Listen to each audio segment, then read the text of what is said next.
All right, what's going on, chat?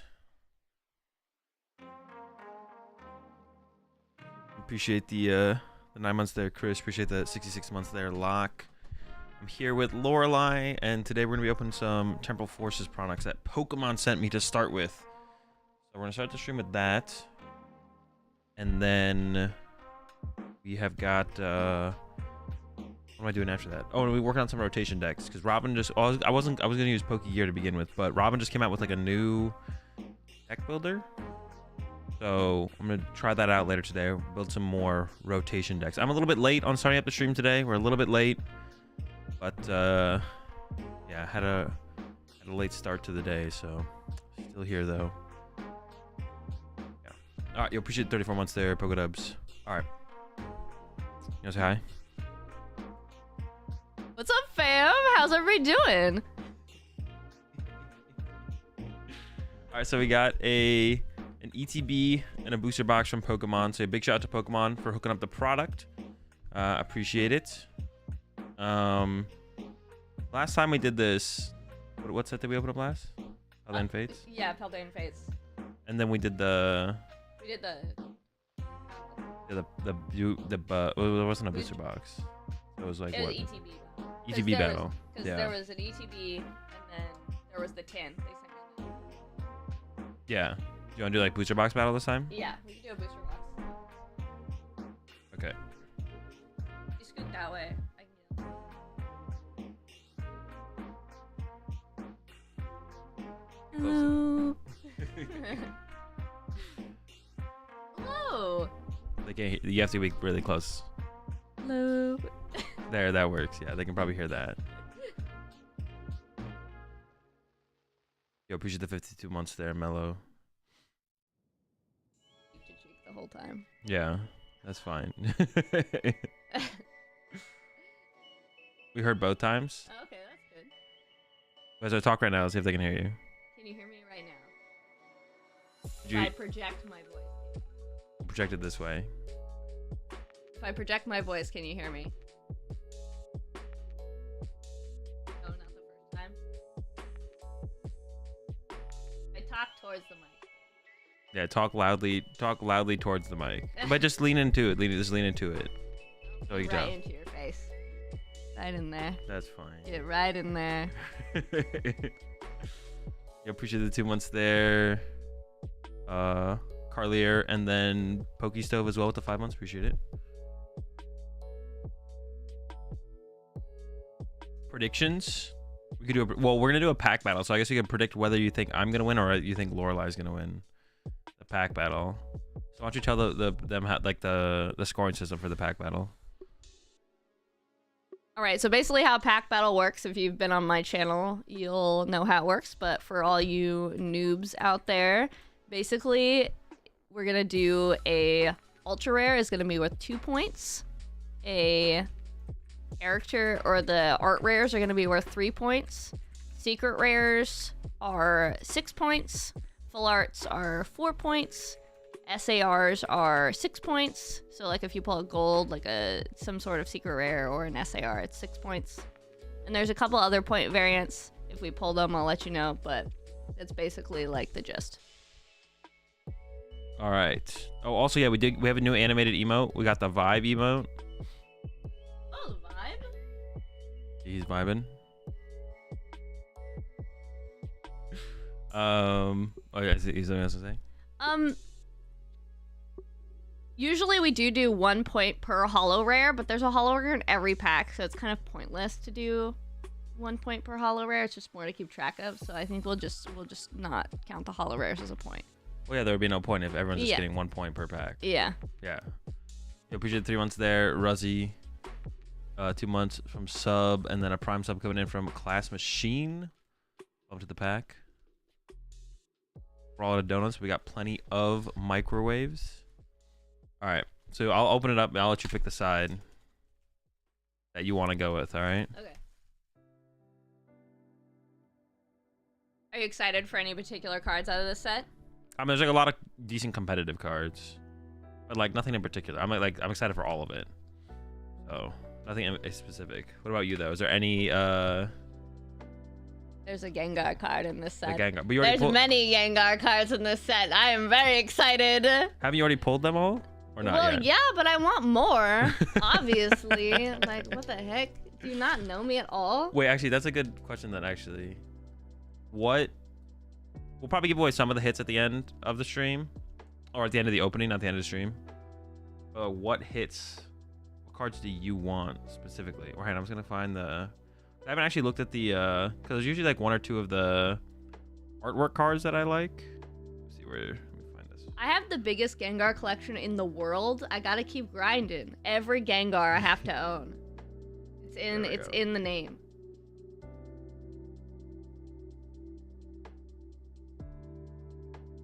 All right, we're taking a look at the artwork cards real fast. I'm seeing if there's any of them that I want. Any ones that stand out to me that I'm trying to get. You want the Snom. You want the Snom for sure. Like, look at that. Look at that guy. Well, they can't see him. Well, you guys know what the Snom looks like. Everybody knows Snom. Everybody knows what the Snom looks like?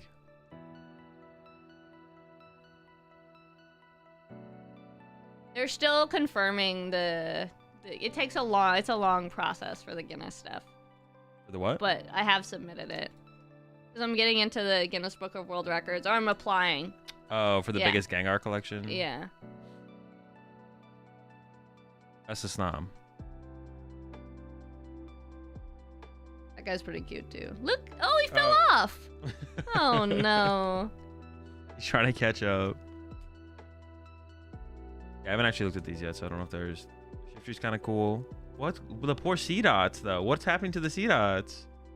He doesn't care about them. I know, what the heck? That card is really cool because the evolution, it pairs. It like goes next to each other. So it's like all 4 seasons. Yeah. They connect here. And he's like following the big one. Yeah, there it is. Or it's like, Yeah. why is it like 1, 2, 3... Because it's half of that. 4, 5. Oh, then this goes back to fall. Okay. Yeah. So it's like summer, or spring, summer, fall, and then fall, winter, spring. Yeah. It's a cycle. It goes in a circle. What do you want the Litten? I'm indifferent towards Litten. What? Oh, this. What I thought. Not even that artwork. I mean, I like it. I particularly don't like that artwork as much. I feel like they could have done something better with it, but You actually just we appreciate the 100 bits there, Locke. This one you just don't like. it's okay. It's okay. That doesn't look very comfortable. Yeah, I don't think even a real cat would be sleeping up there like that. And they sleep in some awkward places. That's Zeke's favorite card. The Charger Bug. Mm-hmm.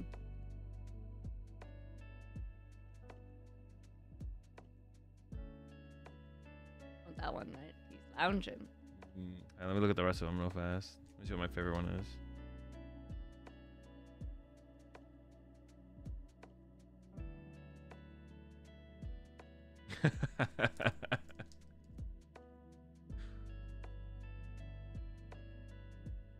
Any that stand out to you? Not yet, really. This one's kind of cool, though.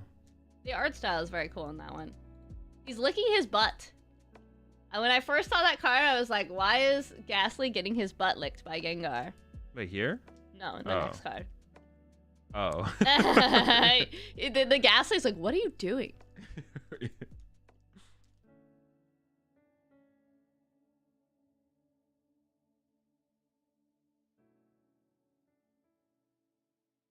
We have the snow.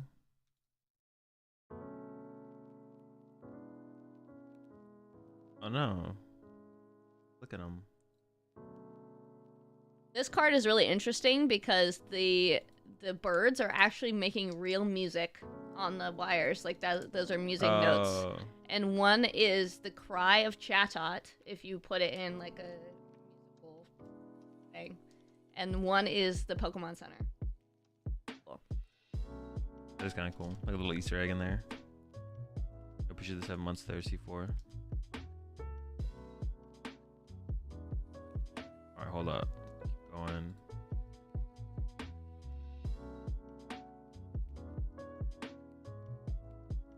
I don't really like full art. For the full arts, I've always thought were they have improved the full art artwork because the full arts back in the day used to be one solid color as the background. But now they've like added some stuff to it besides the solid color, but still not a big fan of the full arts. Oh, there's more down here though. Those are the SARs. This one's So cool. these are the big hits. Oh, those ones are. Yeah, these are the big hits for most. This is people the that know about coolest. rarities. This is the coolest one for sure. I pulled the that one on my stream. The little arms. Little arms. There it is. Oh my God. There it is! Yay! It's not actually a Gengar SAR, which I'm sad about, but he's still in there. He's still in there. Yeah, he's still there. I'll take it. There's still a Gengar in there. He's coming out of the. Is he sitting on the floor? Or is he coming out of the floor? He's coming out of the floor.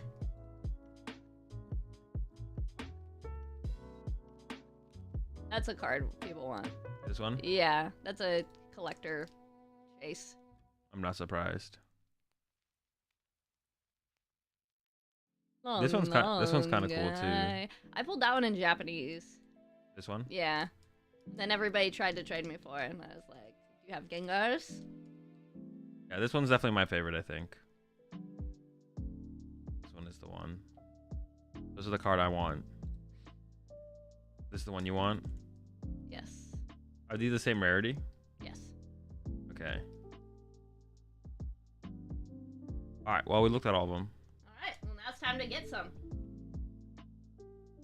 Alright, so which half of the box do you want to open? What is your half? Okay. Do you want to go first or second? Right half, gang.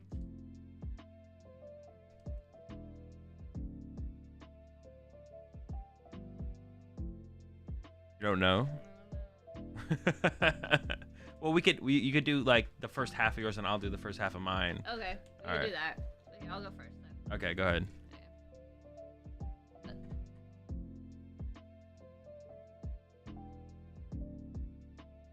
See, my mic is not like this, so it's a little bit awkward, but it's fine.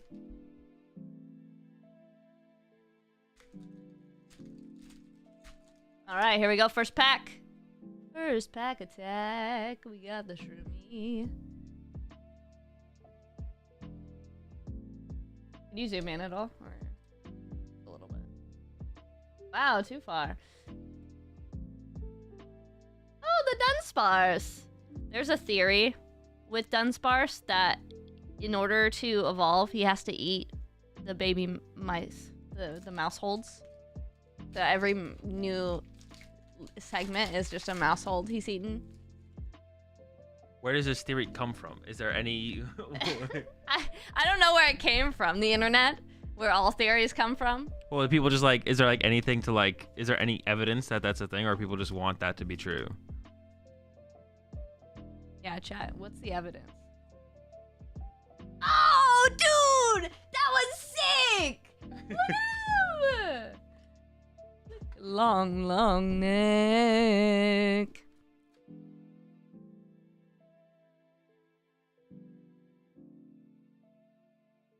The Raging Bolt. What do you think of the three, like, new Pokemon card designs, like each one individually? Like you like the Entei, it seems like. Well, that artwork's cool. I think Raging Bolt is the coolest looking of them for sure. Is that what you mean? Like the card, like the Pokemon design itself. What do you mean? Like the way it looks? Yeah, yeah, like the way the design Pokemon is designed. Because some people like don't like that they changed their favorite Pokemons like so much, like because these three are very popular Pokemon in the universe. Yeah, Raging Bolt definitely looks the coolest of the three, for sure. Or of those three, I guess. But I guess no one really cares about Virizion, Cobalion, and Terrakion, right? No, nobody cares. They're like they can change them. We don't mind. No personal attachment to those Pokemon.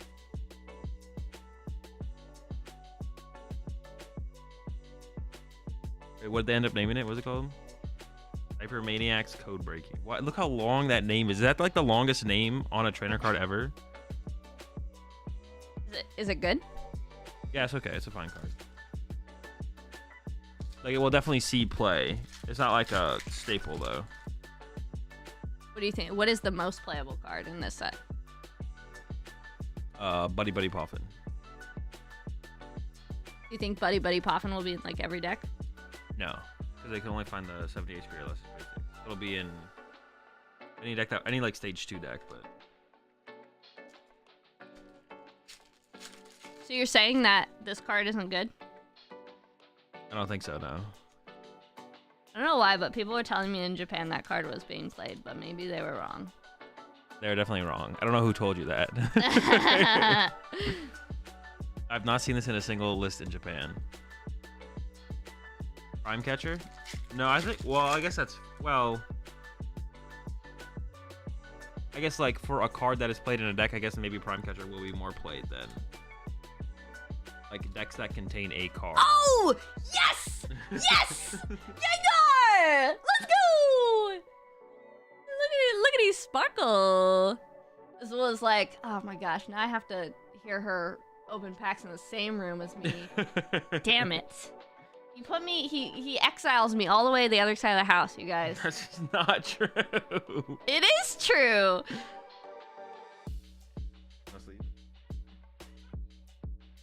What was I saying? Oh yeah, there'll be more Buddy Poffins played in decks probably, but I guess Prime Catcher. Actually, I don't know. I think it probably will be Buddy Poffin at the end of the standard from this set.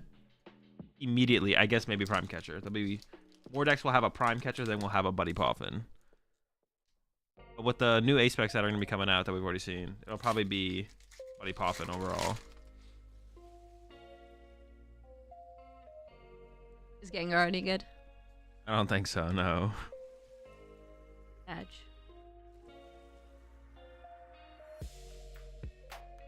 He just doesn't have. He doesn't do it. His attack is doesn't. He doesn't have a good enough attack. Also, his ability, the ability on the Gengar has like only ever been good once in the history of the PokemonTCG. But there's so many Pokemon that have the Gengar ability, which is when your opponent attaches energy from their hand to one of their Pokemon, you put 2 damage counters on it. It was like good once, but it's been printed like a million times. It's been on like a million Pokemon. Yeah, Pokemon tends to reuse things a lot. All right, it's your turn.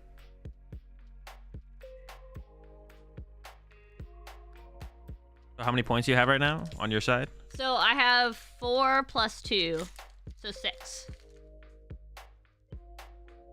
What do? You put them down here?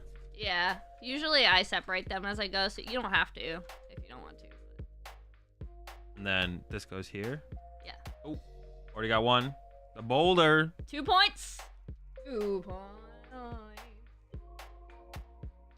Why is it? It looks kind of dark over there, right? Yeah, it's just your lighting. Well, no, but.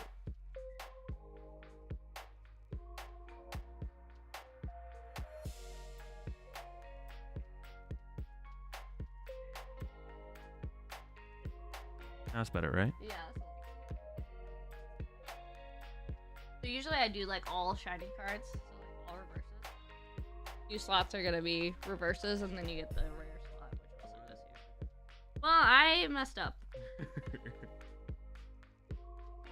All right, Iron Boulder, my first, 2 points? Yes. And people actually started playing this card, for anyone in chat is curious. People started playing Iron Boulder as like a one-of in the Future Hands deck. KO Arceus and other Iron Hands. And if anyone's curious if Iron Hands is good or not.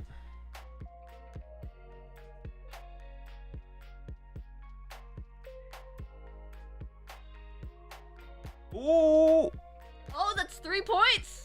Let's go. 3 points. What is this one again? What is it? No, what's the kind of artwork? It's actually the Meltan's actually kind of cool. It's an art rare or an illustration rare. Where is he? Where's he going? Is he trying to go up on top? No, They're trying to jump up. Somebody's sawing metal, and he's like bathing in the metal. Oh, is he eating that? Yeah. So they're taking turns jumping off the ladder to where someone is dust. grinding something or whatever into the sparks. Interesting.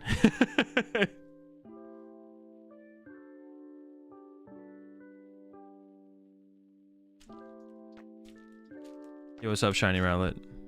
So Dancing in the sparks. you've opened very few packs, and you're only 1 point behind me. I am scared.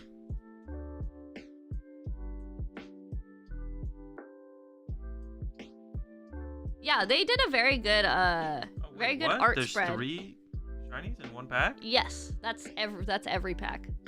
Wait, every pack there's 3 shiny cards? Yes. There's 2 reverse slots and a rare slot. Oh, but sometimes the rare slot is like at one of these. So the second reverse slot will be this card, and the rare slot will be this card. So you get 2. You can get both of these in one pack. The capsules are still G regulation.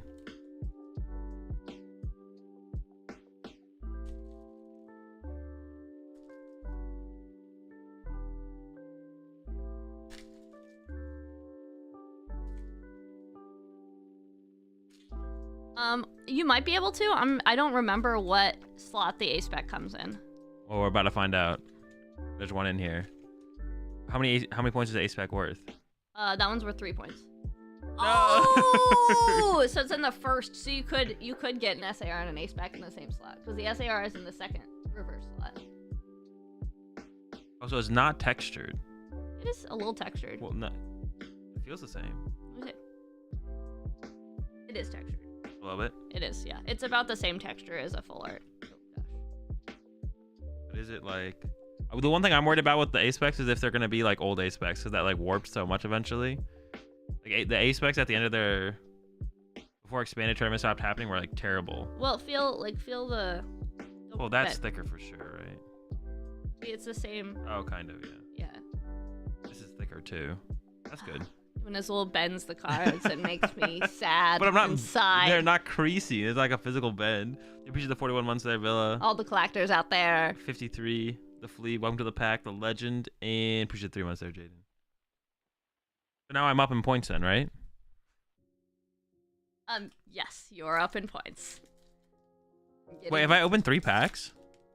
You've opened more than 3. I think like 4. Oh, okay. That's still 5 pretty good. maybe. Not very often. We did like maybe like 3 times. Oh, play the TCG? Yeah. He's too good for me. But you just don't play anymore. I don't play any, so that's true.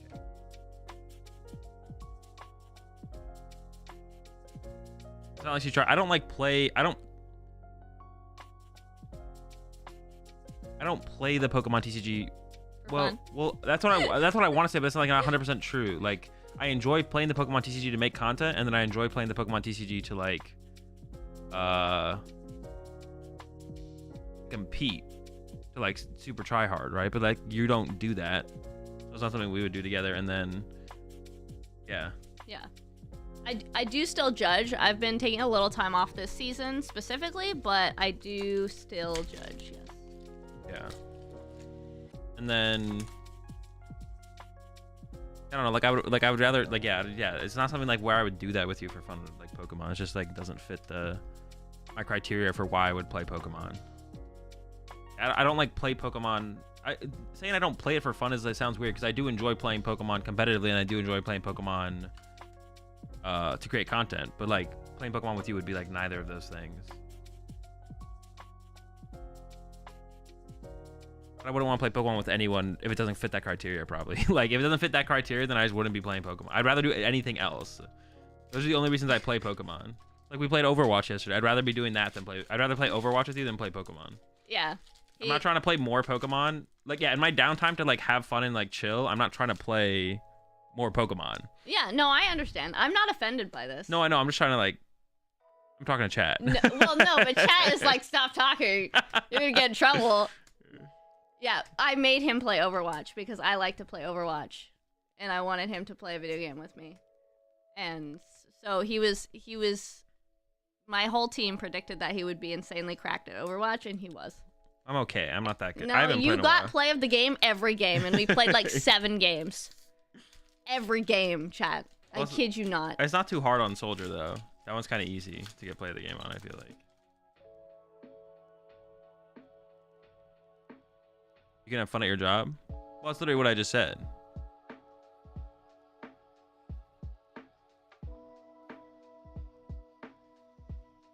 Counter-Strike Stream 1? Probably never, to be honest. I don't really play Counter-Strike. I just watch Counter-Strike. Ooh, there we go. Another hit. That one any playable? guy? Its ability makes all of its attacks shred. So. But it only has one attack. Yeah, no, but I guess the reason is like you can put a TM on it. You can put like TM Crisis Punch on it, and okay. you can shred for 280. Like if ancient box decks ever need a shred attacker, there's this. But then there's like the little baby Koraidon that also has a shred attack. So I don't know if this thing will ever actually see play. But like I put it on my buy list as like a 1 over 2 of, because I was like, well, it has a shred. It's a shred attacker, so like that can play in like any ancient deck. Because you just play 1 water energy and then you play it and then you can shred. All right, am I caught up with you yet? I have like 1 or 2 more to open, right? Let me see. I have 8. I've opened 2 more. Yeah, my side of the box is looking way better already. I know. What the heck, dude? Getting annihilated out here. Wait. Oh no! I thought it was an Iron Hands. Like I saw Iron. I was like, oh, Iron Hands, but Iron Hands isn't even in this set. Was there a baby? Is there a baby Iron Hands in this set? No, I don't think so.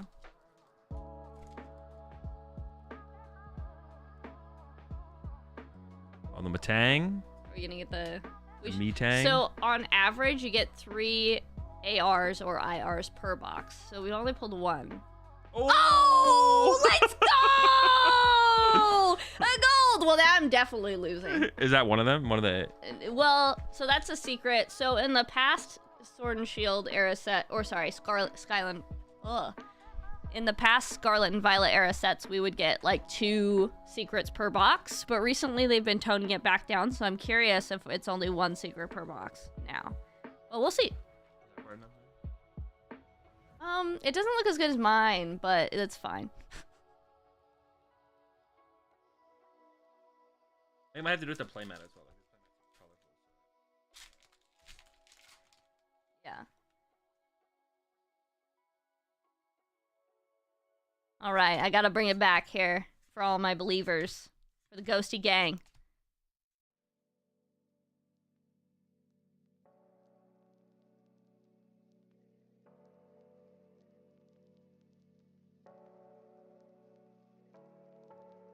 Can we get some Gengar emotes in chat? I need the energy.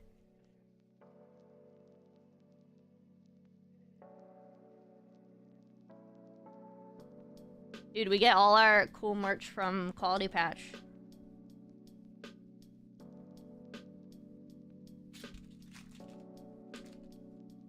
Oh, he left me. I'm taking over. Lock him out.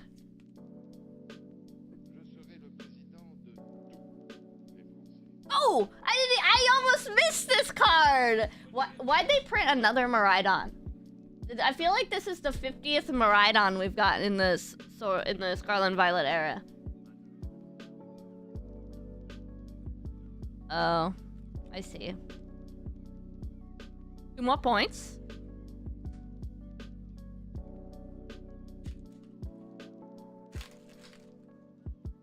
Is it playable or no? It might be playable eventually in Lost Box. But like right now, it doesn't seem better than. Right now, it doesn't seem better than the current options. I see. Pretty bad. You own every Gengar ever printed in just English or in it? Because there's some. There's a Oh, the Chatot! Let's go. There's a Gengar that's exclusive to Japanese.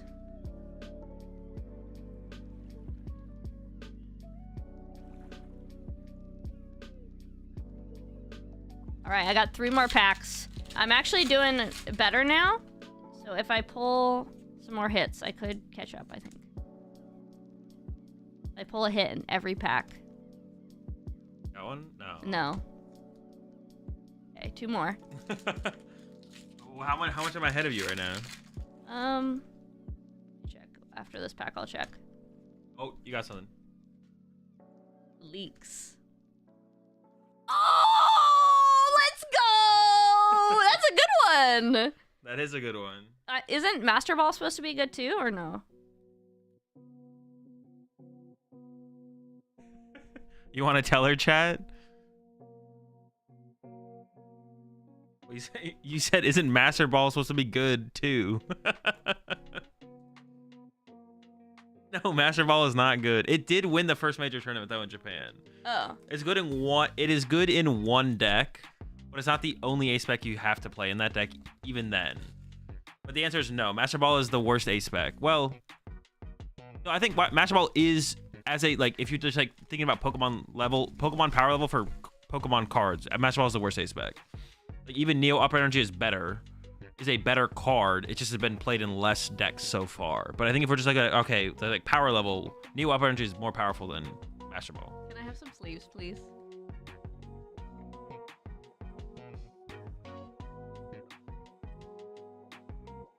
Reboot Pod is pretty bad too. No, Reboot Pod is an insanely powerful card. It's just like not better than Prime Catcher probably in the future decks. We don't have that many future decks either though. So future is a specific card.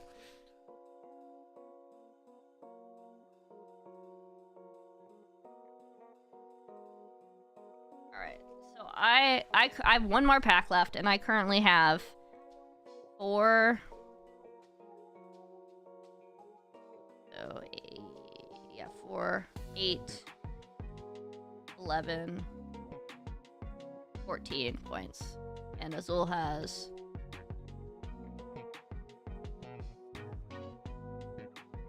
10, 16. You need to pull a 3-pointer here to get the lead. Yes, but then you have another half box to open. All right, good luck. I gotta pull an SAR and make it tough for him.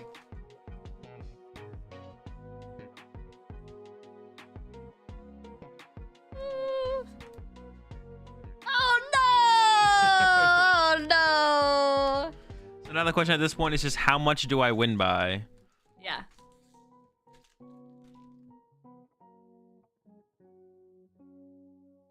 I think you won last time too. Did I? Yes, by just a little bit though.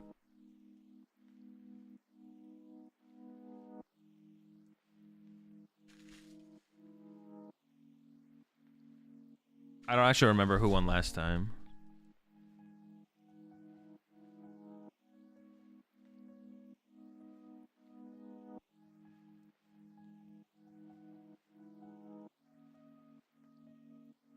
So how many big hits can we get then? So the one big hit was the gold one, right? Yeah. Or was this the other big hit? No. So we'll get one more of these probably. Uh-huh. Will we get one more gold? Pokemon recently has been a lot more consistent with their hit rates. But people have been saying that this set has been a little less consistent. So Oh, that's cool. Is that good? The giraffe. It's okay. Its ability says it can't be hit by basic Pokemon EX. So, like it's a tech card. What I compare this to is if anyone remembers the Alolan Persian EX. This is what I compare that card. This is comparable to that card. I feel like in terms of like how useful it could be. So if anyone remembers when people played that card, it wasn't played very heavily, but people played as like a 1/1 attack to just like beat certain matchups. This is like comparable to Alolan Persian EX. I think it could be better than it overall, but some type of control deck could play like a 1/1 of this or a 2/2 of this and then just like beat certain matchups. So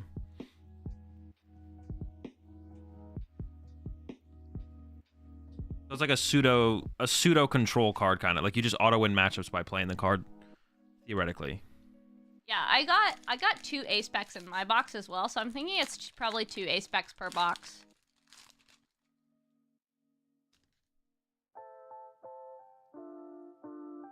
Currently, we're using a Sony Alpha camera. I'm not sure if this is the 5100.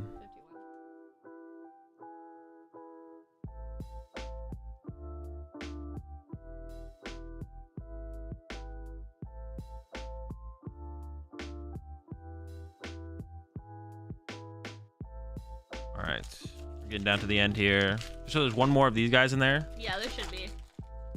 If the average is still the same for this set. Does that include what, like the Entei? Was the one I wanted the Entei, right? Yeah, that's an SAR, so that's a secret rare. Oh, so we could still get that, but it's unlikely. Oh, there he is, the Shift Tree. This one actually is kind of sick. This the C dot, all the C dots getting like bodied by the Shift Tree's attack is a little bit weird. Like, why is Shift Tree bodying the C dots like that? Like, Well, maybe he just evolved out of all of the C-Dots, and it's like a power push. yeah, but that would be Nuzz. But so he was a Nuzleaf before. Yeah. Wait, what's a power push? Is that just like Like, when he evolves? That's like what happens. yeah, it's like the power. Pew! You know?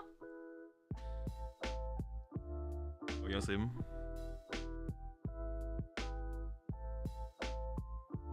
Yeah, I don't know how I feel about the. I mean, it's kind of cool. The shift tree looks cool, but then you like look a little closer. Actually, you know what? That one is pretty cool to be honest. The shift tree does look kind of sick in that one. I kind of like that one. I'm probably gonna keep that one. That one I'm probably gonna keep.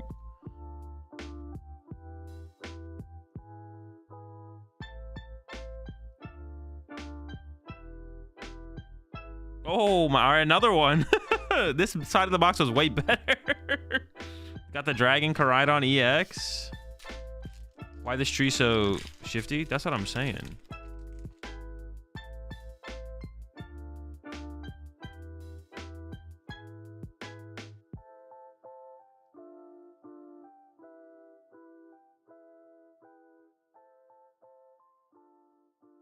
Oh, all right.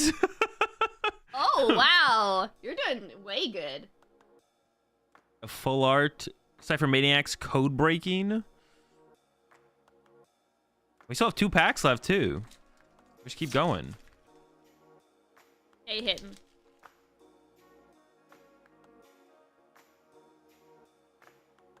You got it.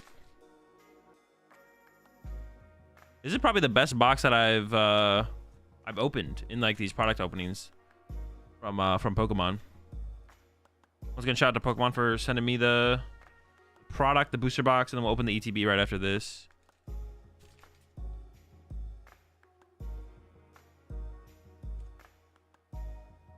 He got left side. The left side believers. No second. So my box also just had 1 secret rare, so maybe they're switching back to just 1 secret rare per box. I mean, have some of them when it has 1 though. Sometimes it'll have 2 still though, right? Well, it used to be 2 guaranteed. But now is it 1 guaranteed? Sometimes 2. Maybe. I haven't opened enough product of this to know. When it was 2 guaranteed, did some people sometimes get 3? Or no? Was it like always just 2? That's it. No, it was always just 2. All right, well, why don't you tally up the final points? I'm actually gonna I'm gonna get my other mat and see if it like looks better on the camera. The black Bothering one. you? Well, yeah. I mean, if I can make it look better. All right, you tally up the points, show off the final pulls on that, and then open the ETB. I'll be right back. Okay.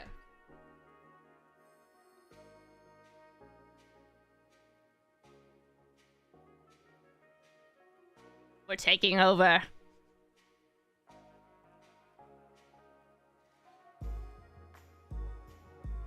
All right, so this was my side. Pretty lackluster. Yes, the Rat Queen. Can I get the ghost emotes in chat? Let's go. If you guys don't know who I am, my name is Lorelai. On Twitch, I'm known as LED Gengar. I also am a full-time Twitch streamer, but I stream pack openings.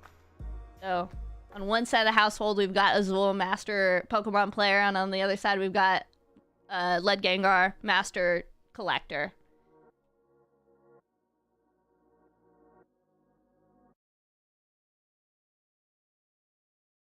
All right, so as you can see, my side of the box was a little lackluster. Yeah, I lost big. I'm not even gonna tally up the points. You can see what happened. It's a big L. But for the box itself, big dub.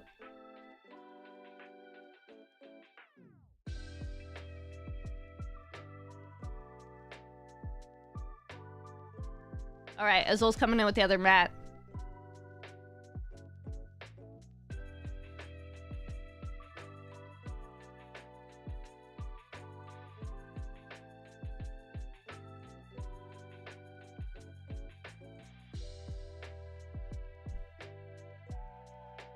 Might be about the same. It'll probably look better because it is black.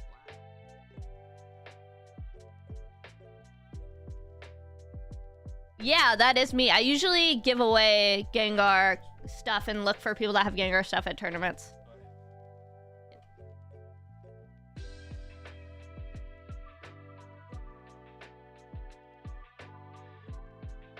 I used to play competitive Pokemon a lot. It's my one claim to fame that I got top 8 at a regionals, but when regionals weren't as big. But now I just referee. So I've refereed multiple world championships. I've head judged multiple regionals and tournaments and things like that.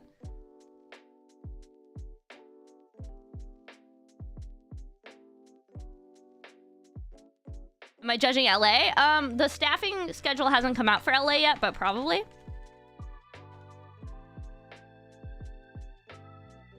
Are they usually shiny like this? These ones are actually kind of nice. So those, sorry. Those ones are really nice. Usually they're not that cool looking, but those look like cards. Like, they look nice.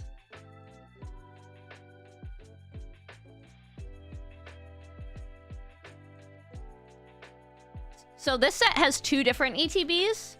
So there's going to be 2 different promos that you're going to be able to acquire from the ETBs. And then you've got the nice sleeves as well, which these like, the dividers and the sleeves in this particular ETB look really, really nice. So I hope they keep on making them this vibrant. Yeah. Yeah, but if you do want to use the sleeves, use over sleeves for sure on top of these.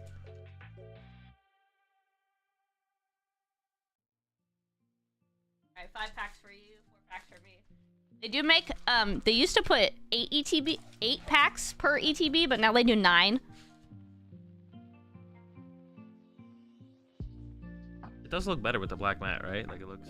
Yeah, because it's the contrast.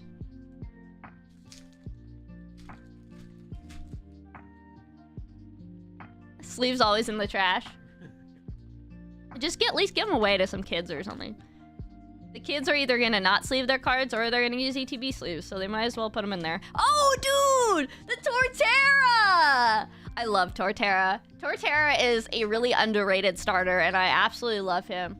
He's probably in my, like, top, maybe even top 2 starters. I like Rowlet best, and I think Torterra's maybe a second. Oh, you want to go back and forth on these ones? Yeah. Right there.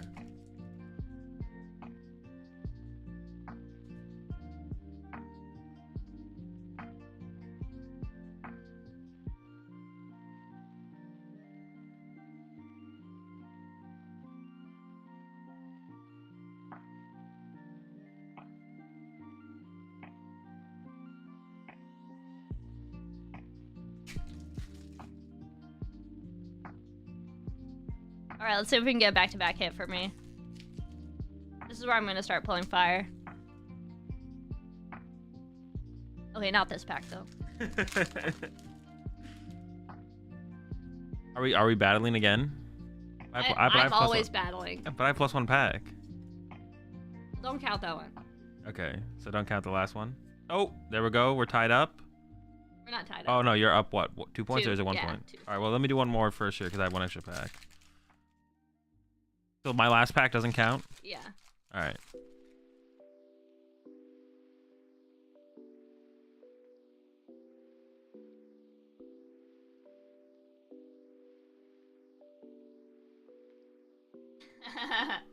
I was referring to the Lin. See, I knew. Wait, what about the Litten? Oh, I said fire in this pack, and then there was a Lin. Oh.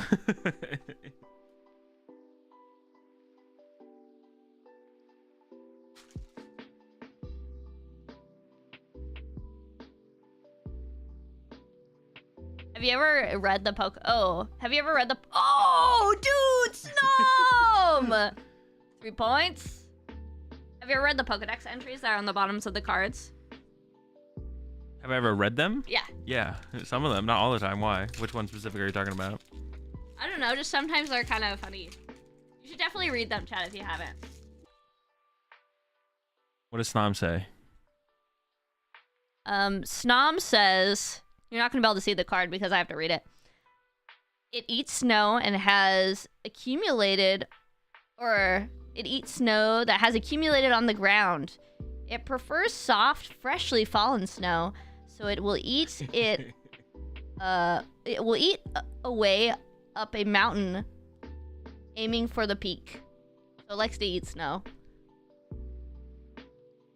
Yeah, the chat knows. But yeah, me and Chip do a thing on the podcast where we read the flavor text. It's like a game we do on the podcast every Oh, week. that's cool. Where we read the flavor text and the other person has to try and guess what Pokemon the flavor text belongs to. Well, What was the last Pokemon you guys did? Uh, Has it released yet, the video? yeah. Oh, okay. I don't even remember what the last one was. I think it was I read the card. Someone in chat will know. Chat, what was the last one?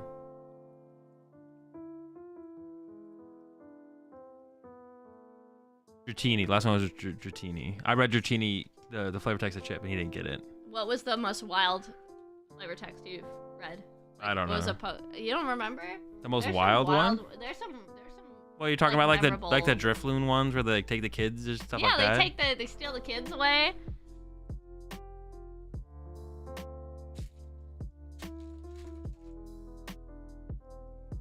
All right, last pack for me.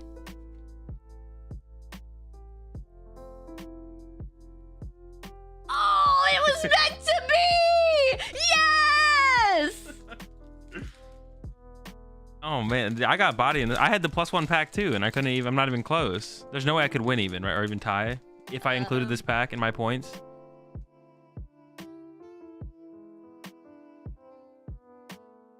Actually, you could if you pulled a double hit pack, but you didn't. Never lucky.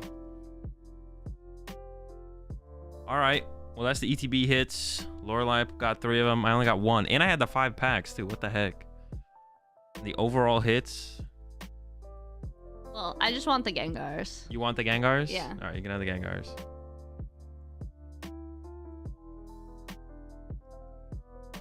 And then this is everything else that we pulled. Get these guys out of the way. I think I just want the shift tree.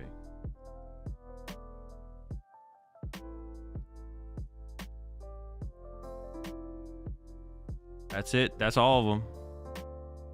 You want any of them? Any of the ones? I kind of like that Meltan too, to be honest. I'm going to keep the Meltan and the shift tree.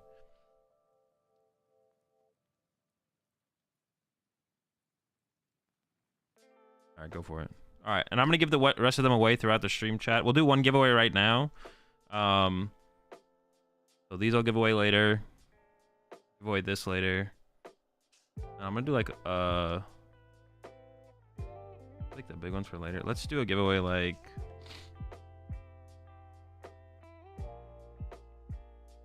Let's do that. I'll give away those right now.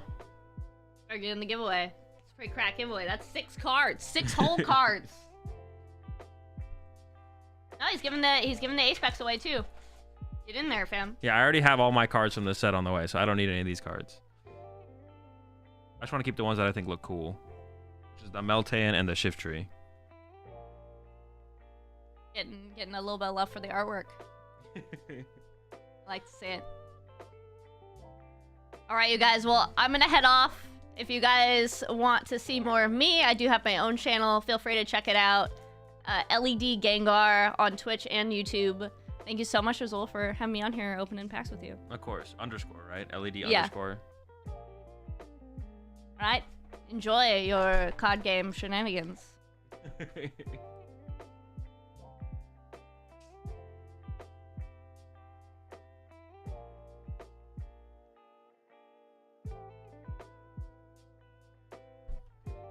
All right, chat. I'll run this giveaway for these cards here in just a second. You want to take this stuff too? There you go. I'll keep these later for later there. All right, thank you. Hope you had fun.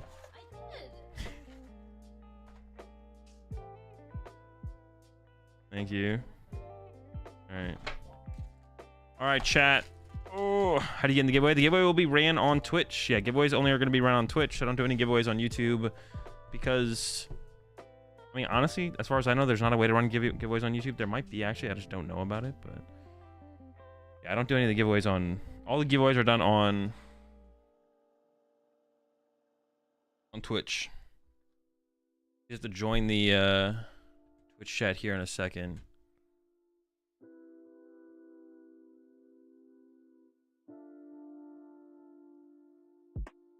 And I'll start the giveaway up here in a second. It's not started yet. Give me 1 second.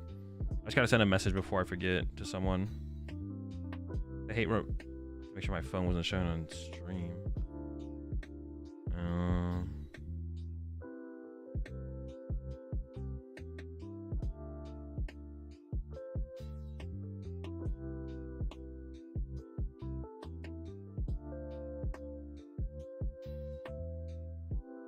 All right, cool. All right, let me start this giveaway up.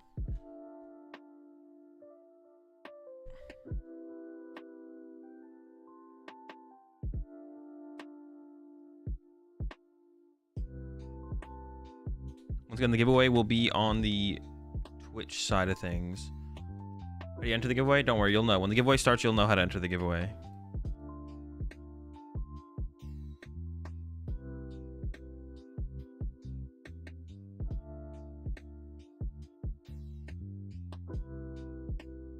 Yeah, once it starts, you'll know how to enter it. All right, giveaway's up. Go ahead. I'll roll it here in a second.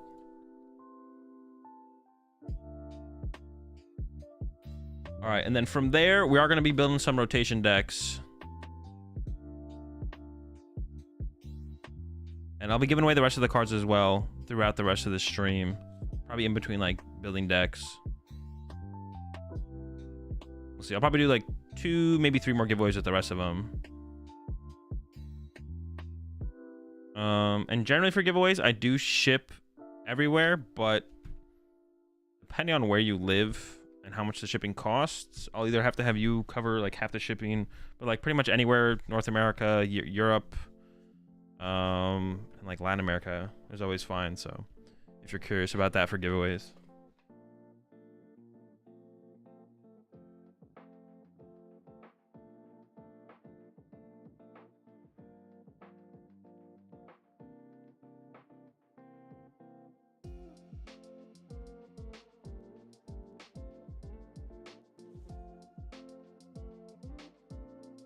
Any deck you particularly want to be good next format? No, not really.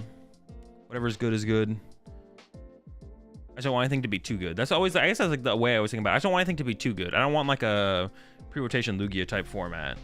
But I mean, we've already kind of seen some stuff from the format, so I think there's a lot of stuff to still be done in the next format, but yeah, I don't think anything is too broken or anything like that. You know where I got the Shuppet shirt from? The Shuppet shirt is from QualityPatchDesigns.com. Yeah, my shirts, the cool shirts that you guys always see me wearing on stream, Quality Patch.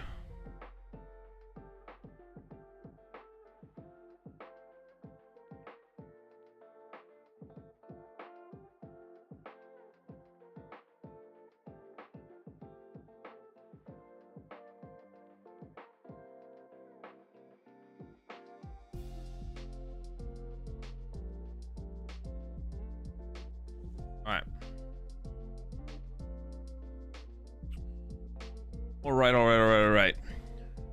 Where do you pre-order cards? I don't pre-order anywhere. My sponsor gets me all my cards. But I would recommend TCG Player. Yeah, I'd recommend TCG Player. When did you decide Shuppet was the GOAT? After I won my first major tournament with it. That was the moment.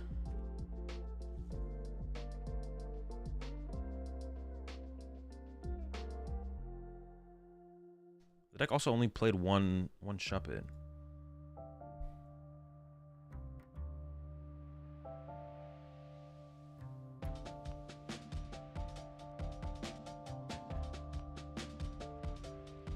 Alright.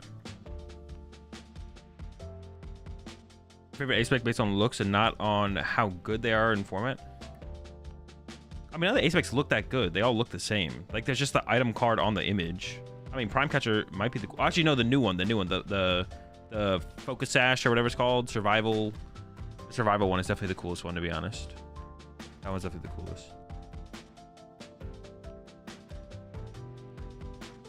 Congrats on the progression series. Win Crocodile went in. Yeah, dude, the Crocodile was funny. I pulled so many Crocodiles in the pity packs. It was kind of funny. What did the Shuppet do? I actually have a video on my YouTube channel talking about that deck, actually. You should go check it out if you're interested in the deck that I used, the Shuppet deck that I used. I have a YouTube video.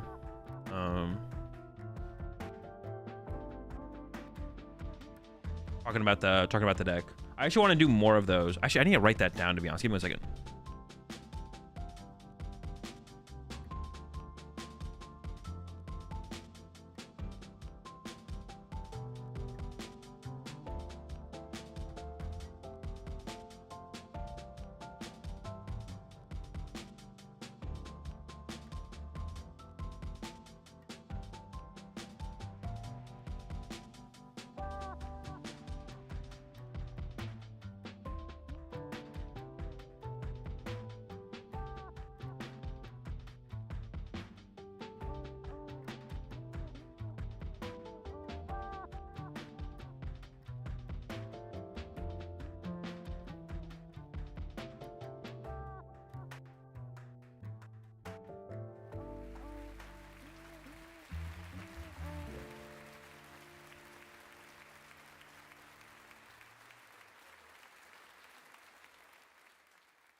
My thoughts on Incineroar EX?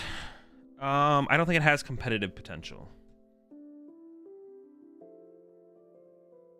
Give a little tease. What deck will you go back to first? I think the next two I'm gonna do is Yveltal Garb and Lurantis Plume, and I'm gonna try and find some other decks. Oh, Slow Canyon's a good one as well. Hang on, I'll write that down.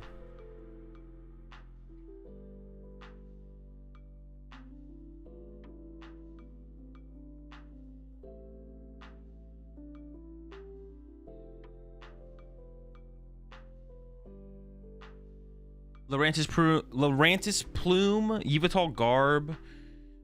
Really gotta get a wireless headset. I thought about it. I don't know. I like the. I got this one. What was it? I was using earbuds for a little while, and then I like tried a headset again. I was like, wait, the audio just sounds so much better with a headset. I definitely want to go back to a headset. And I've always wanted to get a pair of Sennheisers, so I got the Sennheisers. Another thing with it is I can't actually.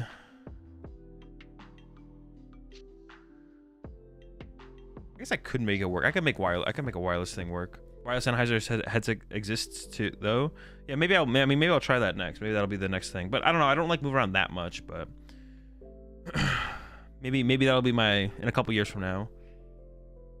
Maybe I'll try some wireless Sennheisers. Are those HD60s? I think there's 660s. That might be what you meant though. Any chance expanded events come back? Yeah, of course. Definitely a chance. Always a chance.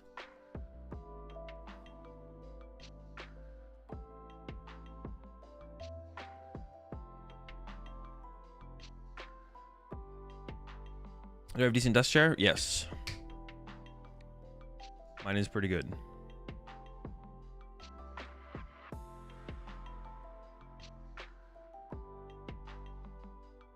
Expand is just a degen format right now, right? Yeah. It's not a real format. They couldn't like just bring Expanded back in its current form. You couldn't do that. Did you see that the Limitless site? You can build and store your decks and test too. Yep. That's what we're gonna be using today to make some rotation decks. Actually, I'm gonna update my stream titles real fast.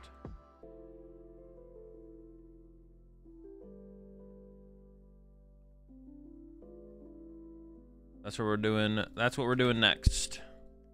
Working on rotation. What should I even go to next? What have I not done so far as rotation decks go that I should go to next? You think you could pilot Mateus's Bennett deck to a top 8? Yes. Well, no. I think I could pilot Mateus's Bennett deck optimally. I think I could do that. Whether or not the deck is good enough to get top 8 is a different question. Like, obviously, if you get lucky enough with anything, like, you could get there. But if we're talking realistically, I don't know if the deck is realistically good enough to actually get top 8. Besides getting, like, lucky in matchup spreads. But, like, I don't base my tournament runs on hoping to get lucky on a matchup run. Like, I'd rather... Some stuff is, like, calculated, where it's, like, it's okay to take a bad matchup to, like, a certain percentage of decks. But that's, like, calculated. It's not, like... Some decks are just, like... Some decks are, like, good against 50% of the format and bad against the other 50. That deck is just bad, usually, at that point. You can't be bad... You can't have a bad matchup to 50% of the format and then expect to do well. That's when you're actually, like, choosing to go into, like, matchup roulette or whatever you want to call it. But complaining about matchup roulette while choosing to go into matchup roulette is stupid as well. So I just hate I hate it when people use the term matchup roulette. It's whenever I hear someone use the term matchup roulette, I say my thought process is always, you probably just prepared poorly or played poorly still on top of that. Like, there's always should be a different focus point besides matchup roulette. Have I done Tina? What do you mean? Oh, yeah, Tina's up on the YouTube channel. And Arc Tina is coming out this week or next week. Yeah, I've done Lost Tina, done Arc Tina, done Guardy, done both Zards, Matang Dialga. We could do Matang. Yeah. We could do Matang. Appreciate the 4 months there, Makara Lama. Arc Vulpix? I don't know, Arc Vulpix is so boring. Miraidon, we tried to make Miraidon and I just gave up halfway through building it. I was like, this deck just sucks. There's just no way. Ancient or Future Box? We could do Ancient Box. We could do Future Box. What do you think of New Dialga? Good or fake deck? Or New Lugia, good or fake deck? I mean, it seems decent. You think of Arc Drago? Probably still terrible. Those would be two good ones to do, right? What do we mention there? Ancient Box, Future Box, and there was one more, right? Ancient Box, Future Box, Matang. Whether it's with Dialga or not, we'll see, I guess. Great Tusk Mill, please. Already done. It'll be coming out on the YouTube channel eventually. Also, I maybe posted that list in like deck lists in the Discord. Arc Gutra Vulpix. Arc Gutra's a little bit more interesting. Arc Vulpix is kind of boring. I don't know if there's like too much you can do past like the list that got second place. There's not too much more to like think about. If there's nothing to think about, then I don't really like. I'm not too interested in trying to make a list for the deck, to be honest. But if there is something to think about, then I am definitely interested in making like my own list for it. But Prize Tracker. What about it? All right, let's take a look at this new site from Robin. Bro, I tweeted this out earlier, but I was like, what did I tweet? Oh yeah, what would the Pokemon TCG look like without Robin? Bro, honestly, I have no idea. Robin has done so much for the Pokemon TCG. Like, it's kind of crazy how much Robin has done.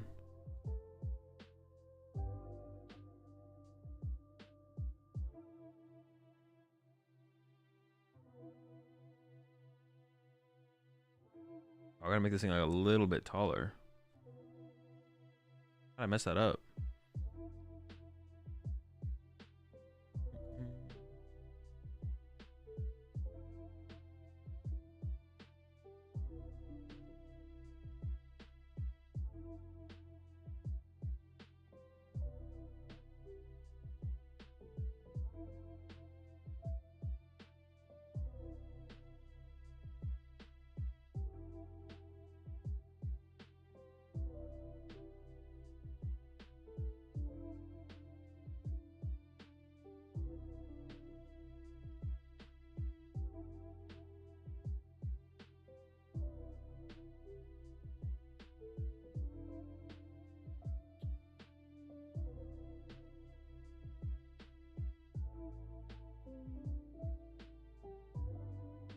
Almost got it.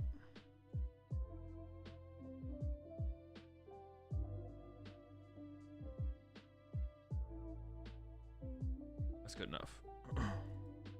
When's the giveaway going to happen? I don't know. I'll probably roll it here in a second or so. We'll see. Yeah, I'll probably roll it in a second here or so. Robin is legendary. That's what I'm saying, dude. Like, yeah, where were the Pokemon like, especially if you can, like, if you just look at what Robin's done, in my head, I was kind of like, I assume other communities have the same things that we have, but to be honest, I don't think they do.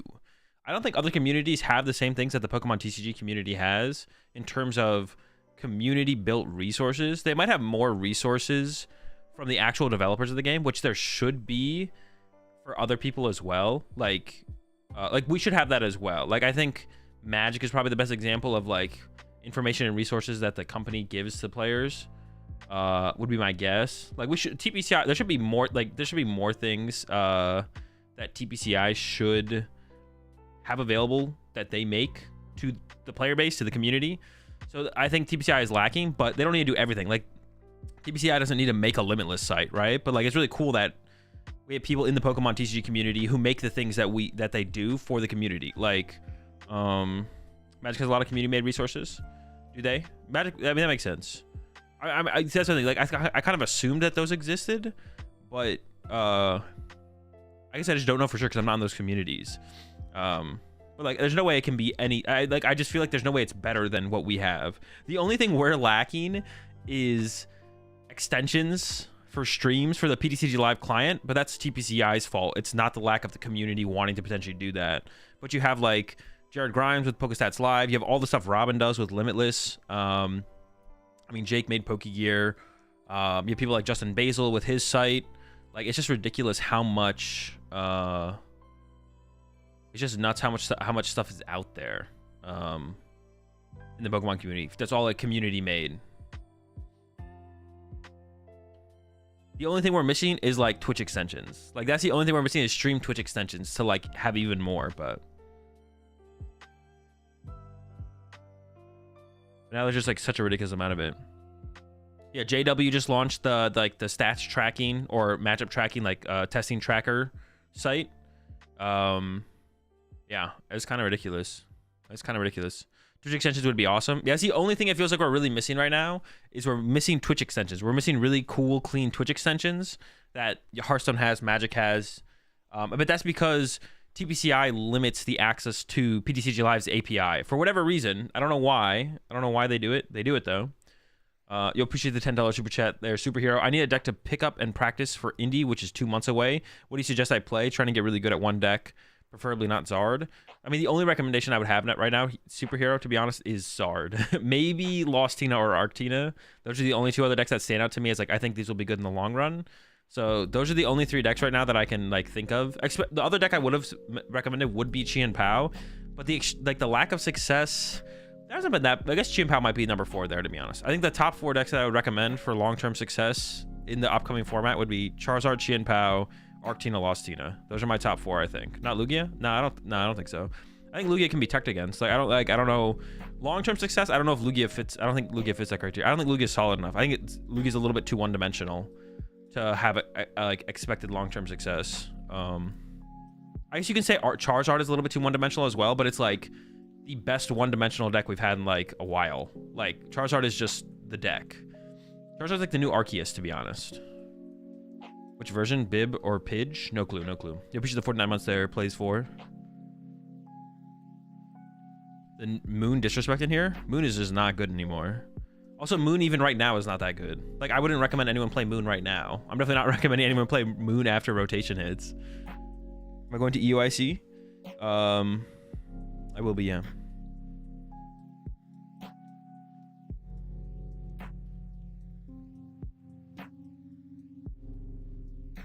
No VIP and Miss Energy kill Moon. Yeah, those are both big struggles for Moon. Big time struggles. Do any of my... Hey, I should check this actually real fast. I don't know if... Do any of my... Why don't any of my commands work in the YouTube? Oh, it does work. What the heck?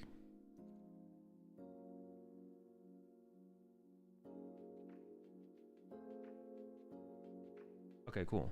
Never mind, they do work. They weren't working the last time I tried them in YouTube chat. Never mind, YouTube chat is chilling. All right, I'm gonna give y'all one more minute to get in on the giveaway. To enter the giveaway, you have to go to the Twitch chat and put !ticket in the chat. And I'm giving away 6 EXs from the booster box we just opened. Okay, let me show them to y'all real fast. You can't really see them, but they're here. They're here. One last chance to get on the giveaway. As always, maximum luck for the subs. So if you're part of the Rat Pack, you got increased odds. 1 Miraidon EX, 1 Walking Wake EX, 2 Iron Boulder EX, 1 Koraidon EX, and 1 Giraffe EX. Maximum luck if you're part of the Rat Pack. Only in the Twitch chat. So if you're on YouTube, just come over to Twitch real fast. Put !ticket and then run away before you get sucked into the toxicity.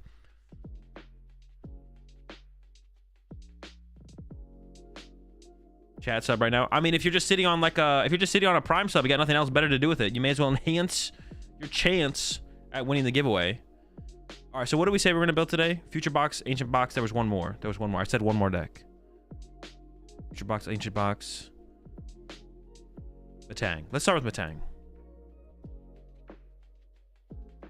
Oh, I have to search. It would be cool if it auto searched. I am also, because Robin just dropped this deck builder. I'm gonna try and come up with things that would be. It'd be cool. That would be really nice actually. If it auto filled as I start to type a card and don't have to click search. I'm gonna try and come up with anything that I can think of that I think would improve the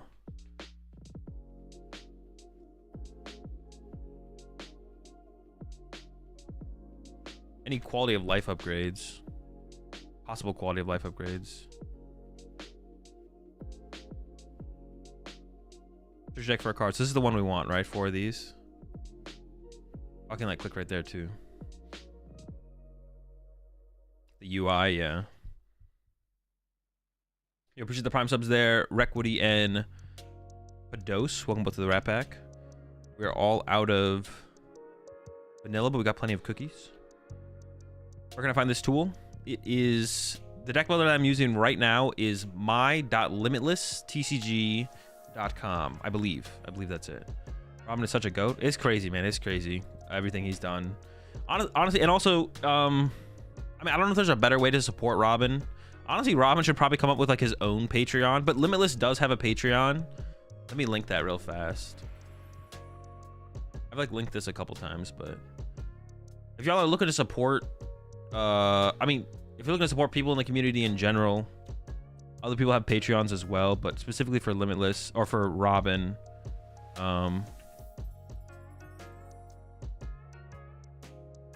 Yeah. Specifically, if you're looking to support Robin and Limitless and everything he does, then go check out their Patreon. You can go like subscribe to the Patreon over there. Yeah, I don't know if there's a better way to support Limitless and all they do. There might be. Yeah, appreciate the prime sub there. Olympic Llama, welcome to the Rat Pack. Got plenty of Limitless tools, but we're all out of apples.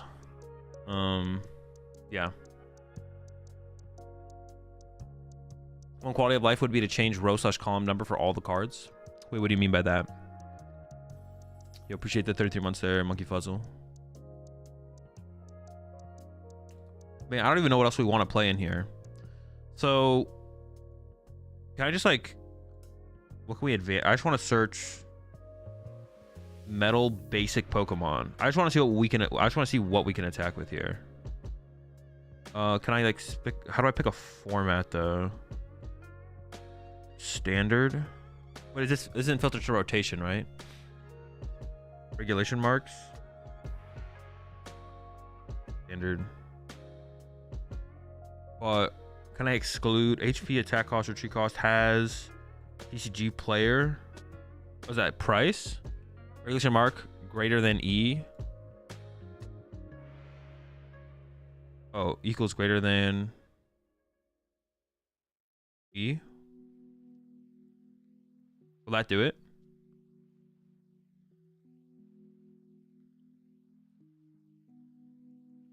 That will include E.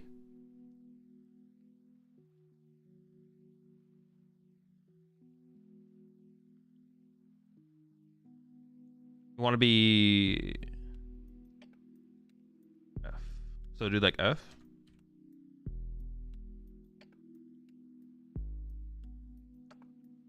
Did I do it?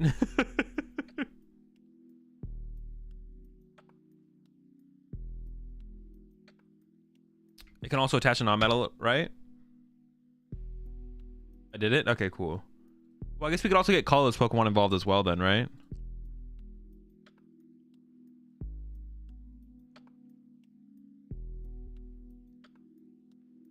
Yeah. Oh, wait, that makes sense. So I could have just done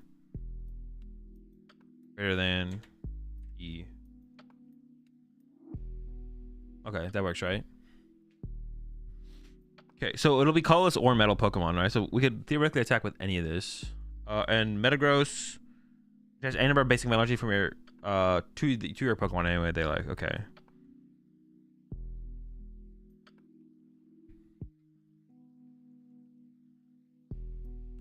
Pancakes or waffles? Generally go with waffles. Yeah, my go-to is waffles, but I do like pancakes as well. This Pokemon has a future. No, it's not very good. Could be box with Aurora energy plus like Zacian. That seems like too much.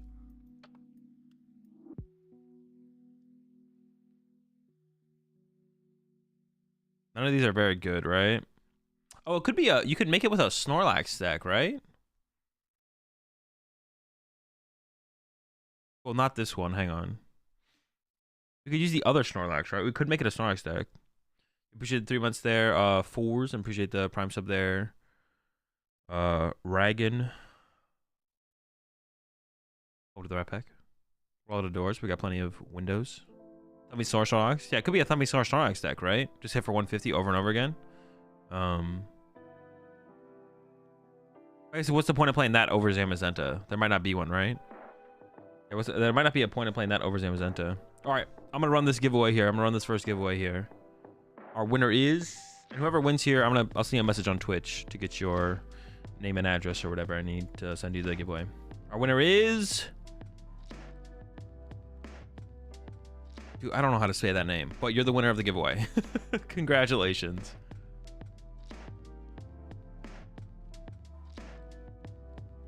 Did I open the product yet? I did open the product, yeah. I did already open the product.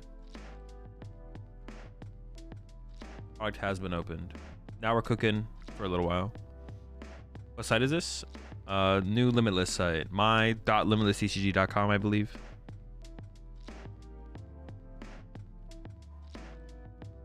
Let me put these over here. I got some more cards to give away as well from the polls.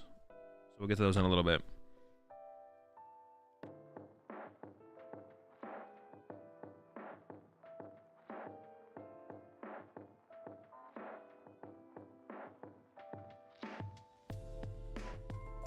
Mew EX. Mew EX would be a good attacker, yeah. Mew EX would be a good... Oh, so I think we should play a Mew EX. That actually just sounds good.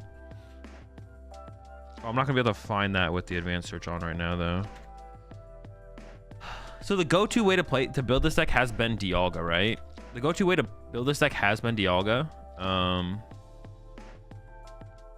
So you need to invest in some Spanish classes? Nah, no shot that's worth it. I'm gonna... Nope. Orthworm, Zamazenta. Let me read Orth real fast. How do I get rid of this? Okay.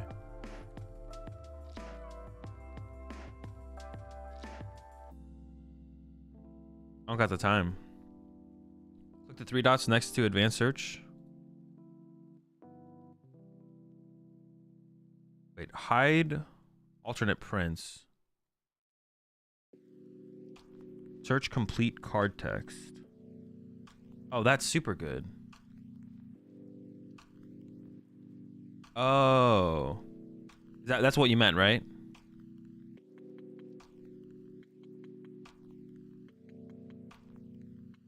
Why not Zenith Station? Doesn't do very much, does it? The Orthworm, what does it do? 120. Nah, that's not worth it. Man, so what are the good attackers? It's like Zama. You can also favorite cards and see preferred prints of cards. Oh, you can favorite cards too. Dude, like this is what we need. Basically, what Robin built here is what we need in PTCG Live. This is what we need in PTCG Live. You can favorite card. Dude, are you kidding me, man? So is this always just better than Snorlax? 130 HP. Well, effective what? Effective 160, 220, 100 for 3. This is effectively better than... I was thinking about, what if you just played a build? What if you played a Zamazenta only build? Could we do that? Could that be a thing? Yeah, there's folders, like there's favorites. Appreciate the 20 months there, Breezy. Man, I don't know. Box is particularly useful versus Tina, and when they don't take a KO. I guess the one problem with Snorlax though, if we played Snorlax, we'd have to like play like Jet Energy or like higher switch count because of getting stuck while we're asleep, right? I honestly think the stadium is pretty good right now, to be honest. I liked your all Zamazenta idea with the Metang. I like it too a little bit, but I think you do need a way to like get ahead on the prize exchange, right? Because imagine we're playing an all Zamazenta deck. Imagine we're playing like an all Zamazenta deck, and then we go up against Charizard. Doesn't seem very good, you know? Like imagine we're playing an all Zamazenta deck. And we go up against like how do we beat Charizard? We're just going 2 for 2, right? But the Charizard player, if they just go first, we just lose the game. So you need like a way to get ahead, right? Is there any way to like, is there any Pokemon that like, I don't know. It's like, it almost feels like you have to play Dialga. That's what I want to get to. It's like, it almost feels like we have to play Dialga. Caparaja?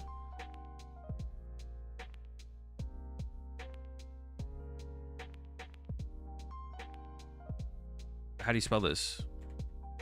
Oh wait, I have it on like basics, don't I?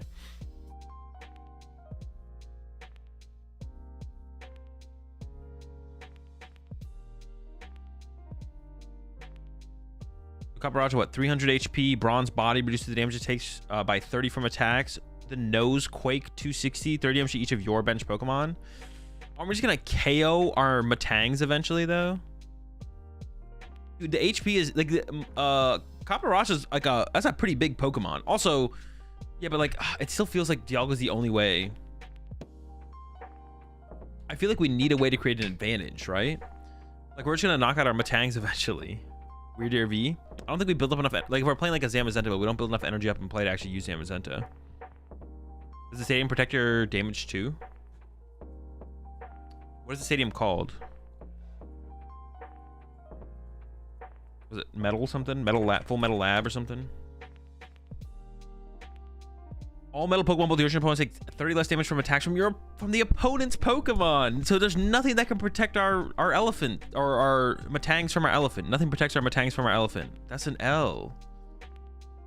Because Caparaja's HP is kind of crazy. 260 damage with 330 HP. That's a lot. But you get this involved, effective 360. But there's no way to set it up. There's no way to set the thing up. Like Matang would be the way to set it up. You looked at the wrong Orthworm.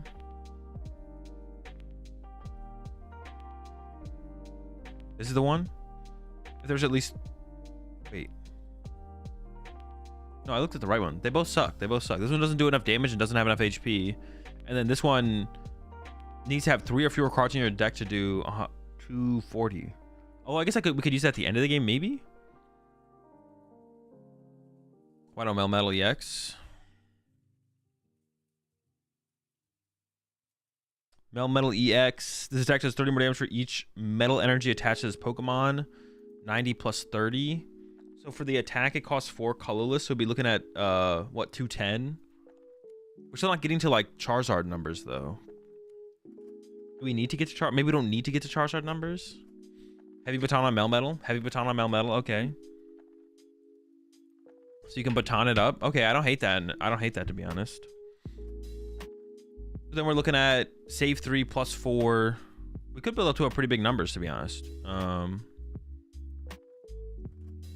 you move the screen so we can see the card bigger? Well, I can't show... The problem is I actually just can't show everything. Yeah, I can't show everything if I have, like, chat up. Maybe I can figure out a way to change it next time.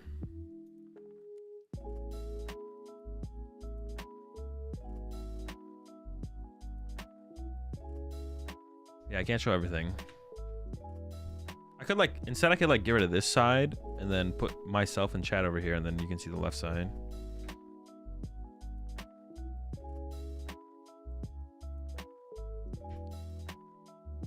Raise a re-answer, protect the Matangs or even Slowbro.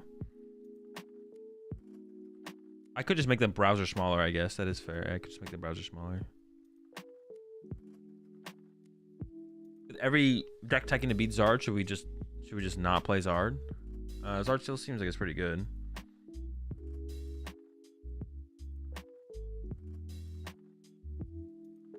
Yeah, I could just do this. Let me see here real fast.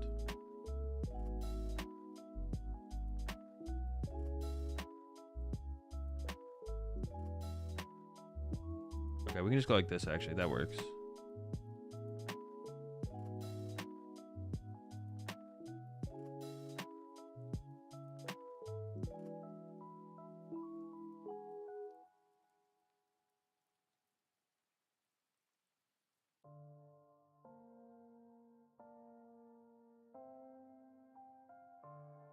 Yeah, that works. That works.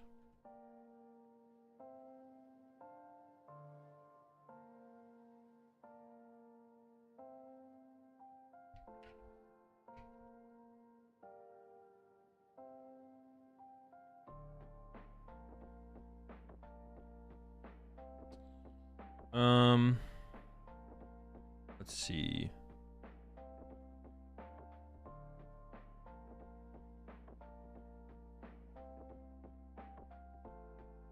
can play Iron Hands and a couple Lightning Energy and 2-shot 2 Zards for 3. Maybe.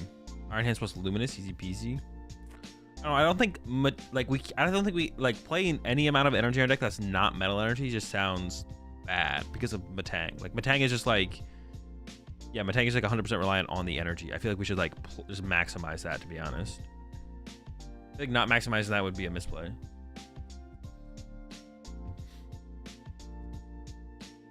Yeah.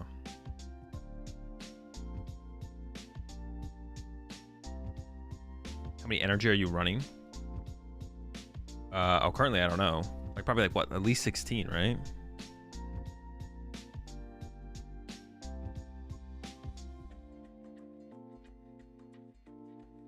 How do we see energy?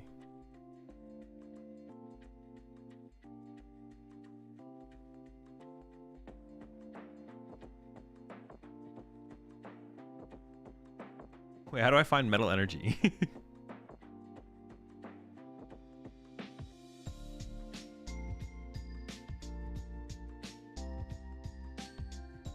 Search SVE.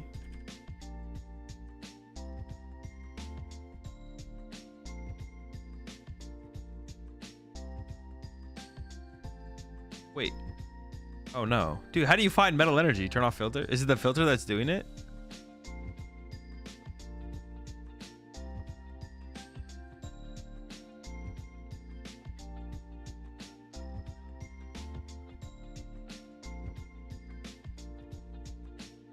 Okay, yeah, I guess it was.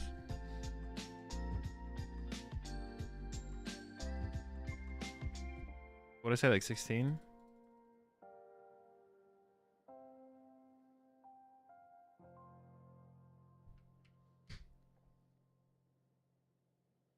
Boom, boom.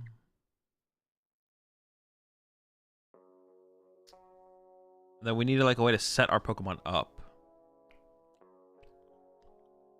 I like the idea of like a Zamazenta only build, but I just don't know if it's realistic. Like, I don't know. I feel like maybe Dialga is what we have to do. I think we maybe need to do Dialga, unfortunately. TM Evo works really well here.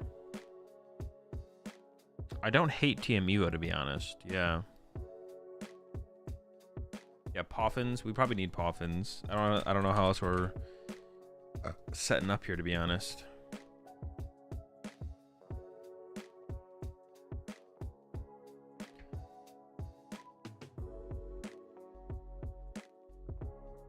You could go have Cobalion as a tech for Charizard.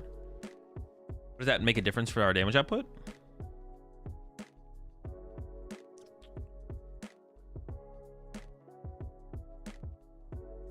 Right click adds one of a card. What do you say, control click? Oh, nice.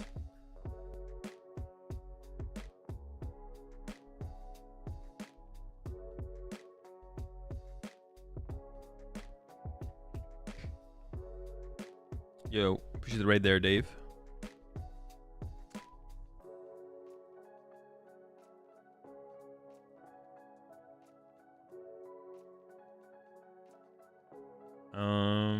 Let's see. What did someone say? A Decipher card? I don't know if the Decipher card makes sense. I like the idea of TM Evo, though. Decipher Maniac and Greninja. What if we did do a Caparajah build? What if we did do a Caparajah build with... I actually don't hate the idea of that. What if we did Caparajah plus Radiant Serena? I kind of want to do that, to be honest. Maybe that does work. What does our bench look like?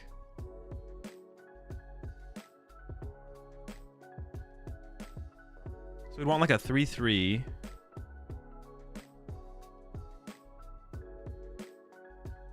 What's the difference? Are they the same thing?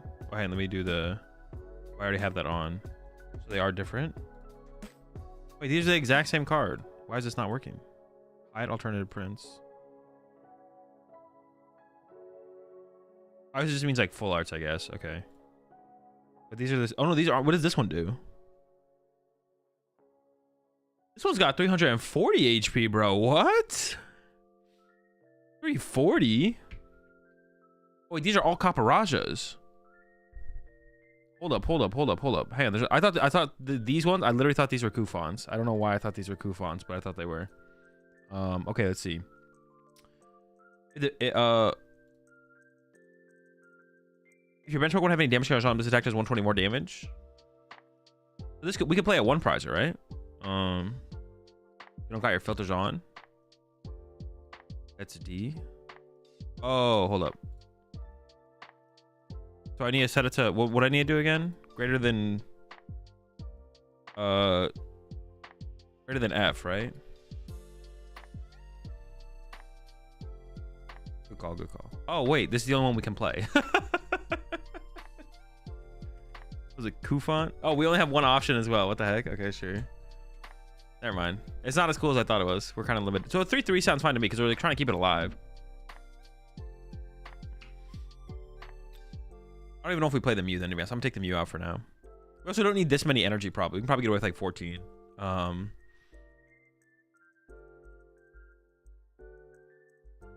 And then what else do we want to... B-Barrel? We could do B-Barrel. I don't hate the idea of B-Barrel. We need some Nest Balls.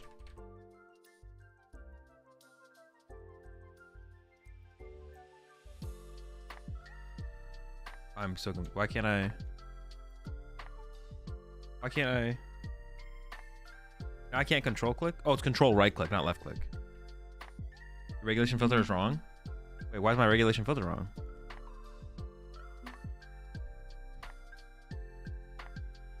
Regulation greater than F? Isn't that correct? Greater than E, not F? No, greater than F. Should be E?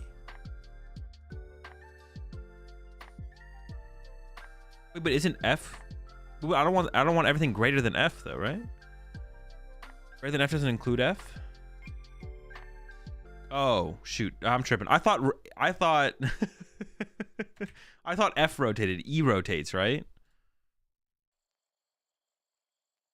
Okay, there's still not anything. E is rotating. Okay, yeah, my bad. I was like, F rotates. This makes sense. I thought it was correct. Plus on Adaman. I mean, it's a pretty terrible card. I don't think we'd play it, to be honest. It's a pretty awful card.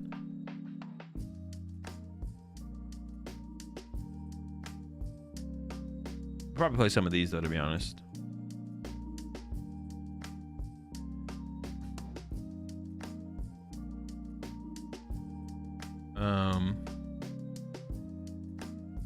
Wait, if I like, man, I'm just curious. If I favorite this and then search research, no, I thought it would maybe only show the one I ever favorited. Although, to be honest, that's kind of what I would like to see, to be honest. If you have this set on hide alternative prints and then you favorite a print and then you search for research, I feel like it should only pop up with your favorited one. Not that big of a deal, obviously, but...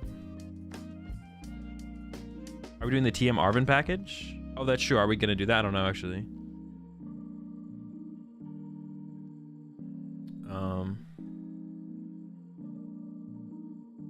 That's a good question. That's a good question.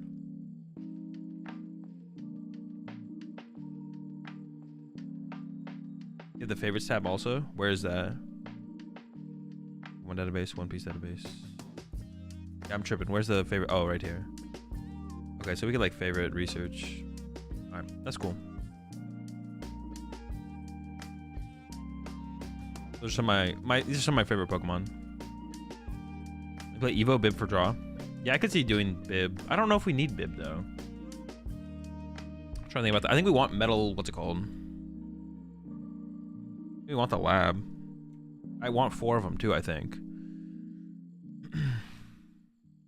Is there a heal card that makes sense to play in here? Is there like a stage 1 that heals? Is there a stage 1 Pokemon that heals? I don't know if the advanced search will help me with that. Attack cost.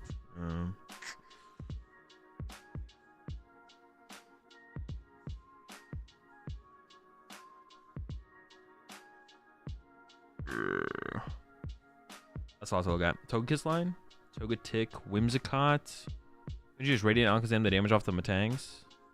Radiant Alakazam is just your opponent's side of the field. Also, it'll only heal 20 from one Pokemon. Altaria EX.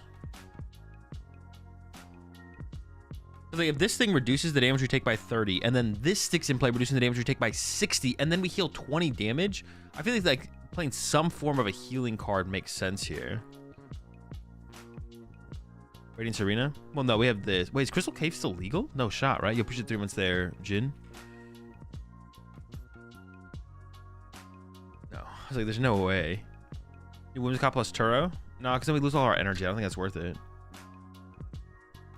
Oh yeah, what A-Spec are we doing? Maximum Belt plus Cobalion. One-shots. Cobalion only increases the damage from your basic Pokemon, not your evolutions. You could type heal into the search.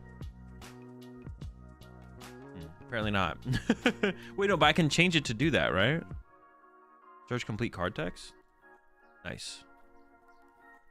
Cape for sure, Cape. Cape for sure. Sure for Cape. Cape for sure. I mean, it just depends on how popular Vacuum is, right? But I can see Cape. I can see Cape. There's a basic Fire Bird Pokemon that heals 20 from your active evolved. Oh, yeah, that's true. That does exist. What's our bench going to look like? 2 Matangs. 2 Copperajah, Radiant Serena. 2, 4, 5. We do have we theoretically do have bench space for the Oricorio, to be honest. There's a Rigid Band. Oh yeah, Rigid Band has to be sick in here.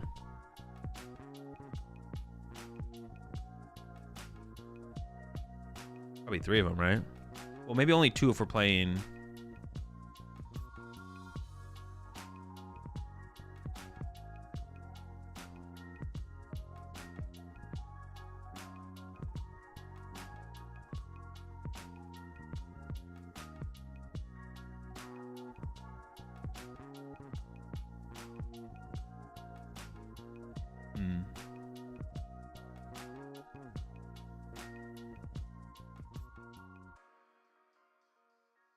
Picnic basket? Nah, no shot. You ain't catching me. The stage of this card statue takes 30 less damage from attacks from your opponent's Pokemon. It's pretty good.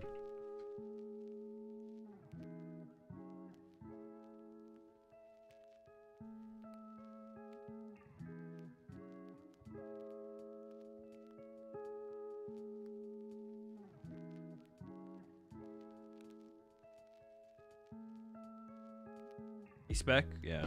Arvin, it feels like an Arvin build for sure. Feels like an Arvin build.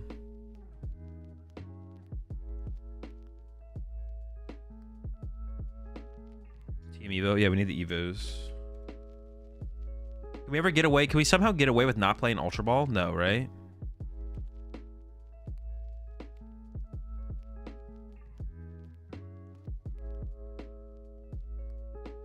If I play 2 of the, can we get?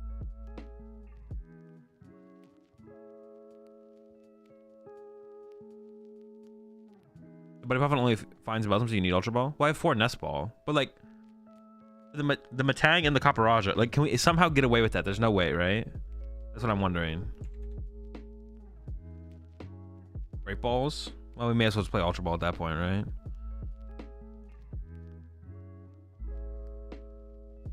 We need at least 1 Super Rod to recover the Serena if someone goes after it.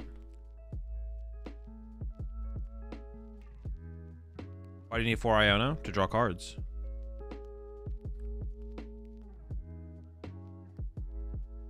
No B-Barrel? Not yet. I don't think we have bench space for it. Like we're gonna set up 2 Beldum or 2 Matangs, 2 Caparaja probably. Can we get away with like 1 Matang? Probably not, right? You probably need the potential. Probably don't need 14 medals. I mean, we need to hit them eventually though, right?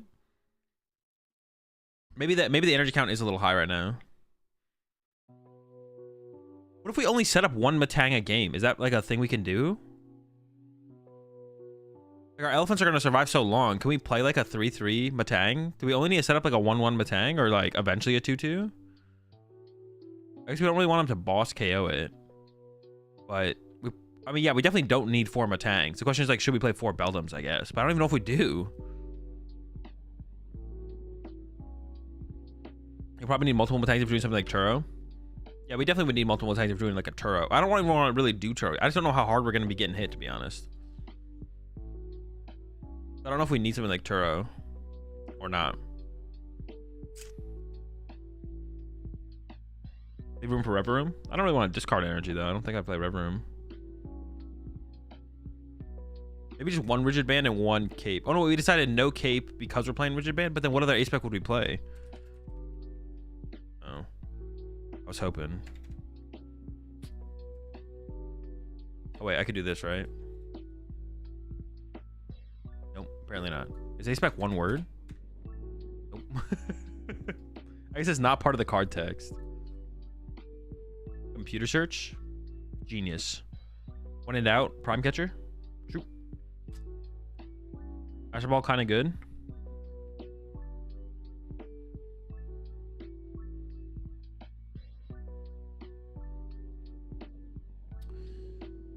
I mean, maybe Catcher is just the move, I guess. I don't know. We need to play some count of switches, right? Like we can't play no switches unless we play like Jet Energy. So it's either switch or switch cart, right? I don't know why I did that. Like 3 switches or something, maybe. Maybe just 2. We'll start with 2. Because we can also just hard retreat the Matangs with... Well, maybe we don't need any, actually. Can't we just like hard retreat Matang through its ability? Maybe we just play 0. I would rather try 0 and more energy, I think, actually. Make that my switch out.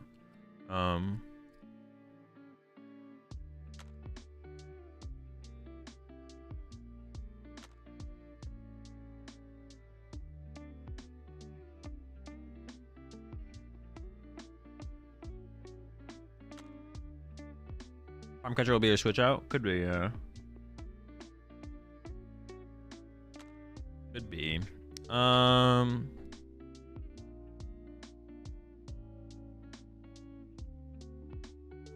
If we open a coup font, the KO coup font, and I prize a coup font, that kind of sucks. So maybe we need like 4 coup font. Honestly, if we just want to find more basics, so we should just play higher basic counts, right? So like 4-3 Matang, 4-3 Kaparaja seems fine. And then at that point, we still need... What are we at? We're at 56 cards? Oh, wait, we're actually like we're close to the end of our... We don't have that much more space in the deck. Maybe we can cut down on the energy by 1. We still don't have our ace spec either.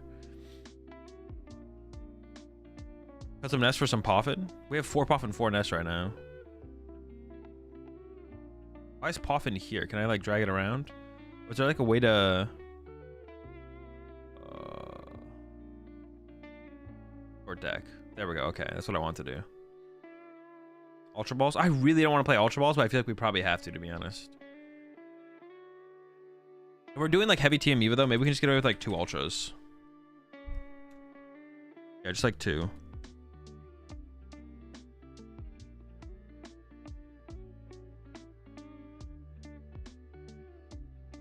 So 2-2-1. We're gonna set up 2 Matang, 2 Kaparaja, and then the Radiant Serena. So we have bench space to like play. Maybe we could just play the Oricorio. Maybe we just play the Oricorio here. Oh wait, you know what? We honestly need heavy ball because we can't afford to prize the Serena. We actually need to play heavy ball. What happens when you're Iono to 2? Just draw well. Be a bitch.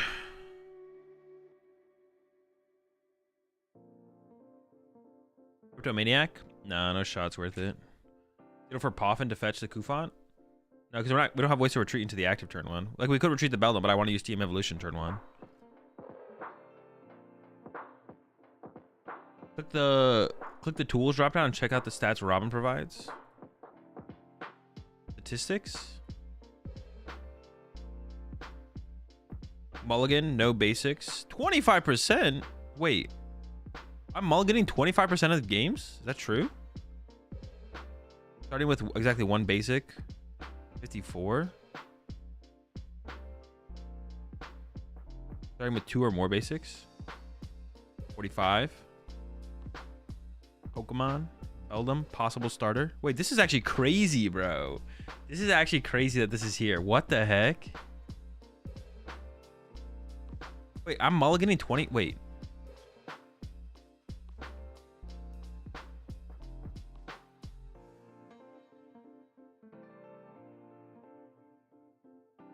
Is that true? Is it really a 25% mulligan rate? With only 10 basics? That feels so high. Pokemon Beldum, possible starter. Forced starter. Kufant, possible starter, forced starter. That's actually super dope. Pop a Ditto in that and so we see what numbers will change. Sure. Probably because you're not at 60 cards yet. Did that change anything? No, it didn't really change that. That's not a big of a difference maker. Big of a difference maker.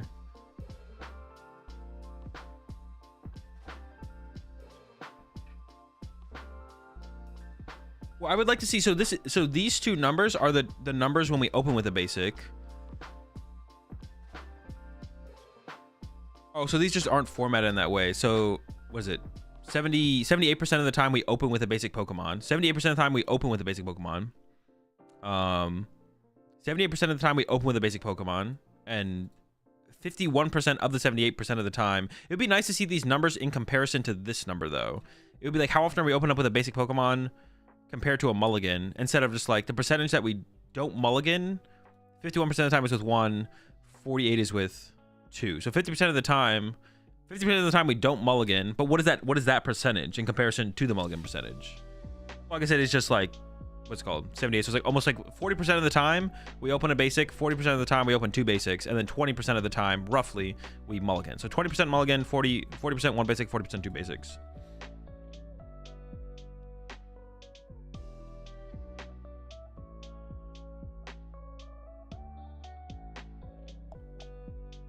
Sure. This is cool to have though, for sure. All right. What are we at? 60 cards right now, but fuck the ditto.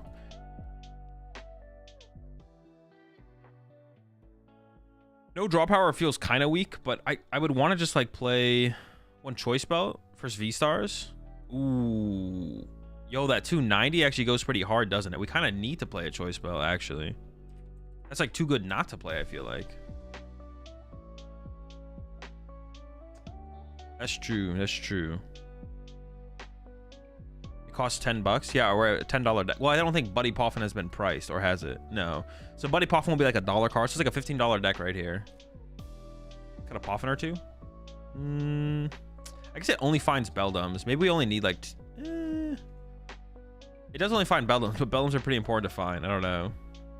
Maybe do we need Poffin? What if we what if we did cut back on the Poffins a bit? Maybe like we could maybe go to 2 Poffin 4 Nest. I actually don't hate the idea of that. Because like if we Arvin for the Poffin, if we don't, we can still Nest Ball for the Beldums too. We don't need that many Beldums off the rip.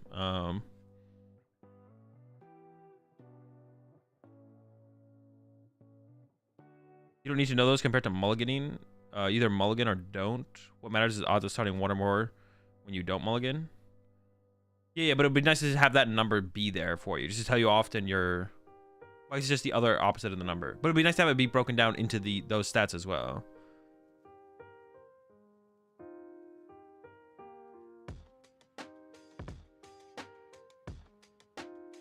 Should we tools? You run town store? Now we have 4 Arvin. We should be fine.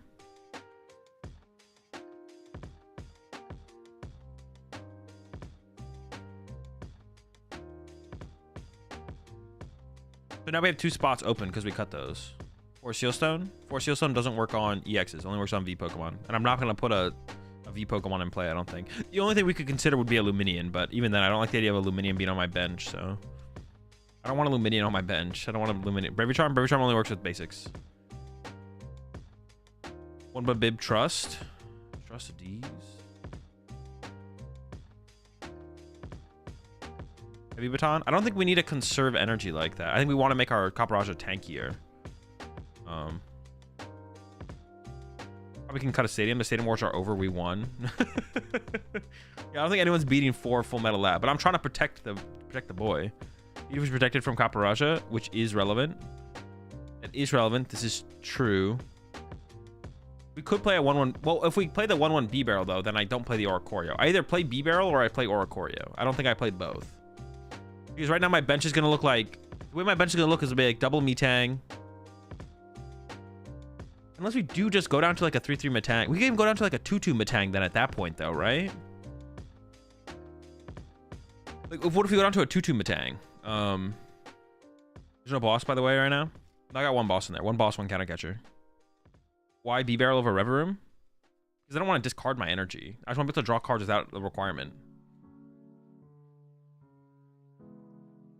Well, the question with the Metang is how many Metang am I trying to set up? If I only need a 1-1 Metang, then if I'm only setting up 1 Metang, then like I don't need to. Yeah, right? Like maybe I only need a 2-2 Metang. Like what if I just bench 1 Metang? What if you prize Metang though? I'm only setting up a 1-1. What if I'm only setting up a 1-1 Metang? Because like all I need to go is attach a well, I'm not attaching to Caparajah turn 1 though, I guess. So maybe like a 3-3 to set up a 2-2. But at that point we should probably just go with a 4-3. Yeah, okay. All right, so let's say we set up a 2-2 Metang. All right, let's say we set up a 2-2 Metang. We set up 2-2 Metang.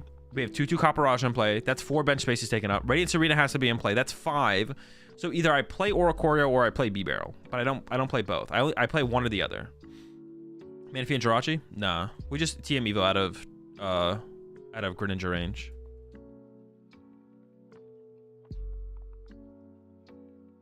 But, okay, so actually, for the current situation, I should probably just play more draw supporters, to be honest.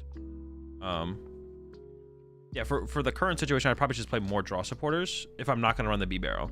So I should either run B-Barrel or play more draw supporters. I should do one or the other. So maybe we should do the B-Barrel. Maybe I should do like this.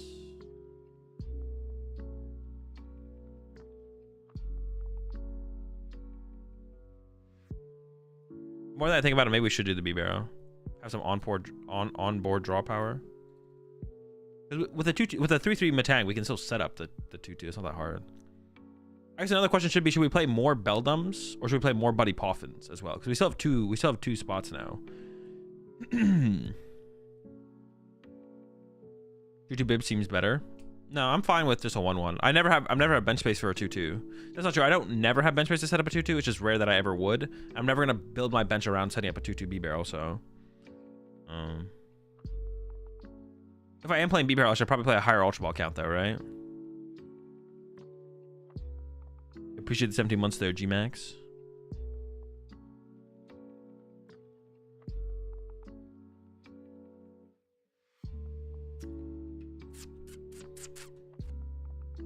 Yeah, if we're doing B-Bear, we should probably play more Ultra Balls. What math does the stadium fix? Who knows? It just reduces the damage we take by 30. And then our ability reduces the damage we take by 30. So reducing the damage we take by 60. That's pretty good.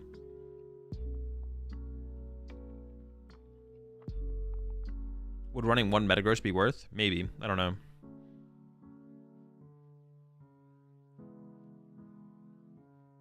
Maybe just 4 Ultra because we're playing B-Barrel. So we need to find the B-Barrel. Yeah, let's just go with 4 Ultra. Nah, I can't find kind of out there. 3 Caparaja. We can get by with 1 Matang. We can't get by with not setting up another Caparaja. So I like the idea of another Caparaja, to be honest. I like the idea of another Caparaja.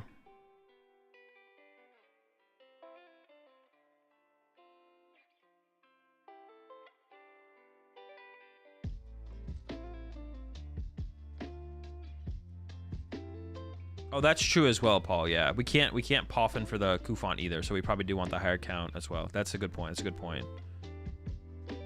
Oh, 3 Ultra, 4 Caparaja? No, I think I'd always play the 4th Ultra Ball before the 4th Caparaja.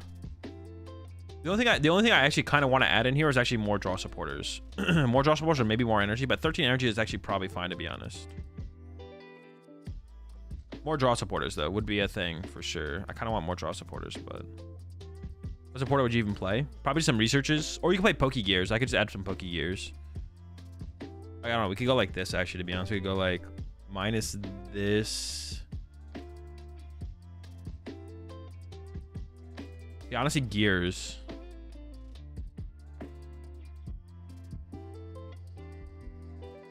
I like the idea of Gears. Actually, the more I think about it, because like finding turn 1 armor is like super important, right?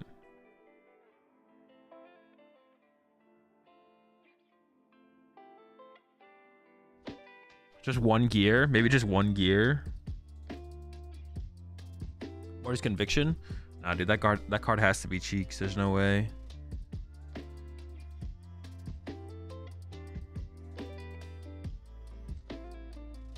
Wait, does Pokegear rotate?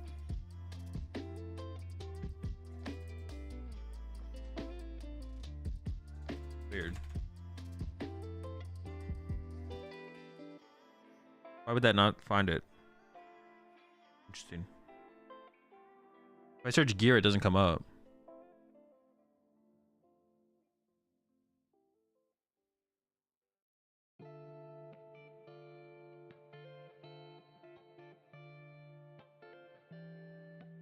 Also, it doesn't search for part. It has to be like the first part first. If you enable full card text search under the 3 dots, right? Nope. I mean, I've seen other search engines like work like that before as well, though.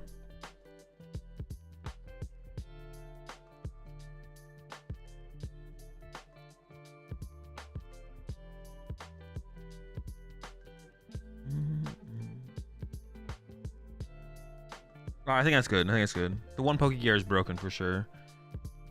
Choice Belt to KO V-Stars. 1 Pokegear broken. Technical Machine Evolution. And then 1... Maybe we probably do 1-1 on these, right? 1 Cape, 1 Regiment. I could see cutting actually one of these. Maybe we'd go down to 3 stadiums. And then 2 Pokegear. I'm kind of down for that. All right. Let me sort. And then download image. Oh, that's cool.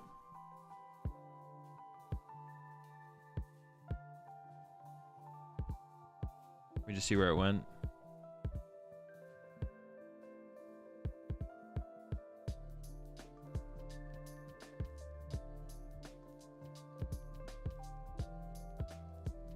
That's dope.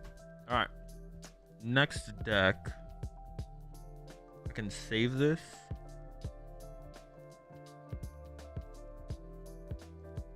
Raja. Oh, and you get to pick up Pokemon for the. Oh, it's not Kappa. That's Copper. Raja. Not Kappa. All right, save. And then my decks. There it is. New Pokemon deck. Okay. Let's see. Wait, can you say I'm actually curious now. Can I share?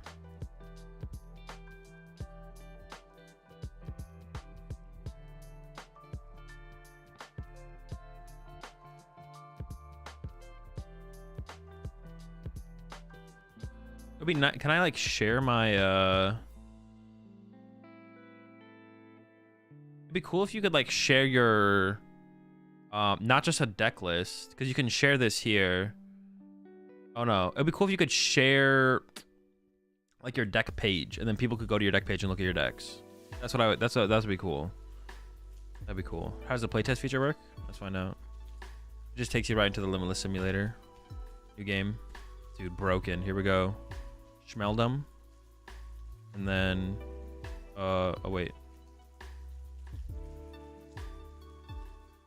How do I get a card? Draw one. Play this. Me. I don't know who I want here. Give me the doof.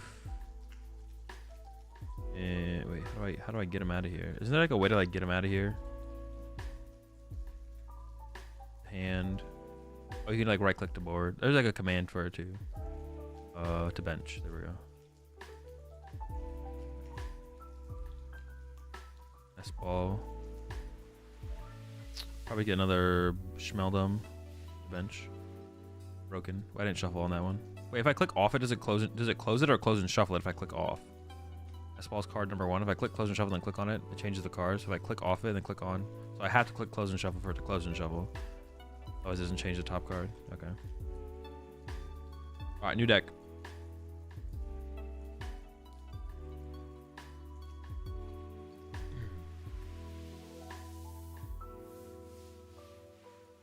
Judges will took Kufon off of Buddy Buddy Poffin. Oh shoot, yeah. Oops.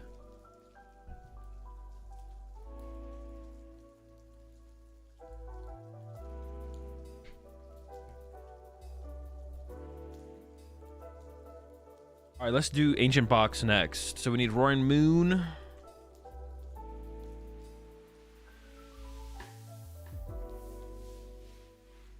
then you need Koraidon. Is it Koraidon? All right, Koraidon.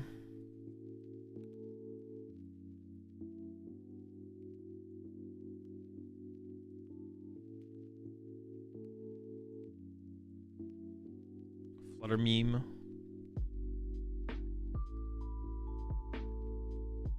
Play a couple Flutter Mains, right? Like, I don't know, 2 at least.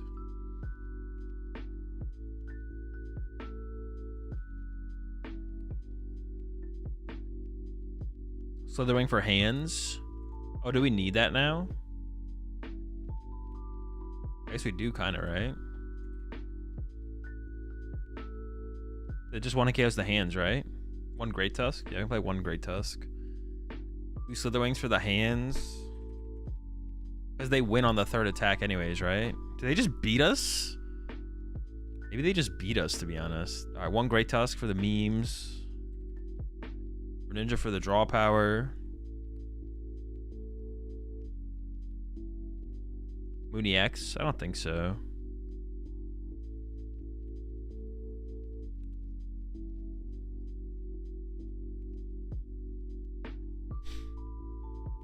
Give me 1 second. I'll be right back, chat, and we'll get back to this. Actually, while I run, let's do another giveaway here real fast. All right, so this giveaway, I'm gonna get rid of. What are we gonna give away? What are we giving away? What are we giving away? Let's give away. Let's do. Let me do them like this, maybe. All right, so here, let me switch over to the other camera angle so y'all can see what I'm giving away. I'll do 3 more giveaways.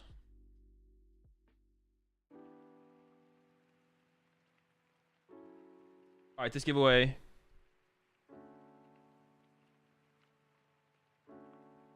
Give away these. Cyber Maniac Full Art, Schnam, and Torterra EX Full Art. Whoa, I'm struggling out here.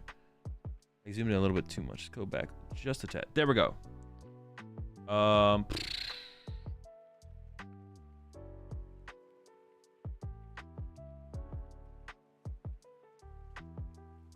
right, I'm starting up the giveaway. As always, maximum luck for the subs. So if you're sitting on a Prime sub right now, I mean, you may as well put it to work here in this giveaway.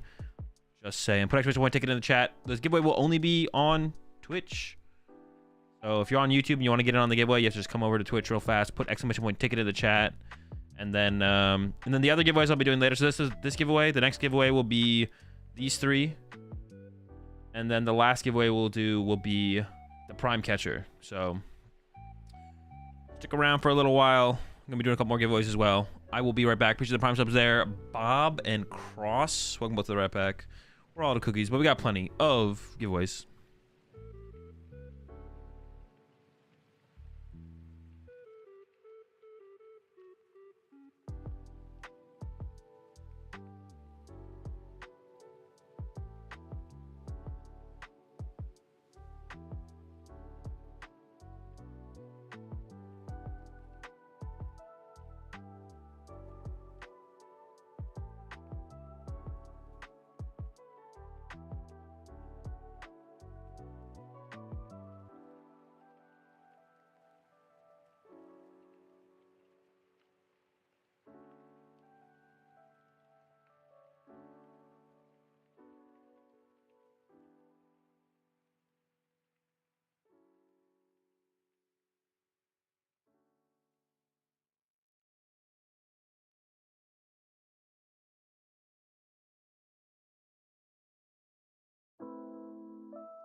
Alrighty.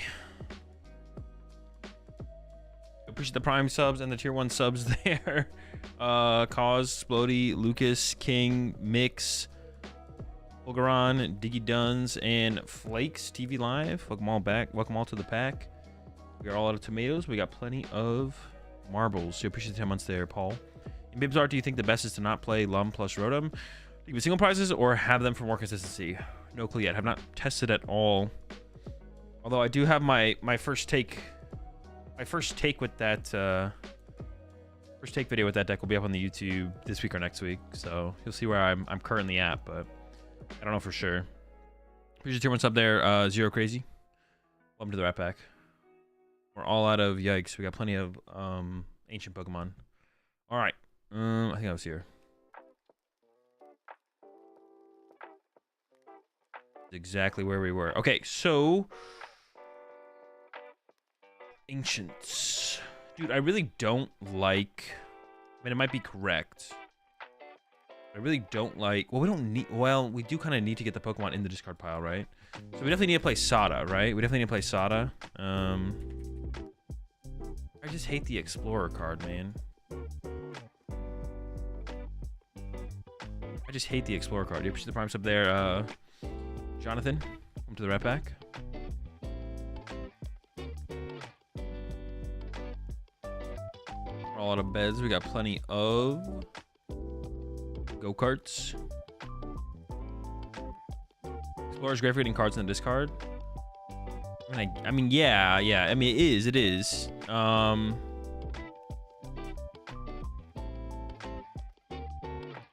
mean, it is, yeah. it is. I don't know, though.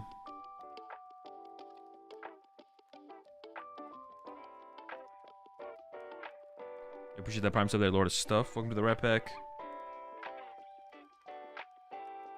We're all out of breakfast. We got plenty of pancakes. I feel like you just want to be aggressive with filling discard with Ancients, and playing Explorer is perfect with it being an Ancient card, too. Research can, like, kind of do the same thing, right? I don't know.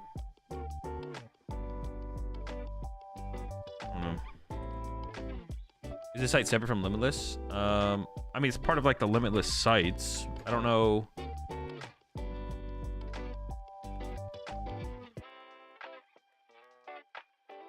don't know if it's like you can get to it from the main site, though. I feel like that's something that Robin should definitely add eventually, is being able to get to this site from the main site. I like looked under tools and there's no like deck list builder. I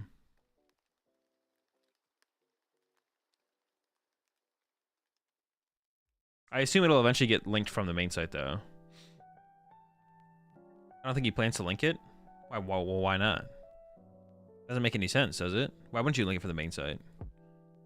He doesn't want to compete? Compete with what?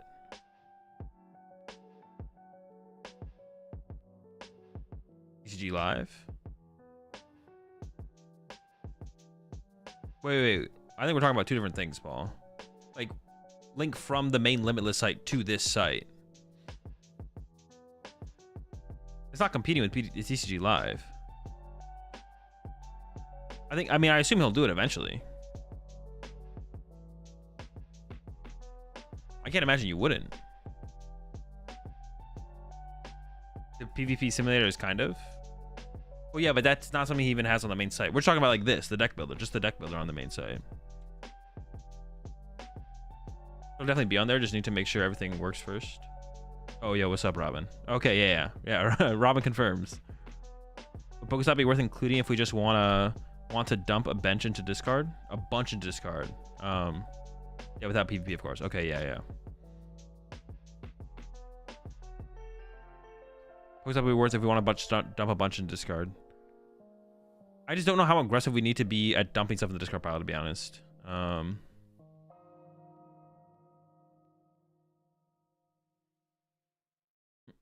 Hey, you know your Twitch title for some reason says Guyana Regionals Day 2. It's interesting. It might just be like a bug on your end.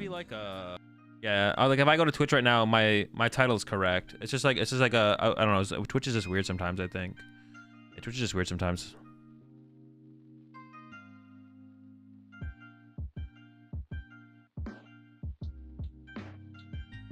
Artisan is better because it makes setup consistent. I think, yeah, I think we would rather play Artisans. I don't know how many, probably like 3. Oh, like Pokestop might be the correct way to go, but I'd rather start with like an Artisan. Because we also just need ways to find basics, right? Like 4 Nest Ball just isn't enough, I feel like. Shoes? I don't know if this deck needs to be that aggressive. Kind of like the research idea. I kind of like just the idea of playing 4 research, to be honest.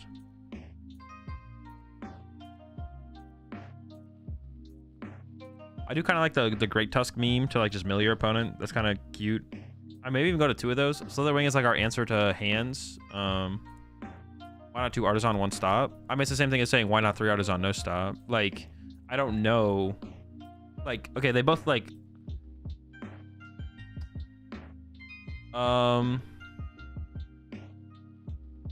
Like, yeah, like you have to give me a reason though. Like, why play a stop? Like, it could be good. Like, okay, so like there's like a baseline thought process as to like generally you don't want to play cards that have unknown outcomes, like consistency, like not just consistency, but cards being able to consistently do something is generally better than playing cards that don't consistently do something.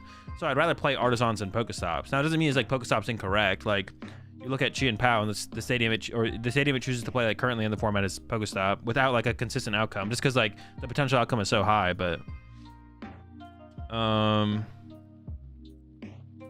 so yeah, I usually like my initial thought process. I think that generally the best thought process I generally have is like to play before you start including cards that like flip coins or stuff like Pokestop. It's better to play cards that have a guaranteed outcome, right? Pokestop could be the better way to play the deck, but without any data, without any play data for myself personally, I don't know if that's true or not. Like I don't know if it's better to play. Like if we need the potential aggressive benefit of Pokestop over something like if I can just find my basic Pokemon, I think just finding my basic Pokemon is probably better. Well, seems fine, but in testing, I might be like, this just isn't enough, and at that point, maybe I'll add Pokestops. But basically, like what was your statement? Your statement was what was your statement? You said, well, why not 2 Artisan, 1 Pokestop? Well, it's like, but why?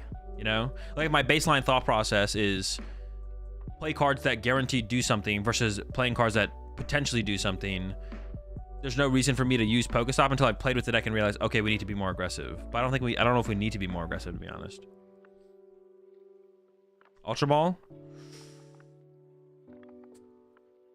I guess maybe Ultra Ball. It is a way for us to discard more ancient cards to the discard pile out of hand.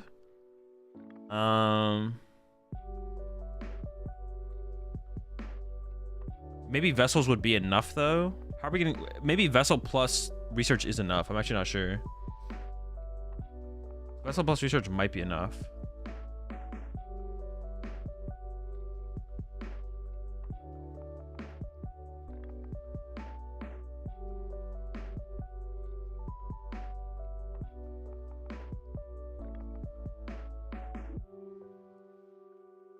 It's possible. If you don't play the Ancient Explorer, dude, you maybe just need more ancient units. I can see it, yeah. It just depends how fast we need, it depends how fast we need to ramp up the numbers of this guy. Yeah, it depends how fast we need to up the numbers for the Roaring Moon. Because if the Roaring Moon, like, if this guy's just, like, fine for the early game for a while and we don't need these numbers to be hitting very early, then we can chill, but... The question is how many Palpad? That's a good question. How often do we need to be using Sada, right? I mean, 16 for ideal KO on basic EX. Sheesh. Okay, maybe, all right. Maybe that's why you have to play the Explorer, is because it's a supporter, but it's an ancient supporter. So maybe we don't really have a choice and we have to play Explorer because of that. Like, if Research was an ancient supporter, we'd probably play that over Explorer like 100% of the time. So just because it's an ancient card, do we have to play it? That kind of sucks, but it actually might be true. It's like, well, it's because it's an ancient card, right? Like, we kind of have to play it maybe because of that. I guess I could see that actually being true. Although that kind of sucks. And then we definitely don't need Ultra Ball, I don't think, probably.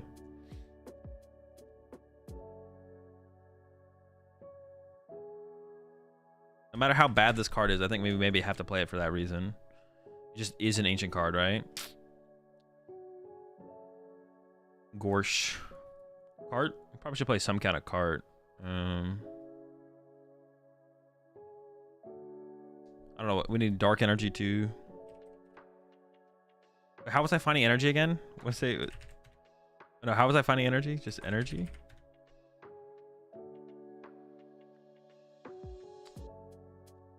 Wait, what did I do to fix this problem where I couldn't find energy earlier? You have to remove the regulation mark? Oh, okay, okay.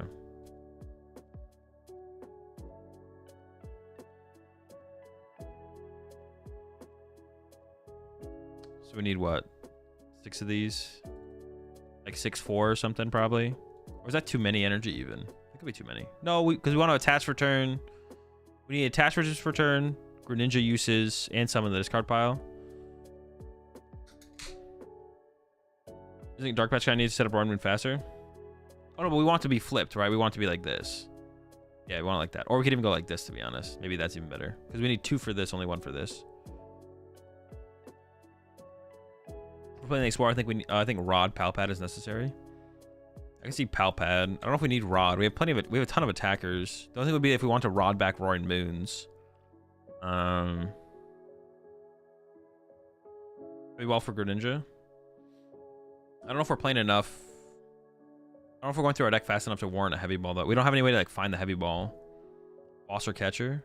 All the lists that I've seen are just like playing like heavy counter catcher, right? So we should like theoretically we just fall behind on the project change, then we like use counter catcher to like get back ahead, I guess. Is that what people are doing?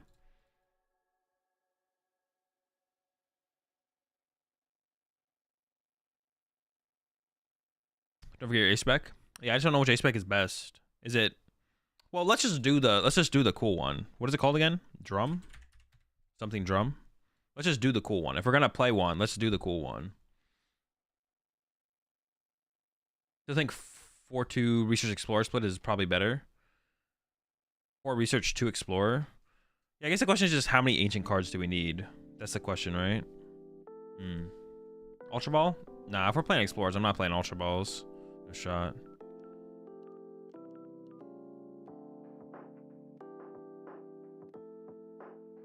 Trekking?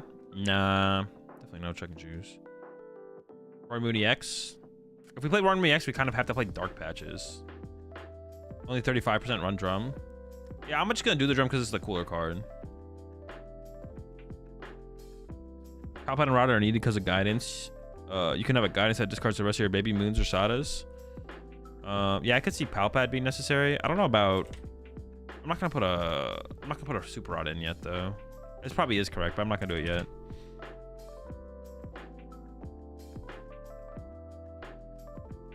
Six ancient cards for Charizard EX KO. I don't think we're ever KOing a Charizard EX. I just don't think we'll ever get there, even if we played enough cards to do it. Why not a 1-2, 1 or 2 of Double Turbo? Because you can't find it with Vessel. It only combos with this thing. Yeah, it's just definitely not worth it. Yeah, we only play 1. I mean, it could work with the Flutter Mane, but the Flutter Mane is theoretically slowing them down enough where we don't need it, probably, I would hope.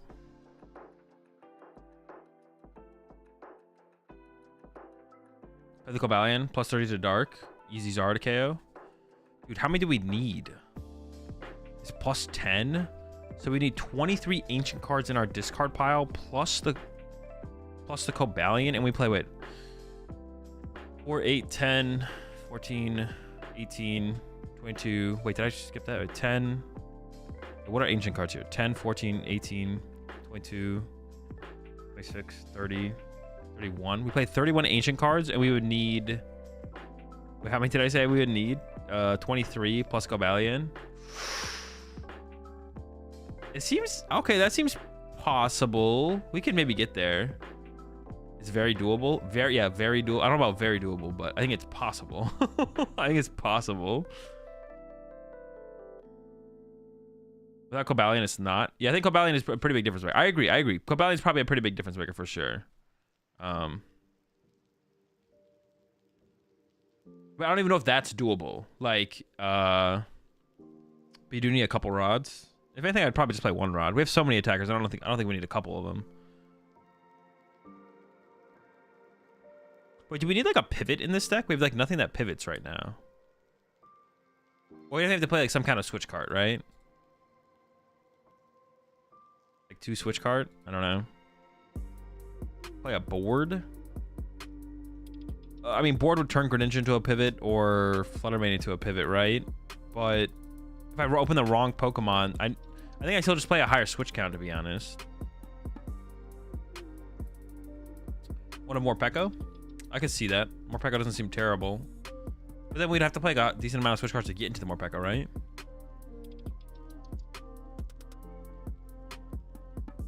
Let's see it.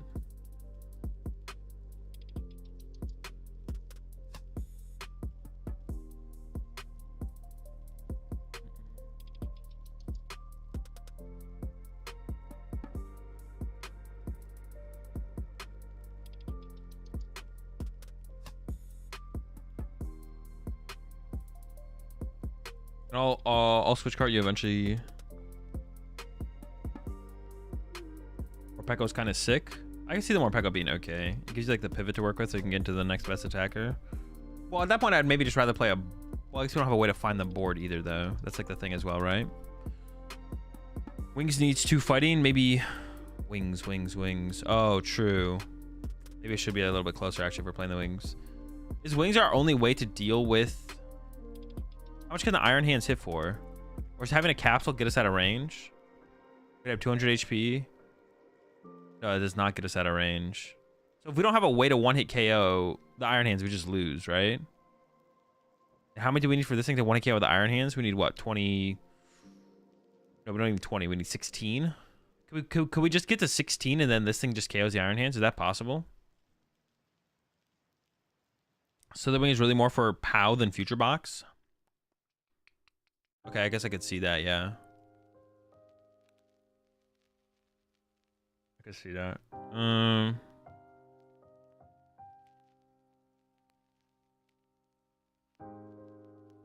What if we ever just don't play switch cards though? What if we go 1 rod? We should. Well, I'll play 1 rod. I'll add 1 rod. Also, there's fine, I guess. Maybe we can cut back on this. I mean, I like the idea of 2 Slitherwing, because even against, well, I guess GM, no, we hurt ourselves, right? Wait, hold up. Why do we need a Slitherwing for Chien Pao? Chien Pao can't KO this with either of these with Iron Hands. What are we scared of? Our Chien Pao is running the tool card? But even then, we have this too. So why are we scared of Iron Hands and Chien Pao? A Prime Catcher Greninja? Wouldn't they just do that at the end of the game? Why am I scared of this on... They would just do that to win the game, though. Why would they do that at the turn 2? Doesn't make any sense.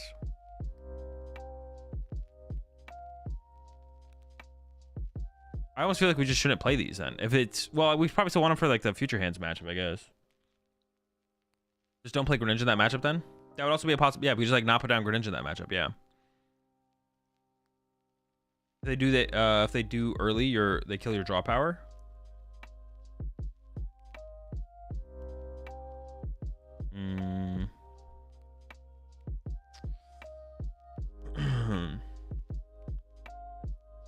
I'm like less convinced we want the Slitherwing. Well, Slitherwing seems like okay against Future Hands. Slitherwing seems like okay against Future Hands, but it doesn't seem like that big of a deal. We went vacuum to bin Greninja against Lax. No. I don't think I'm gonna tech for Lax. Not yet, anyways. Also, we'd have to find it. Like, it should be tough as well. What stadium does Raging Bull play? No clue. You need a heavy ball for finding Greninja? We just don't have any way to find the heavy ball. I don't know how, like, we could play a heavy ball, but when are we going to find the heavy ball? I don't know. Vacuum for Baton? Yeah, but we need that. We need the vacuum on, like, turn 2. Like, we need vacuum, like, literally, like, turn 2. Like, I don't know if that's realistic. I don't hate the idea of a vacuum, but it just seems like it's going to take forever for us to find. Maybe we go through our deck faster than I think, though. Only 1 Palpad and no Pokestop is crazy. Yeah, it's absolutely wild. Most broken wild thing I've ever seen. 1 wing, 1 tusk. That's what I was thinking. Well, I almost want double wing though for the Future Box matchup, right? I think we want double wing for the Future Box matchup. Well, I could see cutting a tusk. Although we do need something to fill up these 3 spots here as well now. Don't want cards in Lost Zone, need and discard. I mean, that's not a reason to not play a Lost Vacuum, though. That's not a good reason to not play a Lost Vacuum. You just literally Lost Zone anything else.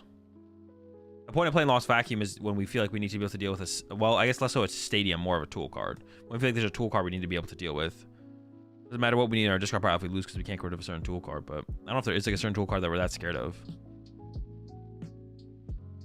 Ultra Ball? No. Why not 3 Ultra Ball? We don't draw that many cards. This deck does not draw that many cards. We're playing a draw. Our draw supporters give us 2 and 3 cards. Ultra Ball sucks in here. Now, whether or not we need to play it would be the question, but I would prefer not to play Ultra Ball in here. Our Explorer's Guidance sees us +2 and Sada sees us +3 cards, and we're playing a card. No, Guidance sees us +1 and Sada sees us +2 cards. Like, we have no cards to Ultra Ball away. No cards to Ultra Ball away. Rescue board? I could see a rescue board if we think a pivot's necessary. I don't know if a pivot is necessary, or if we can just like swarm our bench with Koraidons and Moons, and maybe that's enough. Still play 2 Dark Patch if you don't get Sada. Dark Patch only works really, really well if we play a pivot, though. I mean, you could still like set up other Pokemon ahead of time. But I would first like to see the tempo of Sada. See if that's enough.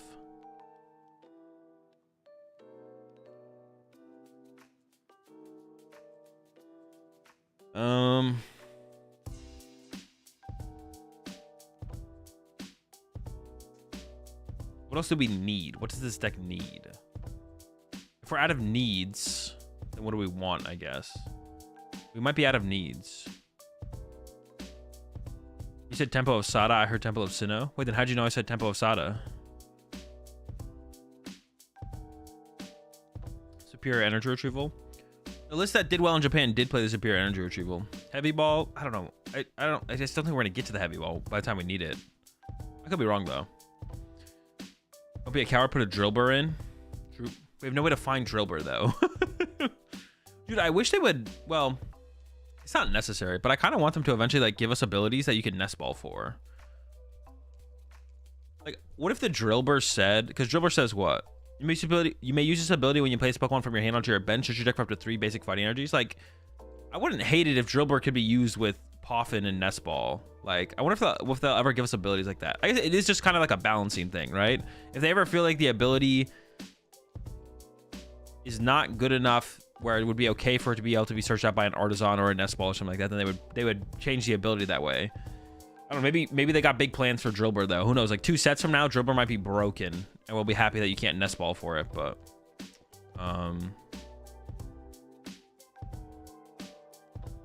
when Vacuum, one Switch Guard, 1 Ultra Ball. I'm trying to think of like other stuff that we need first.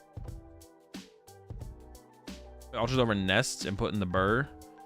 Dude, I'm not adding Ultra Balls. The Ultra Balls definitely suck in this deck. We definitely want to make sure. We would definitely want to see if the deck can work without Ultra Balls first. Ultra Balls 100% suck in here. Only good if you play Research? Ultra Ball? Probably, yeah.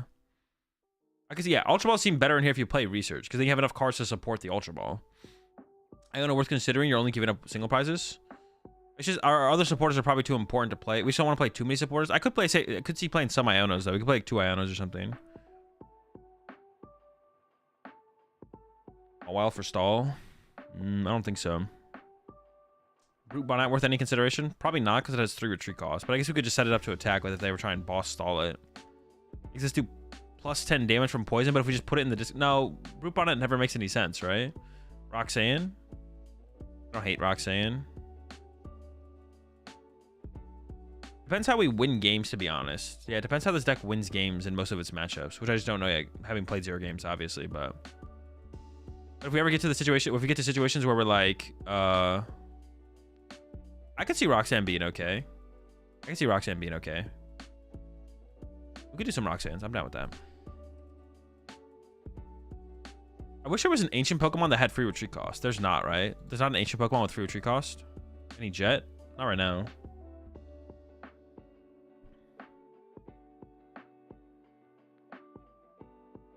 Search by ancient. True, we can do that. Advanced search. Where is it? Oh no, I can just wait, can I? Or I have to do here? Ancient.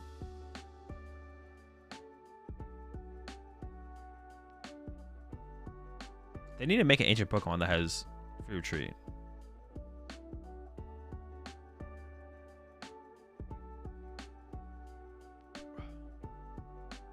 Deal 100 damage from one of your bench ancient Pokemon. Trekking shoes? Nah. I hate trekking shoes. Now sometimes it is correct to include, but if I can ever not play trekking shoes, I'm always down. I'm always down to not play trekking shoes. It's not a card.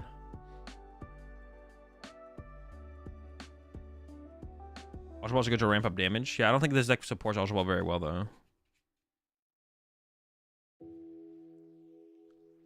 I want you to put one shoes for the last card. No. I'm not gonna put a shoes in. Shoes sucks. Why? Discards ancient and sees more cards? What, trekking shoes? It can discard an ancient card, but I would rather just play more cards that do things. That's why I like to start by playing cards that do things. And then if I get to the point where it's like, there's not enough cards that do things that I want to include in this deck, then I will then include,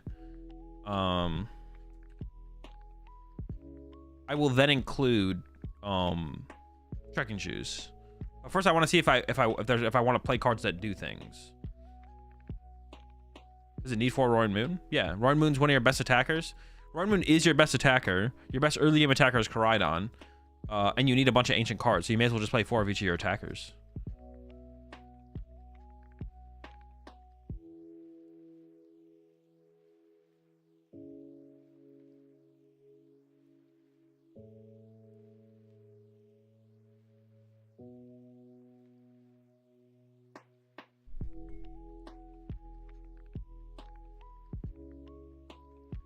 You have time to build a second version of this with 3 or 4 stop, 4 shoes, and see what it looks like comparatively. It's a lot of non-ancient cards. Third Flutter. I don't know. I think 2's a good. Flutter's actually kind of weird because if we don't have a way to get Flutter into our active turn 1, we have to like open it. What if we just didn't play Flutter Main? But that wouldn't make too much sense either because we just need ancient cards, right? So I guess we may as well play Flutter Main.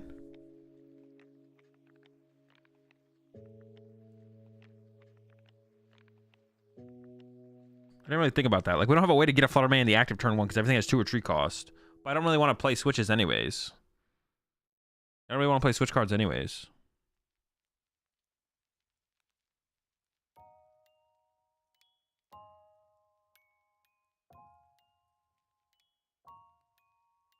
I'm just kind of stuck, man. I don't even know what to add in this last spot.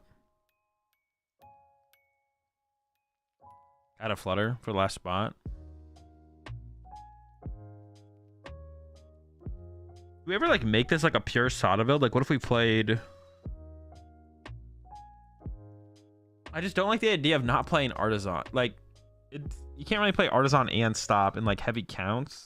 I don't hate the idea of Stop, but I hate the idea of not playing Artisan because we just don't have that many basic Pokemon search cards right now. Or net. Like right now if we cut the Artisans for Stops, we'd have 4 nests and that's it. That's our only way to find basics. That's it. And if I went heavy Stop, then I would definitely want second Pal Pad. And then I would almost want to lean towards like playing like maybe not 4 Stop. We can still just do 3 Stop, 3 Stop, 2 Pal Pad, maybe 4 Stop, 2 Pal Pad. And then what if we just did like no Explorer, just Sadas? We tried to Sada every single turn.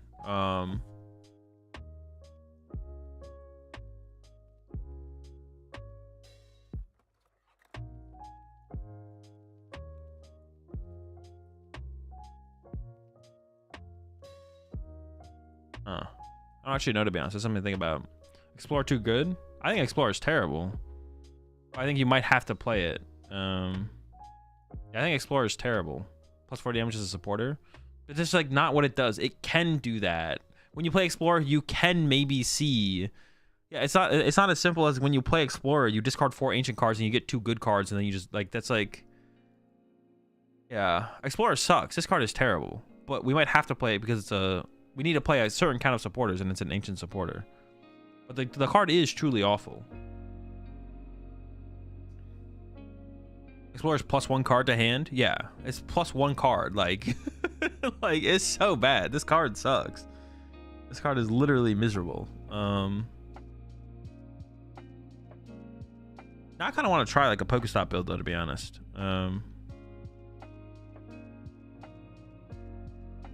Plus 60 if you then get Ultra Ball and discard even more. Yeah, put ourselves to a 0-card hand. That's broken. What if we did go double Rod, double Palpad, only Sada? Is that ever a possibility? Well, now I kind of want to try that. But now we might have to like play some more ancient cards to make up for what I do. Oh.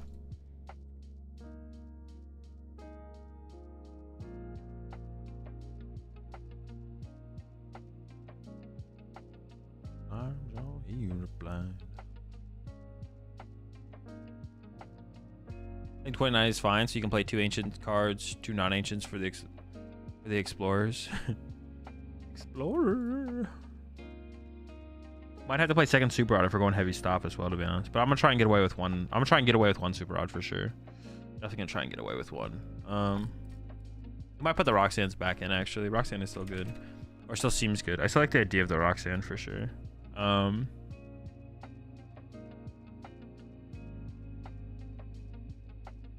When I release the video about Ricardo's POW?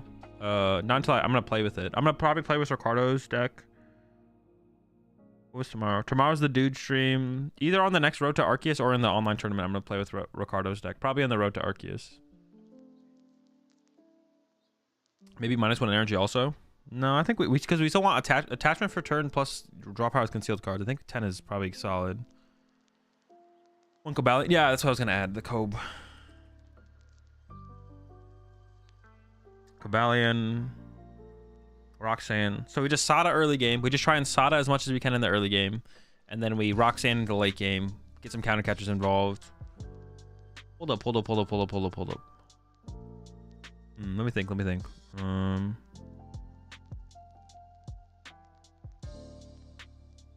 What it's like to have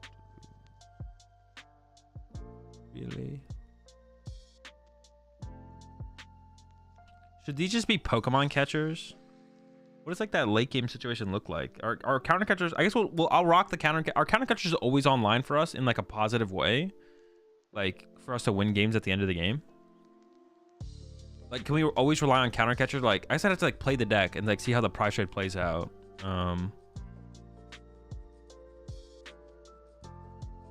Yeah, I'd have to do that. I just don't know how that's gonna play out. 4, 8, 9, 10, 11, 12, 15, 19 items. I only have 2 spots left. I only have 2 spots open right now.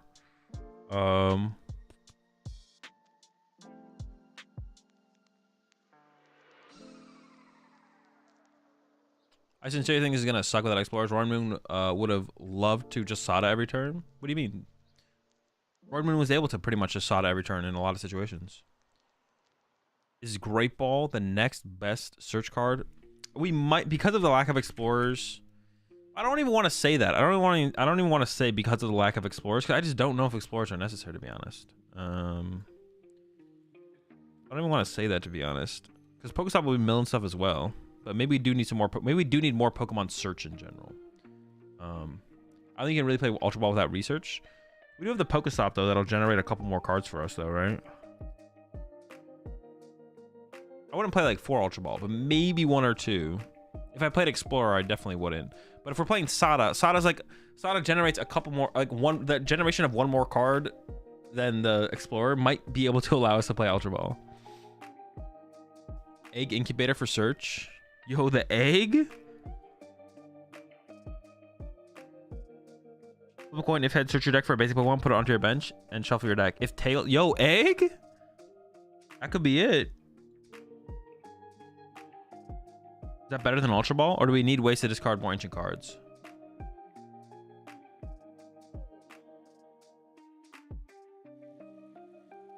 Dude, I think we're incubating some eggs.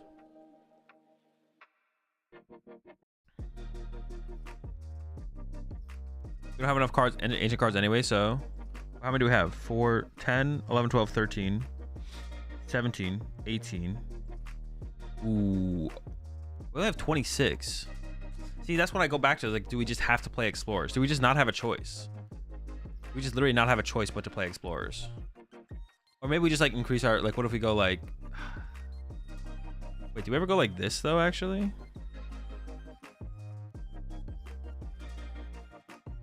Wait, is there no Evolution Ancient cards? Oh, shoot, I didn't realize that. I didn't even realize there was no Evolution Ancient cards. I was like, what if we played some Evolution Ancient cards? Well, at this point, we should just play some Explorers then, right? Like, at this point, we just play some Explorers. Yeah, at this point, we have to add Explorers. All right, 2 Explorers. I don't want to play any more Pokemon. What is that? Let's check these stats, though. We still mulligan 12. How many basics do I got here? 4, 8, 10... 15 Pokemon, and I still mulligan 10% of the time? What? Or 12%? Is that, dude, this feels not real. I didn't realize that the percentage was so high in mulligan. Really? With 15 Pokemon, you mulligan 12% of the time? Dude, this can't be real. No shot? Apparently, yes shot.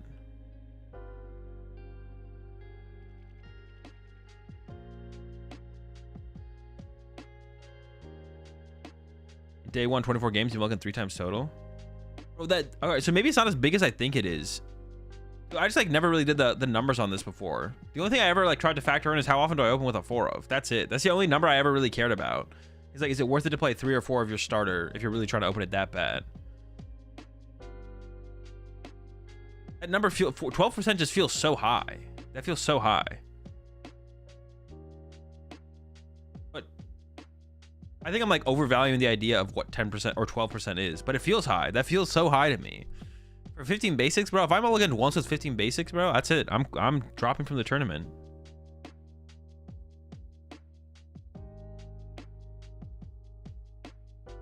I'm just done at that point. Catch me in the next one. Okay. This is 60. The Pokestop build, which might not be worth it.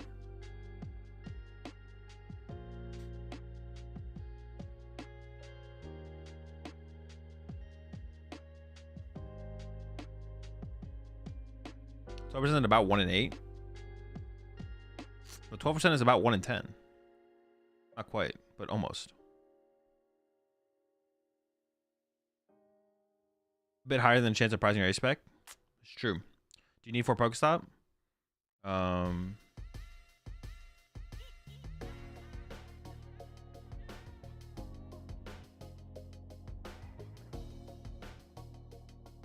Closer to 8? Wait, am I just, like, is my math that bad? I might be trolling.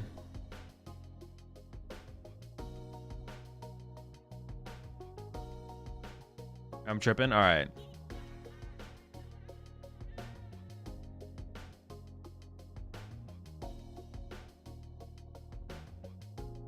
I'll just assume I'm wrong.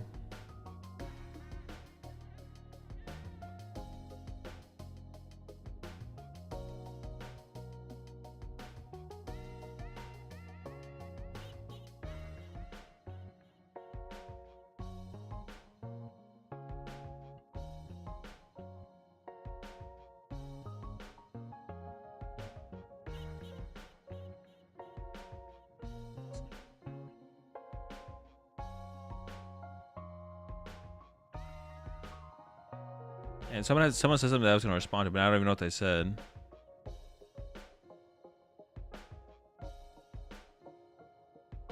I can't even find the question anymore.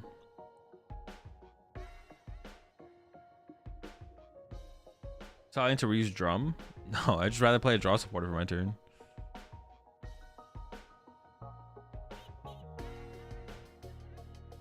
Thanks, Tyler. That's the feedback I was looking for. That's what I needed.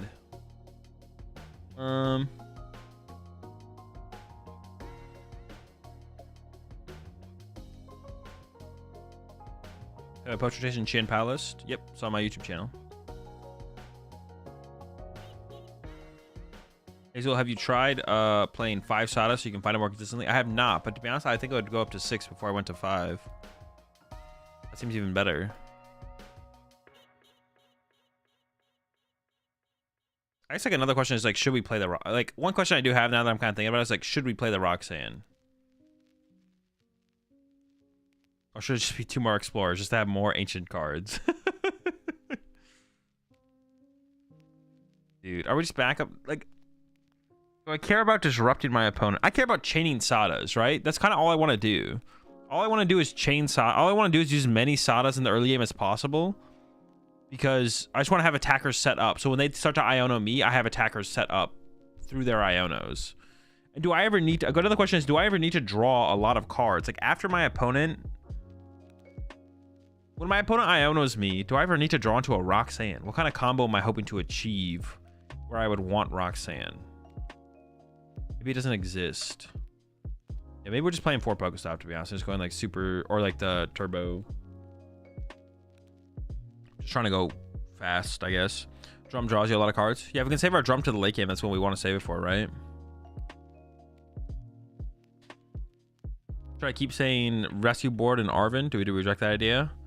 I mean, depends how many times you've already said it. There's no reason to keep saying something if I don't respond to it. Then I'm probably just looking over it. But you can say it a couple times.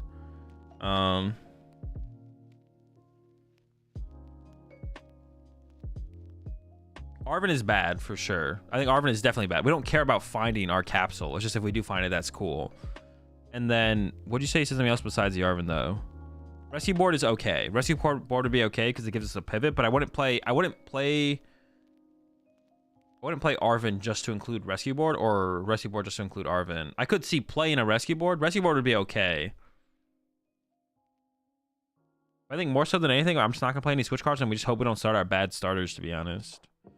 It's probably fine. 1 research. I think I would play Roxanne before research. As like a heavy draw supporter, but just like for the late game. You play research before Arvin 100%? Yeah, I don't think Arvin makes any sense. About 1 Arzon 3 Pokestop? I mean, it could be better, but there's no... I'm just gonna start with 4 Pokestop.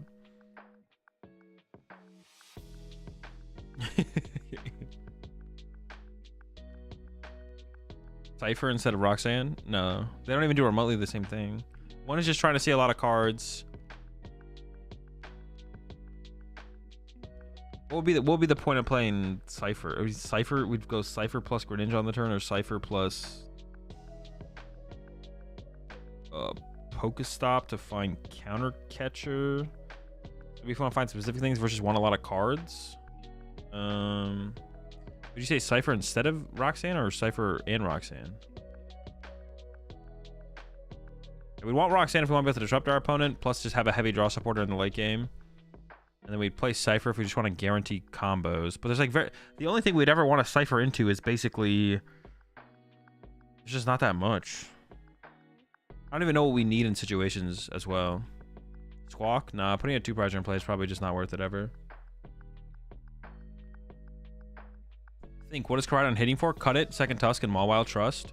Literally genius. Actually, you know what, Scamtree? That's genius. That's the best thing I've ever heard. You're right.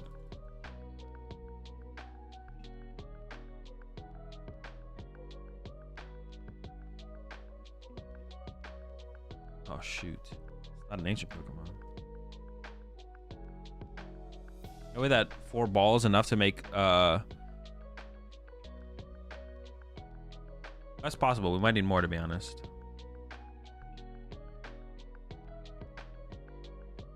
Really just help set up for CERN? Nah, I don't really want to put a 2 Prizer in play.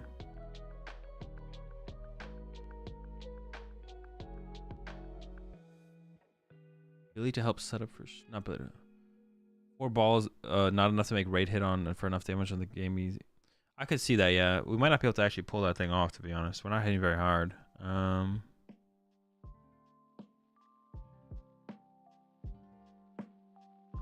6, 12, 17, 18, 19. Only 19 items. Oh, that's about right, Mawile. That's the one I would play if I was playing Mawile in here.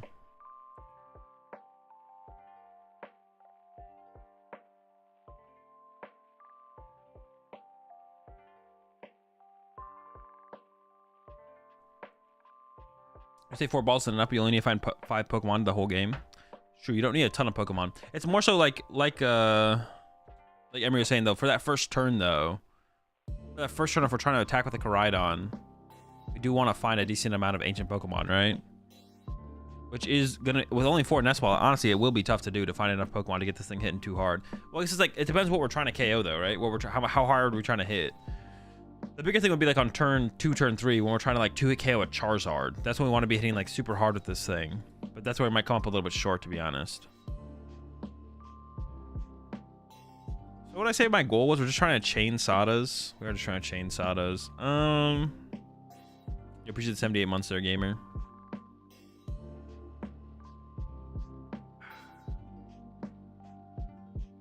Dude, now I'm going back. Maybe we do just play Artisans. Dude. What does Pokestop do for us? It helps potentially chain Sadas more aggressively because we just dig for Pokegears and Pal Pads and then chain Sadas.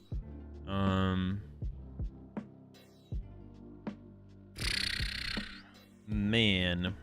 Item count seems really low for Pokestop. I mean, 19's like a decent amount. How much does Chi and Pal play? Yeah, how many items does Chi and Pal play? Now you got me like thinking about that. Check.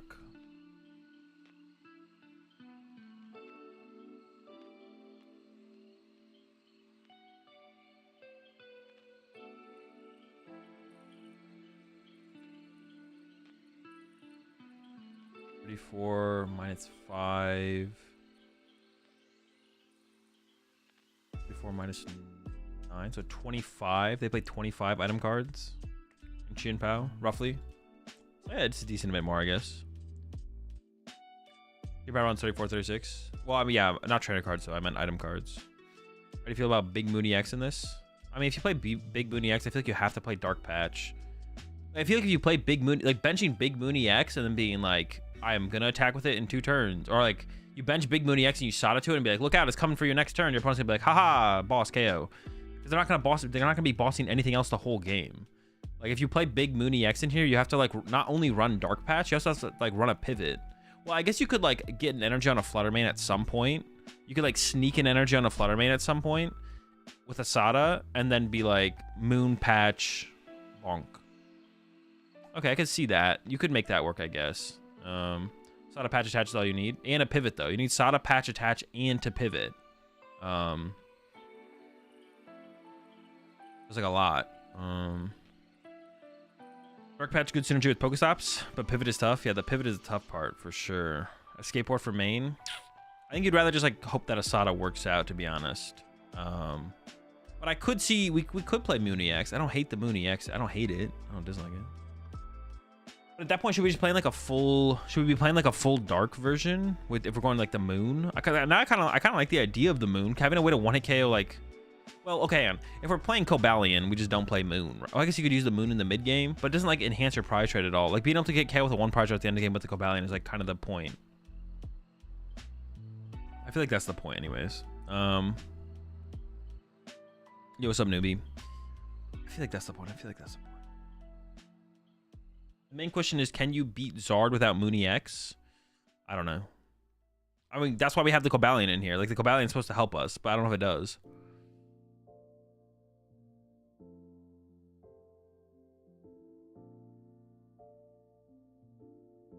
Just throwing the Mooney X later in the game. Could do that. Could play a Thornton and a Mooney X. Just mill it and get it back later. Play 1 board to retreat. I think with the board is like, we have to finding the board sounds annoying. I think I'd rather just like if we just increase our odds of chaining Sadas, that like basically is effectively a board, right? Because we could just like bench a Fluttermane and then we can bench a Fluttermane and at some point Sada to a Fluttermane and it has 1 retreat cost, so that becomes our pivot. I'd rather just like increase our chances of like chaining Sadas instead of playing that. Morpeko greater than board, I think. That is also probably true. We'd probably just rather play Morpeko if we really, really want to pivot.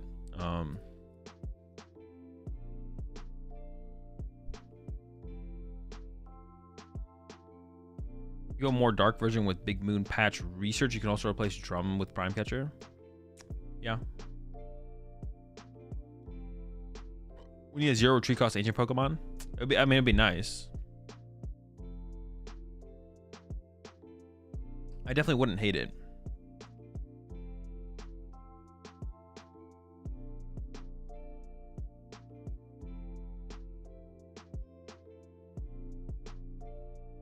If you played Patch, you could cut into gears. You don't rely on Sada then. I mean, maybe we still want to find a draw supporter every single turn, though, right? We still want to find the draw supporter, though. Is a Cobalion necessary? I don't know. I've never tested the Zard matchup, but I like the idea of it. Seems cool. I feel like you're never one-shotting a Zard anyways. I mean, this would allow us to one-shot a Zard, though, I think. Oh, no. This is what is allowing us to theoretically one-shot a Zard. Like, this is the point of playing it. Wait, we could play 2 of these.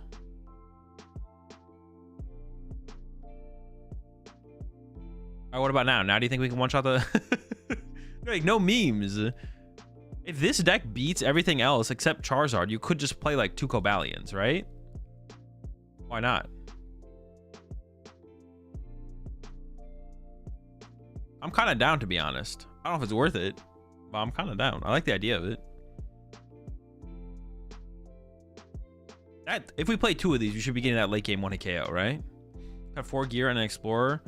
Into stop for 3 research, 3 patch. Cobalion becomes Moody X. If you want to go that route. Nah. Its ability stacks? It does, yeah. They will kill them? That's fine. They'll kill them. I'll super rod them back, put them back on my bench. Punch.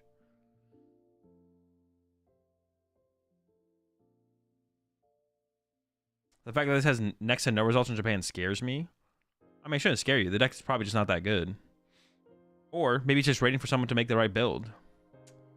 I mean, unless you're like dead set on only playing Ancient Box, then I guess that would be the only reason it should scare you. But it might just not be that good of a deck.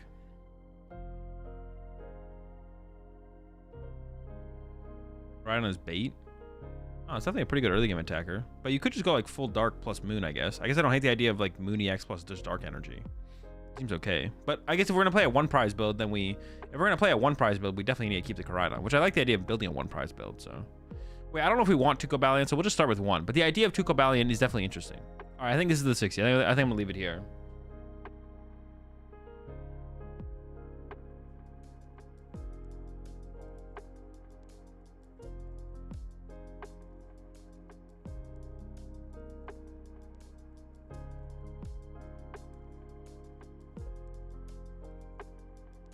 No grass ancient Pokemon? I don't think so. What is it? What is the name of this card again?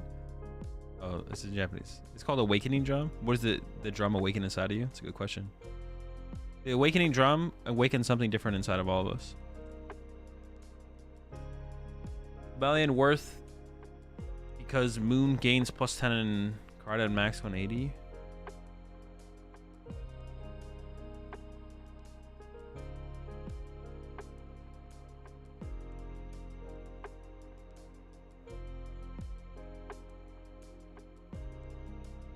Prime Catcher EX plus Patch is kind of its own deck. Yeah, they're definitely just like 2 different decks. I agree, yeah. You need Slitherwing? I mean, it seems kind of important, yeah. Can you just counter catcher their crown for weakness? You could counter catcher the Iron Crown. Where is it? What's the type on this thing? It is weak to dark. You could do that, but aren't they just always ahead on the prize exchange unless you KO their hands? Like they go hands. They go hands KO, and then you go ignore your hands, knock out on the bench, and they go, okay, cool, hands KO, and then you're just like, well, I guess I just lose, right? Like, you have to KO the hands and hope they don't chain hands, right? I feel like. But honestly, it might just be a terrible matchup, to be honest. You have 200 HP. Oh, I see what you're saying. So you only set up Moons and Koraidons. Well, so you'd have to set up only, you would have to only put Moons in play with, okay, that could work. I see what you're saying now. I see what you're saying. No, but what happens in the situation where... Well, no, you could get to the 1-hit KO. I see what you're saying. That could work. That could work. Because if you're tied on prize cards, they can't play counter catcher. If you're tied on prize cards, they can't play counter catcher. And if you go KO their Iron Crown, it's not impossible for them to KO you back, but it is harder. It depends how many Iron Crown they can get into play, right? Because if they have 4 Iron Crown on their bench and the tool card, they're hitting 220. So they go draw 2 prize cards. You're like, all right, counter catcher KO, draw 2, and they go, okay, knockout again for 2. And then they do just go with like boss on Radiant Greninja. I guess you could like try and avoid putting it in play, but you'll push the 32 months there, newbie. I could see it though. I could see that making the difference for sure. Maybe. The retreat on Slither is nasty. Yeah, but you can just like start attacking with it too. You can just like start stomping off even. But that does make me think we could just play like 0 Slitherwing, to be honest. We could just play like zero Slithers. Well,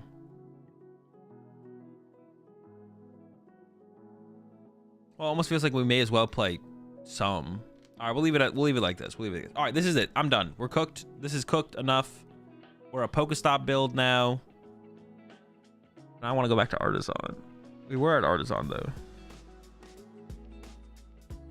I'm gonna stay at Pokestop. I'm gonna stay at Pokestop build. We're gonna say the Pokestop helping us get Pokegears and Pal Pads to chain Sada is worth. And then we will test it when the set finally comes out on PTCG Live. All right, now Future Box. I have no idea what Future Box should look like, but we're gonna give it a shot here, see what we come up with. Or research, go away.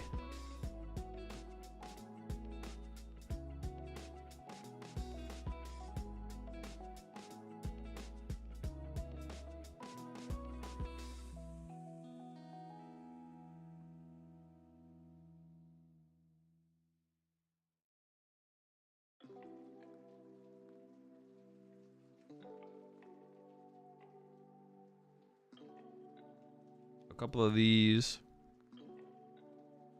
A couple of crowns. A couple of hands. Maybe a bundle. The whole Ancient Squad. Or Future Squad, excuse me. Oh, I'm not. So what am I searching by right now?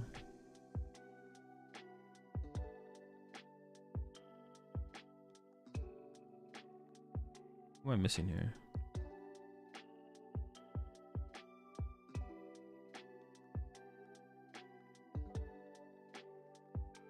Am I trolling or is this just not applying right here? Hide alternate prints. I'm seeing every print. With some baby dons, right? Where's the other one? Am I trolling? Dude, oh, there it is. Reboot. One prize Future Box. I mean, if you're doing like something memey with like the thorns, I guess it'd be like okay, but it's probably not good. The one prize stuff, Future Box doesn't work probably because they can just go chase your Iron Crowns for 2. So you have to like be, you have to be like more. You have to be like a 2 prize deck that has like aggressive options. I think for sure.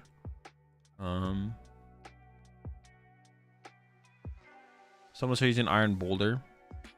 It is like a good card into a couple matchups, right? Yeah, we'll put the Boulder in there. I'm chill with the Boulder. I'm chill with the Boulder.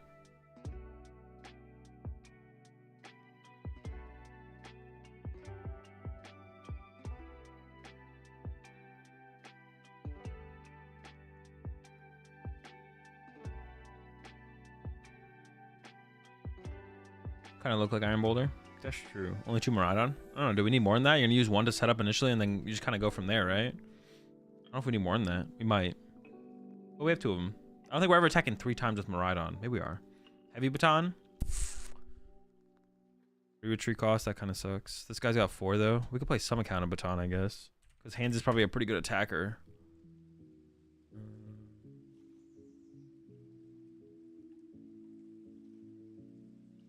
I'm down.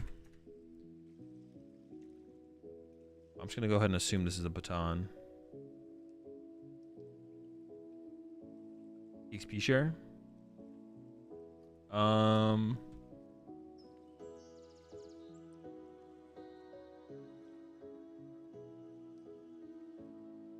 know about XP share. You appreciate that tier 1 sub there, Sue. Welcome to the right pack. For all the oranges, we got plenty of pictures. Arvin build. I have no clue, to be honest. I haven't really thought about this deck too much at all, to be honest. It's like the deck I was like most excited for, but now I don't even know. Arvin. I mean, Arvin seems fine. Town Store. I'm playing 4 Arvin. Do I really want Town Store? I'd almost rather just not play stadiums, I feel like.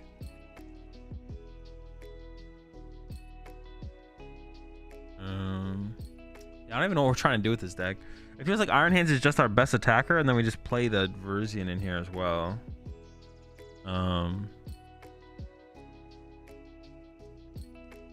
Honestly, I just feel like we don't have enough future options. Maybe it's better than I'm giving it credit for.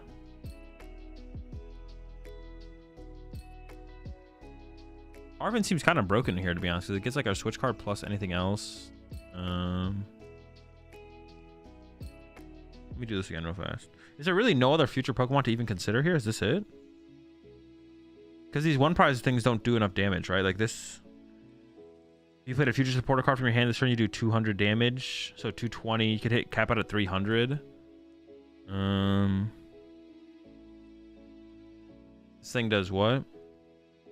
It's metal and fighting, and then it does 60. Moving energy from this Pokemon to one of your bench Pokemon. Oh, is this thing better than the Boulder? Because it's a one prize Pokemon that can one hit KO. It's a one prize Pokemon that can KO Arceus and the other thing, right? Can you be sure to chain the leaves? Shouldn't this thing be able to make us chain leaves? The reboot pod should let us chain leaves.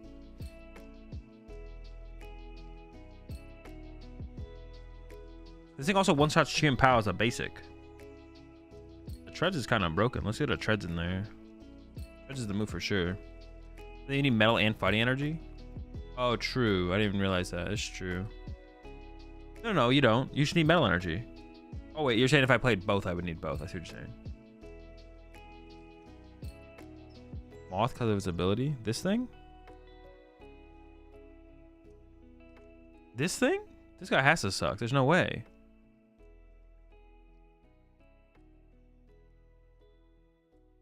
We have to play fire energy then. But then we don't need fire.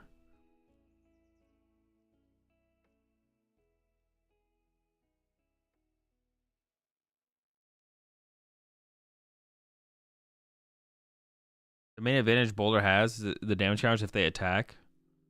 I guess I could see that, yeah. More teched out version Moth is really good. For what though? Like what does Moth match up well into?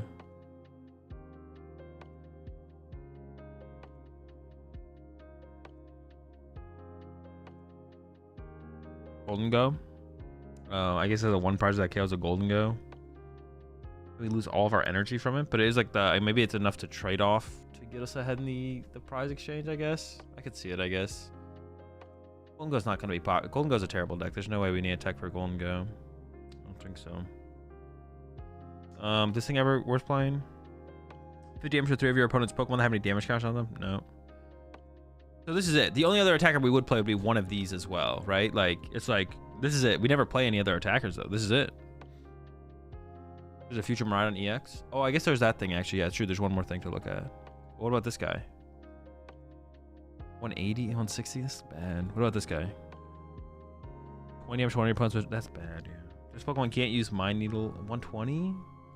And there's this. 200 with the tool card. 240. For like 3 to 320 if we had 3 to 4 crowns. Getting 4 crown in play is going to be tough, though. 3 crowns, we're hitting for 300. Appreciate the 13 months there, Mully. Takes lightning and psychic energy. We don't have to play psychics, but we could.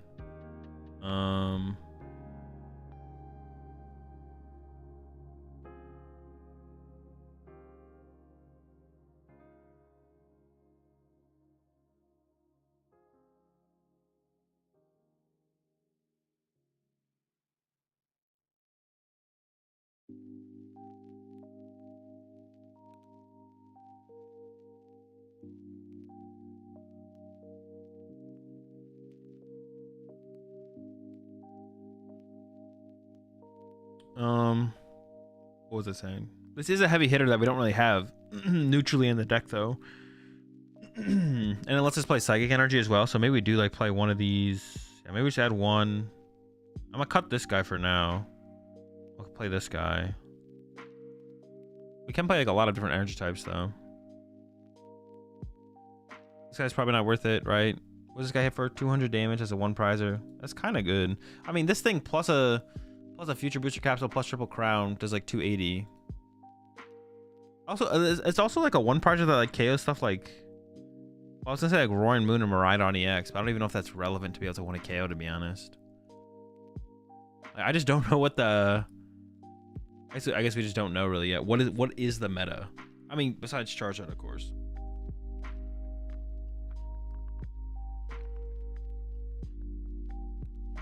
You don't accelerate enough energy to chain 1 prizes though. Yeah, probably not. That's probably true.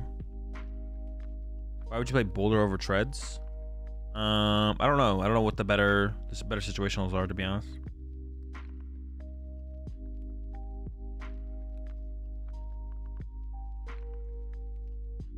Have any opinion on Gengar EX is playable? I don't think it's competitive, no. How many different energies are we gonna play here? A lot. So we're gonna go yeah, a lot. All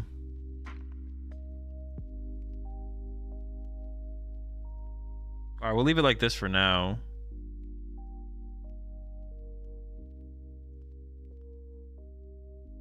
Your piece of 6 ones there, Steel Mind. We don't have enough ways to like maintain energy and play. We attack with Miraidon. We load up energy and play on a Pokemon. We follow up, we have attachments for turn. EXP share? I guess maybe we do have to play EXP share.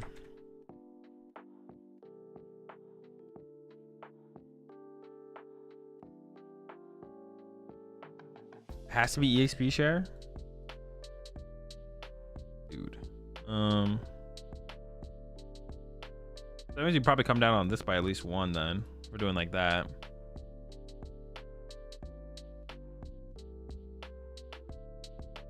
So what does our bench look like? We have probably 3 Iron Crown in play most of the time. Maybe only 2.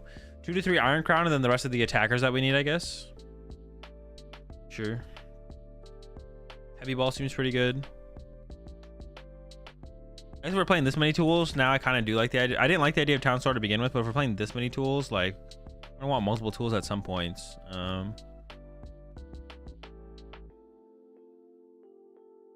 XP share and then vacuum for booster capsule. I mean, that is like, we could do that, right? We could Arven, we could get the EXP share and play, and then we can Arven for vacuum capsule. I don't hate the idea of that. I don't know if we need that though.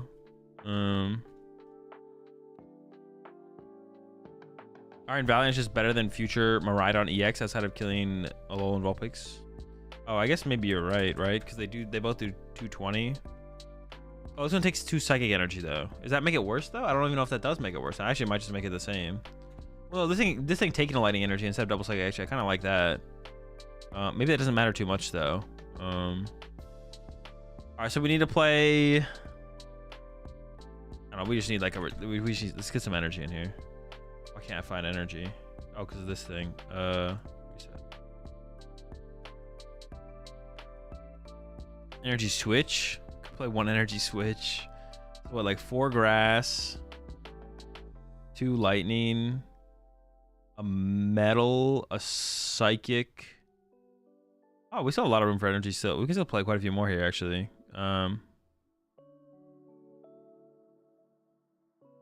Maybe we just like up all these by 1. Now we're sitting at 11. We just like not play an ancient, I guess.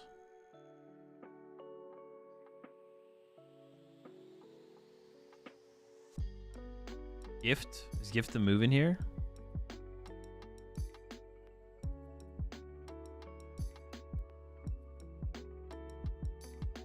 So maybe we do cut down on these. Playing 4 Gift. 6, 7, 8.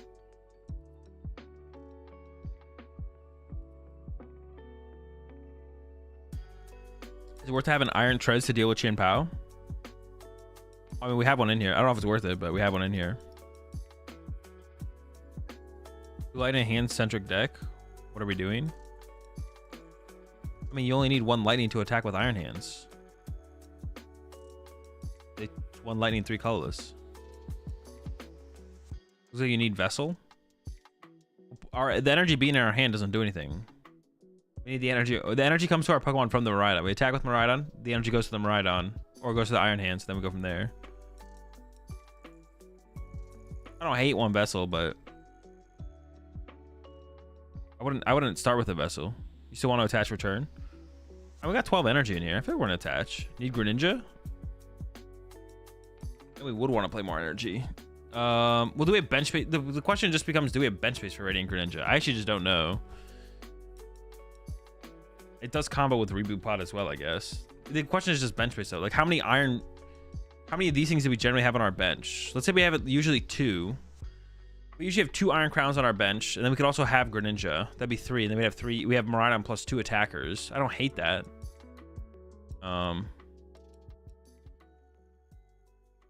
I could see that being okay, to be honest. Also need like some other kind of supporters in here, to be honest. Radzard. I mean, we could play Radzard. We could play Fires on a Radzard. This deck is tough to cook for sure.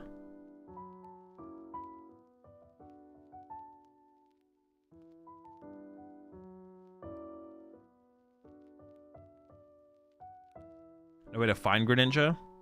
True, we also have no way to find Greninja. I think we just only need 4 Techno Radar. We don't really need to play anything else, right? Bundle.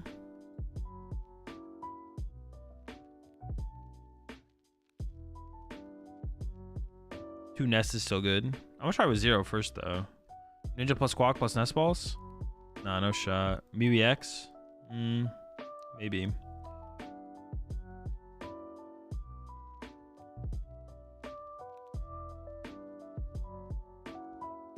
Research or Ionos? Should it be Ionos or researches? I was thinking Ionos, but we could do researches. I don't hate the idea of research as well. Dude, I still have, how do I have 12 spots open? I have to be missing something, right? We need like counter. If I'm playing, what's it called? We need boss. Okay. Those are some spots. Am I missing anything else that I need? Super Rod? Do we need Super Rod? Oh.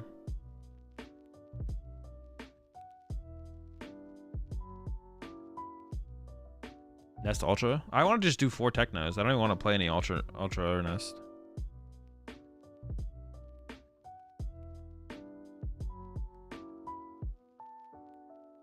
And 12 energy. We could like increase our energy by a little bit. We could go like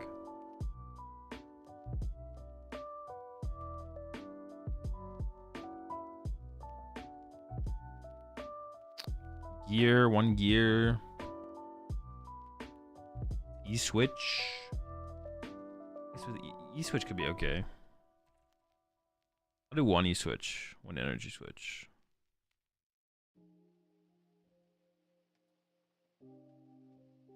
More Miraidon?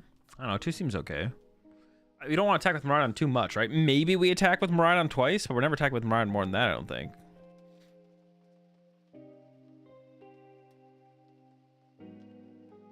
I'd use 2 Jet over 4 Gift for cases of Snorlax. I'm not really teching. I don't really want to tech for Snorlax. I don't really care about teching for Snorlax. That's what I mean to say. Rod.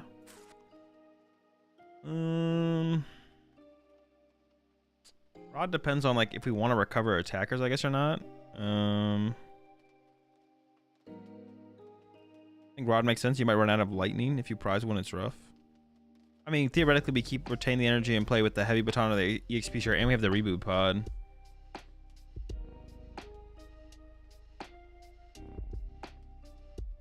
Gear angle, turn 1 armor pretty good. Seem very important. It does seem pretty good, yeah.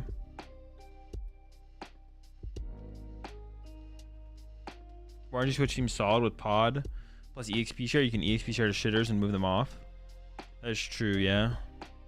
What is the retreat cost on this thing? This thing has 2 retreat cost. Putting an EXP share on this thing seems like, well, I guess energy switch could be our way to move this if someone tries to gust it, right?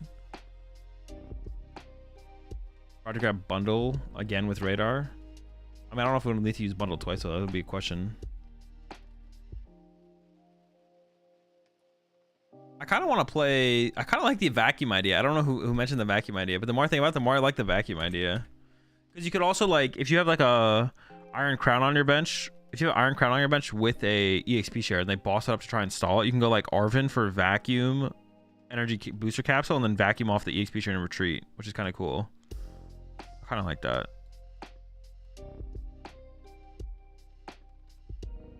What happens if you get Iono to 2? Draw the cards off gift energy, I don't know. What happens if you get Iono to 1? Or into combo that leaves to get powered up hands in play. That is kind of cool. You can like leaves and then you can Thornton into anything. But how are we ever gonna have the Thornton? Leaves Plus Thornton is actually kind of sick, but I don't know if it's realistic. It is sick though. It is definitely sick.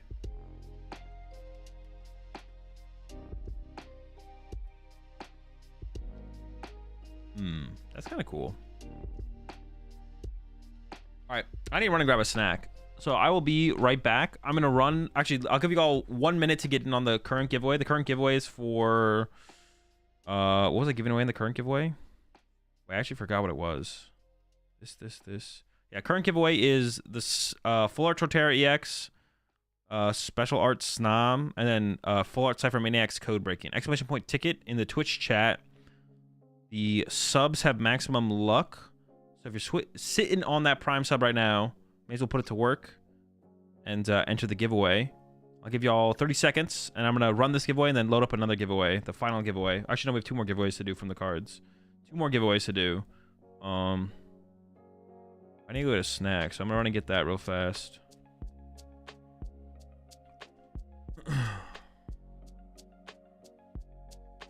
And Pidgeot, then you can Thornton. I would rather just like play 4 Thornton probably before I play the Pidgeot. Just have 4 Thorntons in there. Thornton into Wochi NEX. Literally broken. The Thornton's kind of cool. I do like the idea of the Thornton, to be honest. I wouldn't add until like actually that's something I wouldn't add until I can actually like play games with it, to be honest. Shopping center instead of vacuum. Yo, the shopping center is actually kind of sick. The vacuum does a little bit more for us though, I would say though, right? Like shopping rotates. Oh, apparently shopping rotates. But that's actually a good idea. Actually is a cool idea. The shopping center is it's a cool stadium. That's a cool idea for sure. All right. I'm going to go ahead and close the giveaway. Draw a winner. It is GMax Snom. Congratulations, GMax. I'll send you a message after the stream to get your information to get you your cards. All right, next giveaway.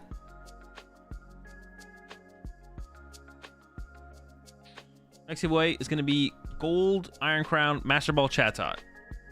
Let me start it up. Give me 1 second. And I'll do one last giveaway at the end of towards the end of the stream for the Prime Catcher. I'm actually going to name this so I remember what it is. Chatot, Snom, and... Wait, no. Chatot Master Ball. Master Ball. And was it Iron Crown? Gold Iron Crown. Gold Iron Crown. Anyone can enter the giveaway. You just have to be following the Twitch channel. And if you're a sub, you get maximum luck. Anyone who's a Twitch sub gets maximum luck. All right, it started. Exclamation point ticket in the chat if you haven't. Well, you have to redo it again now. Yeah, exclamation point ticket in the chat. If you're on the YouTube side of things, just come over to the Twitch side of things. Into the chat. Then dip back to YouTube. And yeah, I'll be right back. Appreciate the Prime sub there. Gray Sentinel. Welcome to the right back. Yelling a bit. Appreciate the Prime sub there. No idea how to pronounce your name, but I appreciate it.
Appreciate the 2 months there, Albert.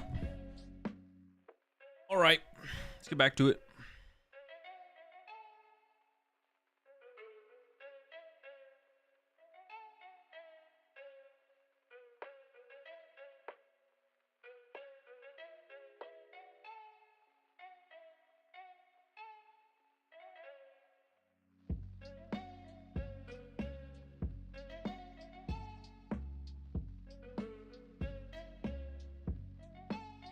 What's the snack today?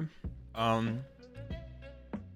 scrounged up a piece of bread from Lorelai's pasta she ordered the other day, and then half a cookie. It was a good it was a good it was a good what do I want to say? We're profitable in our search for food. All right, I'll run this giveaway here in a second.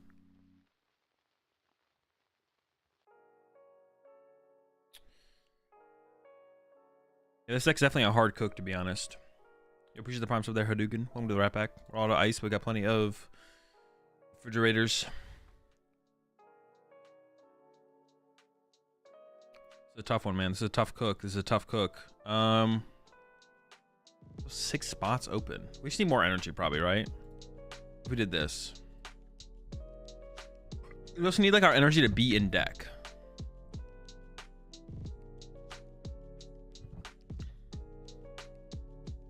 What's our mulligan rate with this deck? Which is the 5 months there. JT. If someone wins, whoever wins the giveaway, I'll message you on Twitch. I'll message you on Twitch. Is this a go second strategy? Probably depends on the matchup, to be honest. But I would say most of the time, yeah. Don't want to miss to deal with Moon? No. I don't think Moon's a big enough factor to include a missed energy over. Also, we have no way to find it. I feel like this compared to Jake Gearhart's site. I mean, this site is definitely more refined. It has more going on with it, to be honest. It's definitely an upgrade over, or it definitely has a lot of improvements compared to what Gearhart's site was. What Gearhart's site is. There's a lot more happening. I'm gonna find a limitless builder. I'm loving it right now. Way more efficient than TCG Live. It's good. It's very good. Yeah, Robin did it. Robin's done it again. Is it ever worth to have a mana fee here? I don't think so. Probably not. You push the prime sub there. I'm Zacked. Come to the right pack.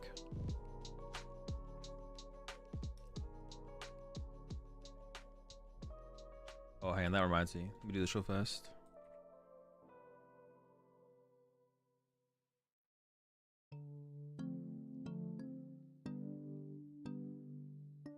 Is Heavy Ball good in this deck? Probably. We got a lot of 1-ofs and 2-ofs.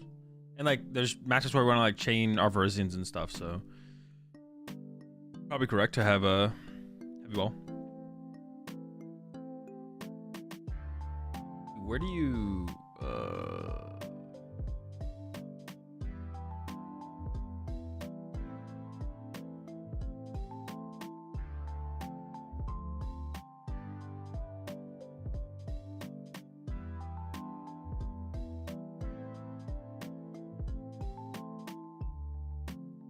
Man, what am I even looking for here? I'm looking for something. Hang on, give me 1 second. Let me figure out what the fuck I'm trying to do here.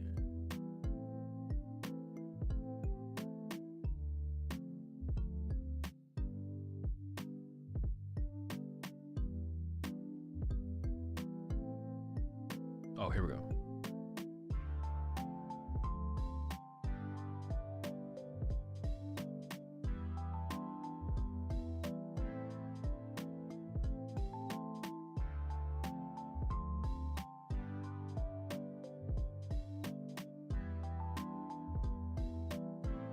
I was just gonna I need to unban Echo.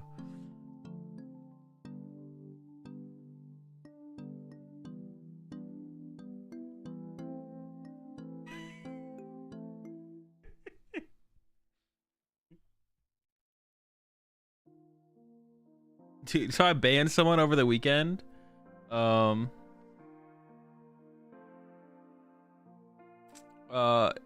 just banned someone over the no. Yeah, I unbanned. So I told Akko I'd unban him after the weekend. So I just remembered right now for some reason. But I banned someone else over the weekend, bro. Their unban request is literally just, dude, unban me or else. I didn't do anything, you scumbag weasel. Unban requests are always funny. All right. Or else. You scumbag weasel. What did Akko do this time? Just being a little bit too much of Akko too consistently. That's it. Yeah, I'm like conflicted on like what else we should even play here, to be honest. Maybe some gears. All right, I'm not against playing some Poke Gears. Maybe gears and boss. Like, what if we did like... Oh. Yeah, what about like 2 Poke Gear and a 3rd boss? Is that good enough? Is this like a... This seems good enough, right?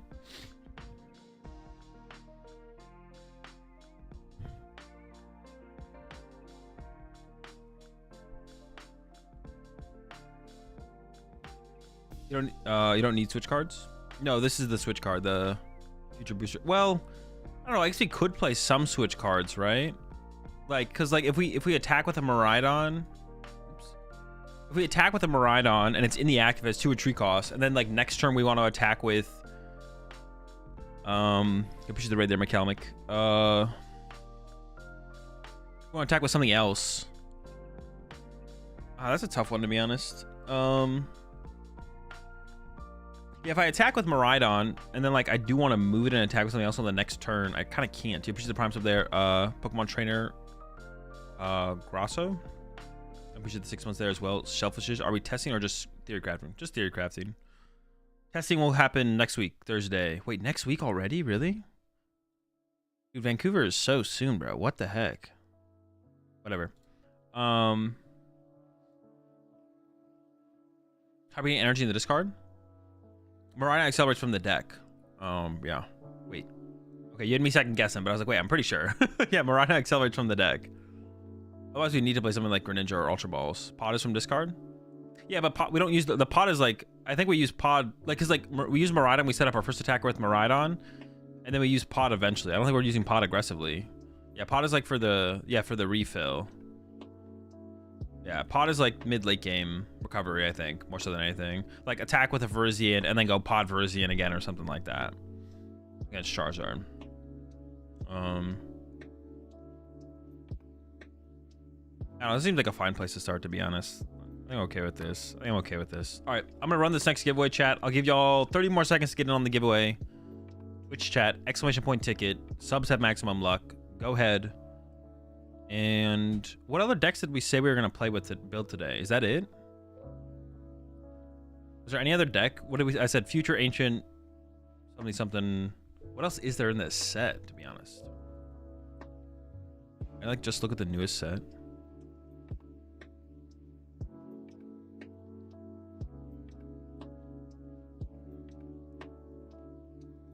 That. Oh no. Future Hands? No, I think Future Hands has already been done, basically. What is the name of this set? Regulation mark equal H? Okay.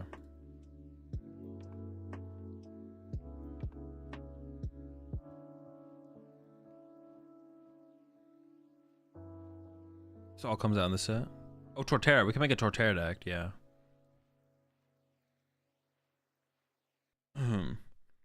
All right, well, I'll have to work on some more decks on another day. Torterra deck. What else do we have in here that's worth working on? Torterra, maybe Incineroar. Incineroar sounds like a headache to make, but we could try and make it work.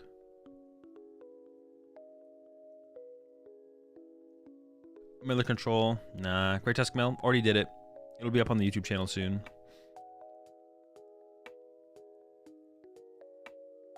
Bramblegast. Bramble Ass. Incineroar and Torterra. Those are 2. What else? What else? Incineroar, Torterra. That's kind of it, to be honest. I didn't have anything else. Dialga? We made a Caparaja deck. don't really want to make a Dialga one, to be honest. Copperage one, this looks kind of cool. Looks how good it is. Big Vault Trust. I don't trust you.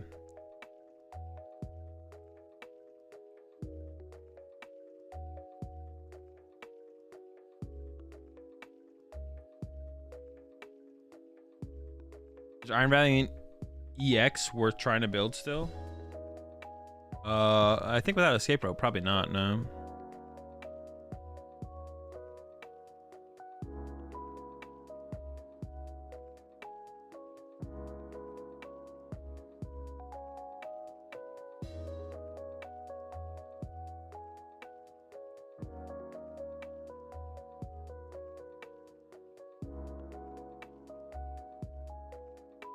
I'm not building Raging Bulk.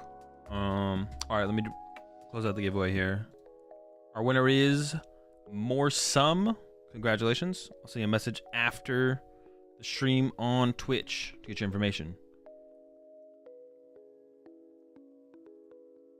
I love for Kirlia Gallade Zar to be good, but without level, it's a whiff. That does seem tough, yeah. RNG for the bundle? I don't know, is there something we need to attack the bundle? I don't know if there's like, that's like a super like matchup specific scenario. Is there any like old stuff that like gets good with new cards? I didn't really think about that, to be honest. Is there any old stuff that gets good with new cards? What's this guy do? That guy sucks. Dialga. Okay, Dialga. Bennett Salvatore. With a Salvatore Bennett deck? We could. Good.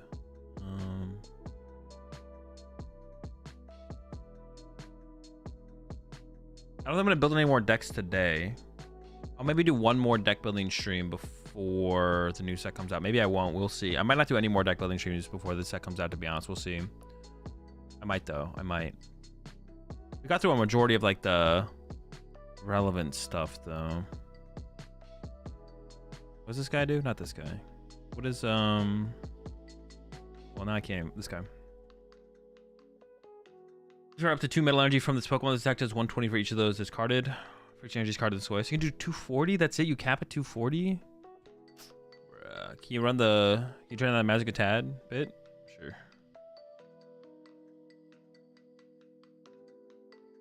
Maybe some kind of deck can work with the Dunsparce engine. I mean, BBL just always is better than the Dunsparce right now. The Dunsparce should be good in the future. Like I can't think of a reason to ever play the Dunsparce over BBL, to be honest. Yeah. In the future though, like once we lose BBL, the Dunsparce might be the go-to draw power, draw engine. I don't know how you don't justify just like when you could set up like 3 Dunsparce on your bench, you could just set up 2 BBL and a Scovet, and that's just like always better. Yeah.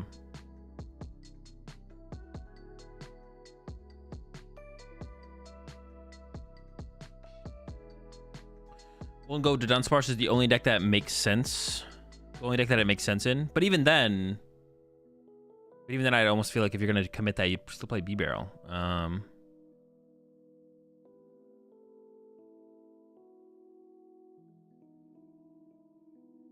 The Dunsparce is better in Tinkaton EX.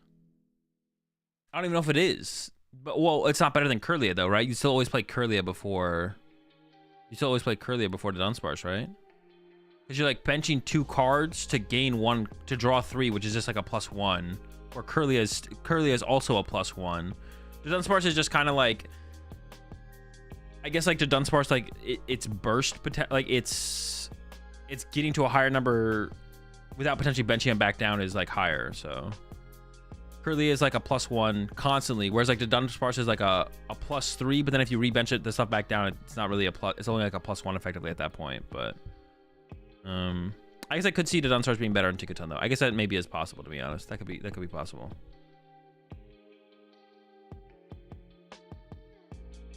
The only benefit is that it gives a free pivot. There's that, yeah. I guess it is maybe. I guess in Tinkaton it maybe is slightly better. I guess maybe the Dunsparce is slightly better in Tinkaton, but not by a lot. What was I saying? The Dunsparce is better than Kirlia in Tinkaton. Yeah, that's what I meant to say. What did I think I was saying? Not sure. You taking a boat to UIC? Of course. we can make a Bronzong deck. All right, what should I put on the list? Bronzong, Torterra. What else? What else? What else? Bronzong, Torterra. I do kind of want to make a Bronzong deck because it sounds like it could be a good meme for sure. Honestly, I think like Bronzong. You could do? What if you did like Bronzong, Brute Bonnet, Bronzong, Brute Bonnet. What's the other card?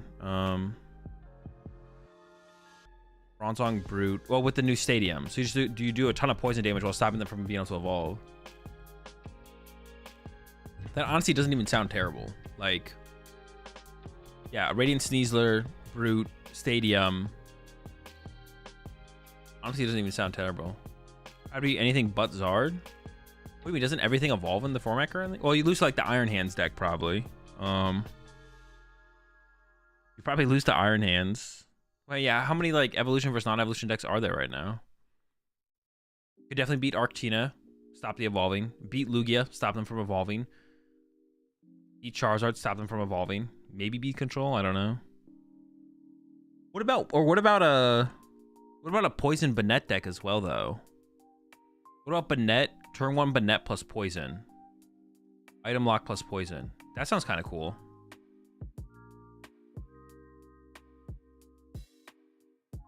But, dude, is there any way to poison? What other ways to poison are there besides Brute?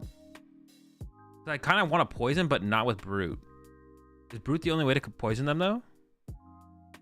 No good ways? Clodsire EX? Oh, hold up. Let me read that. Hold up. What is this? Oh. Oh no, did I just lose my deck? Oh, it's still here. Cool. Well, let me save this before I do lose it. Future.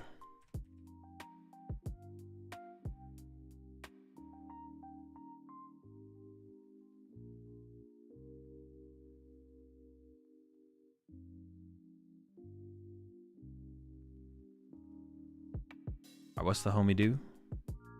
Once on your turn, if a stadium is in play, you may leave your opponent's active Pokemon poison. Yo, Clodsire Banette? Yo, that could be legit though. Like, imagine getting item locked. Like, hold up, let me find the Banette. Like, item lock is good. We have 250 HP. We're item locking them. You item lock them. You poison them. New stadium plus Radiant Sneasler, 50 damage in between turns, and then we probably play the cape so we can put the cape on the Banette. Dude, it honestly just like doesn't seem bad. But Banette is a basic, yeah, but it needs a tool card, so it's like the same thing. And you poison your active, so you poison your active. You need a tool card. Yeah. Venomoth for item lock and confusion. We don't poison them with Venomoth. I don't dislike it, but it's not the same. Salvatore for the turn 1? Yeah. Now, if this thing poisoned them, though, that'd be... Actually, if Venomoth poisoned them, that'd actually be pretty sick, to be honest. Alright, let's make a Banette poison deck. Not today, though. Next time, we'll make Banette poison, Torterra. Let me write these down. Alright, what's on the list? Banette poison, Torterra, Incineroar. Is there anything else? Banette, Torterra, Incineroar... Bronzong, I guess.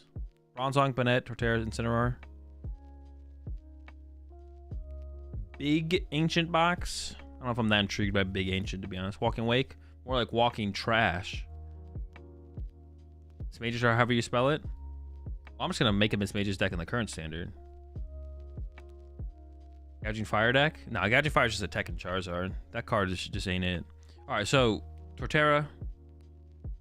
Raging Bulk? No shot. Torterra, Bronzong, Banette, and Incineroar? Okay.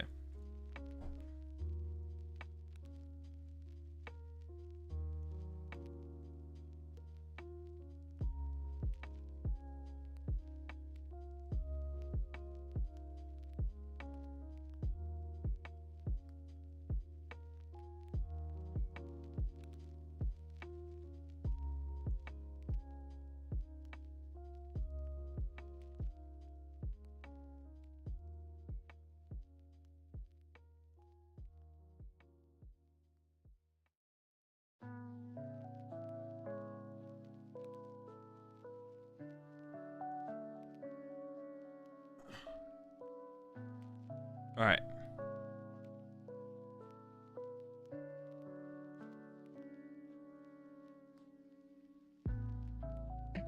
Bramblegast, Bramble D's. Okay, let's start up this last giveaway. Final giveaway of the day. Once again, shout out to Pokemon for hooking me up with the product that then allows me to hook y'all up with the giveaways. I had fun opening it. Final giveaway here before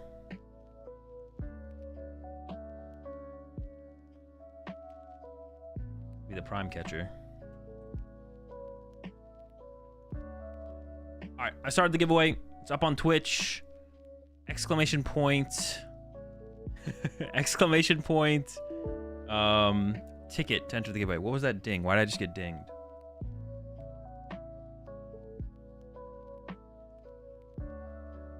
No idea why I got dinged, but I just got dinged. You appreciate 2 minutes up there. Grabbed a lantern.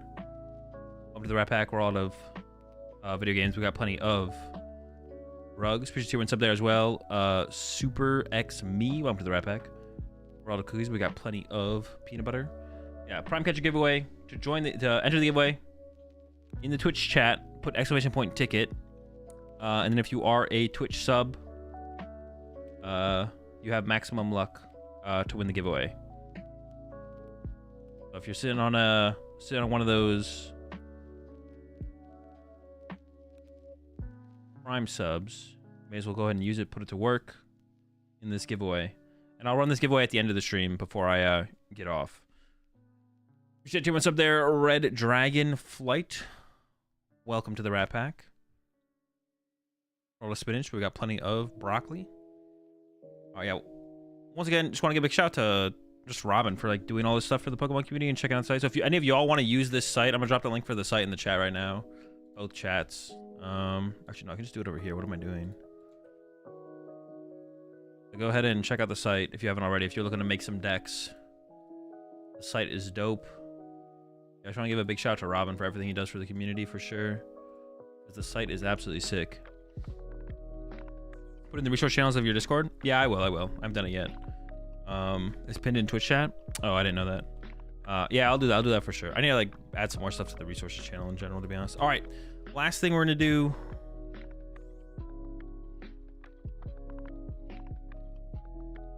Last thing we're gonna do. Oh, my song request thing just crashed. That was it. That's what it crashed there. Last thing we're gonna do before I head off here. You appreciate 2 months up there. Slurpin. Welcome to the Rat Pack. We're all out of slushies. We got plenty of salsa. Let's see. I've got a tier list that I've been meaning to do for a while. Really, I don't have an excuse why I haven't done this tier list yet. But Upstream Pawnage made a tier list for me to do. That is...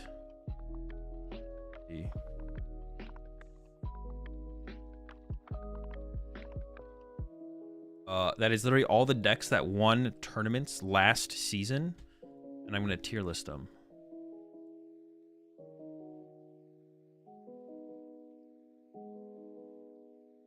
And we're gonna how are we gonna do it? We're gonna tier list it based on how like some of the decks weren't good as consistently, but it's like how good was the deck in the it's like how good was the deck in that meta.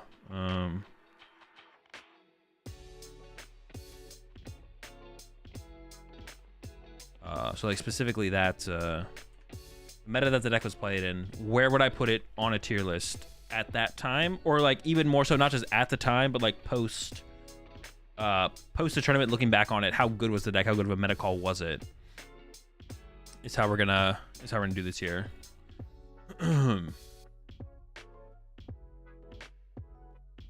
What is this? Is this just Arceus? What tournament was this one? I don't remember what tournament this one was. Porto Alegre. Which arc? Whoa, is this? Was that the arc deck where it was just Arceus? Or was the Arceus deck with literally just like had a slacking in there? It was like arcs with a slacking. That was that. This was that deck, right? And I gotta relook up. What else did you send me, Punch? You sent me like the thing, right?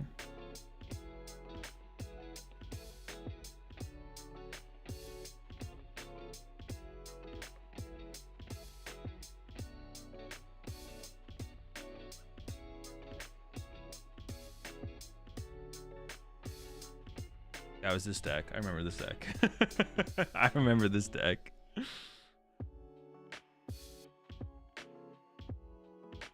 Yeah, this deck was there's something for sure. I have no idea. This deck was what was the format? Arc Peak Palkia. Honestly, this deck wasn't that bad. Yeah, honestly, this deck was not that bad.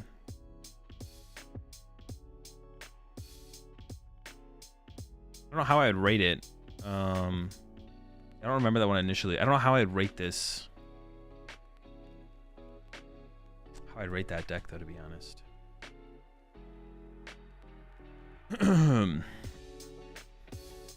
All right, so we are rating every single deck that won a major tournament last season. S to D tier. Let's just get the obvious out of the way. I think all of the Lugias, all the pre-rotation Lugias, they just go in S tier, right? Like, I don't even think we really need to think about this one too hard. No one's lists were like that ridiculous, or like something where it's like one of them would maybe be like a bad list where it should be in A tier. Let's just get it out of the way. They all go to S tier. There we go. And then we'll go from there, from the top down. But that could like set the baseline right there. Just all in S tier. All right. We just looked at this list here. And that was in the Flying Pikachu format. Honestly, I don't think this deck doesn't even seem that bad. It's just a Quad Arceus deck. This deck honestly doesn't even seem that bad. Quad Arceus deck. I'm not gonna put it S tier. The question is, like Arc Flying Pikachu back then was pretty good, right? This is the same as the Worlds format. So Worlds format, straight Arceus deck. Honestly, I don't think this deck was that bad. I don't know if I should put it in A though. It's probably a B tier deck. UIC Alex Szymanski with Arc Duraludon. It's a pretty good meta call. And I'm ranking these like on that tournament specifically, whether it be like my thoughts on the decks going into the tournament, but then also even like looking back on it, like how good of a play was this after the tournament's all said and done? How good of a meta call did Alex Szymanski kind of have with the Arc Dura Vulpix? It was pretty good. This deck was pretty good for EUIC. After EUIC, the deck definitely got worse, I would say for sure. The deck got considerably worse after EUIC, but for EUIC, it was pretty good. Is it S tier? What were the best decks at EUIC that year? Guardy was good. Lost Zone was good. Arc Dur changed to Arc Dur Umbreon. It did, didn't it? Yeah. I remember Alex said that after the deck sucks. Yeah, I think Alex was like saying like the moving forward the deck sucks, but like for that tournament, the deck was like a pretty good call. Like after that, I don't think the deck was that good either. But yeah, maybe we'll give this one A tier. Didn't feel like head and shoulders above everything else at the tournament. I don't know. It actually was pretty good though. And even we saw like Duraludon by itself being like a really, really good call. Like there was Lugia Duraludon was also a deck that was being played at the tournament and did really, really well. I almost want to give this S tier, to be honest. I'm gonna put it in S for now, and we'll kind of maybe circle back to it. Salt Lake City, Goodra, Arceus. This was during the Lugia format, pre-rotation Lugia format, I believe, right? Hail. Oh no. This was the Reggie format. This deck actually, going back and playing this deck after that tournament, I don't think this deck was that good. This deck I might even give C tier, to be honest. When I played that deck after, this was Lost Origins format. That would actually be something nice to have here on these decks, would be the format they were played in, but we can piece it together. Playing this deck after Hail won with it, I did not like this deck at all. I thought this deck was trash. I thought it was super inconsistent. So I'm putting this one in C tier for now. I might bump it up to B. I don't think it's given A tier. I don't think I'm giving it A tier. I'm giving it C tier. Portland, Landon Caitlin with Arctina. What was good that format as well? There was Lugia in that format. Lugia was maybe one of the best decks in that format. Guardy was good in that format as well. Arctina had bad matchups into both of those. Arctina overall was like it was a pretty straightforward, pretty consistent deck. Arctina was okay. I think Arctina was pretty mid, to be honest. I almost want to give it C tier, but I'm gonna go ahead and give it. Actually, I think I am gonna give it C tier. I think I am gonna give Arctina in the post-rotation format. I think I'm gonna give that a C tier. I don't think that deck was very good at all, actually. I'm not a big fan of it. All right, Mew for Lille Regionals. What format was Lille Regionals? I don't remember exactly what format that was. Let me move on. Worlds, Vance Kelly, Fusion Mew. I played Fusion Mew at Worlds. S tier call. Is it an S tier call? It's probably an A tier. Vance with Fusion Mew, A tier. Mew in EU is S tier call. Mew just in EU in general, S tier call. That probably is, to be honest. That actually, do we ever like rate Mew higher because it was played in Europe? Is that actually what we do?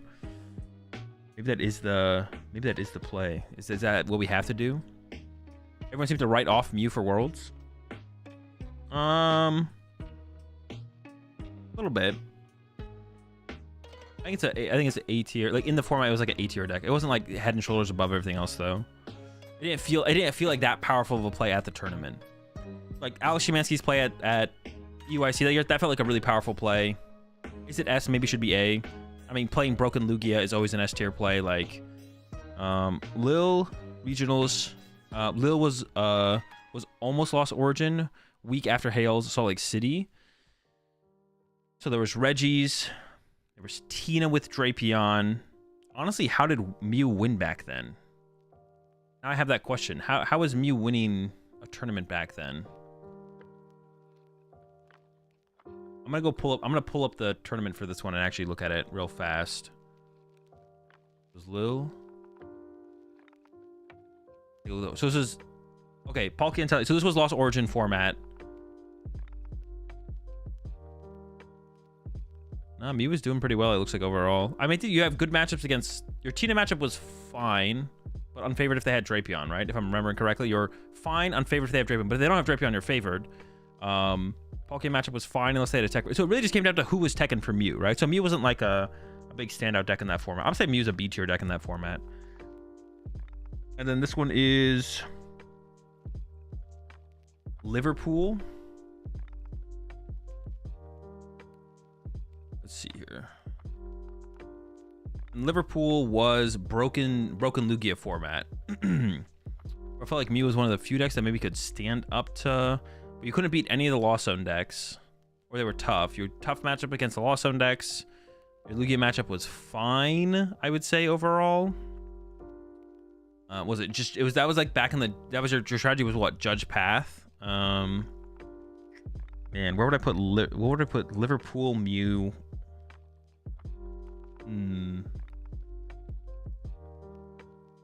Well, it can't be higher than A. It feels like another B. It feels like a B tier deck, to be honest.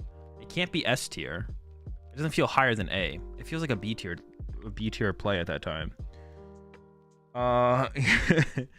Wheezing Eternatus. See, Brisbane. Tim Franklin with the paralysis deck. This is actually a pretty good. This is a pretty good call. This is like an S tier call, to be honest. I think from I think I put that in S. People hadn't really, the Lugia lists weren't really thinking about adjusting for paralysis quite yet. I think yeah, so we saw like that Australian tournament was like dominated by Lugia counters, and the Lugia players hadn't quite adjusted to dealing with the counters. So I think we actually make this an S tier call from Tim to go with the counter play. I like that overall. Rowan at Hartford. Bad Kyogre matchup. What else? Bad Kyogre matchup. What else was in this format? Your Lugia matchup was fine, slightly favorable. Arcdura matchup was fine. Because we didn't even have Spiritomb out at that. Spiritomb wasn't even a card yet, right? Was Spiritomb a card? Did people just not play it? I don't think so, right? Spiritomb wasn't a card yet. So Mew just had. What did Mew have? It had a bad Kyogre matchup, but all your other matchups were like fine, right? Yeah, all your other matchups were fine. I'll probably say Mew was a A tier play at that point. It seems like it was an A tier play.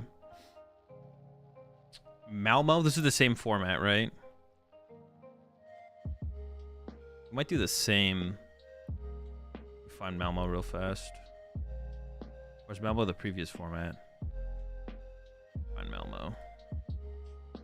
Malmo was the same format, so I think it's still like an A tier play then, I guess.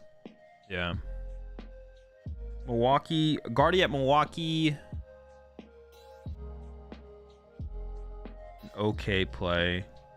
Henry Brand's Guardy at Milwaukee. I think it's a B. I was not a huge fan of Guardy back then. I mean, your Lost Zone matchup was just so much worse, right? Your Lost Zone matchup was so much worse. I think Guardy was like a B tier deck at the time. Santiago, Pedro Petrucci with Guardy Mewtwo. That's around the same time as the Milwaukee, right? Like the exact same time, right? But this deck was just worse than normal Guardy, so it goes C tier at least.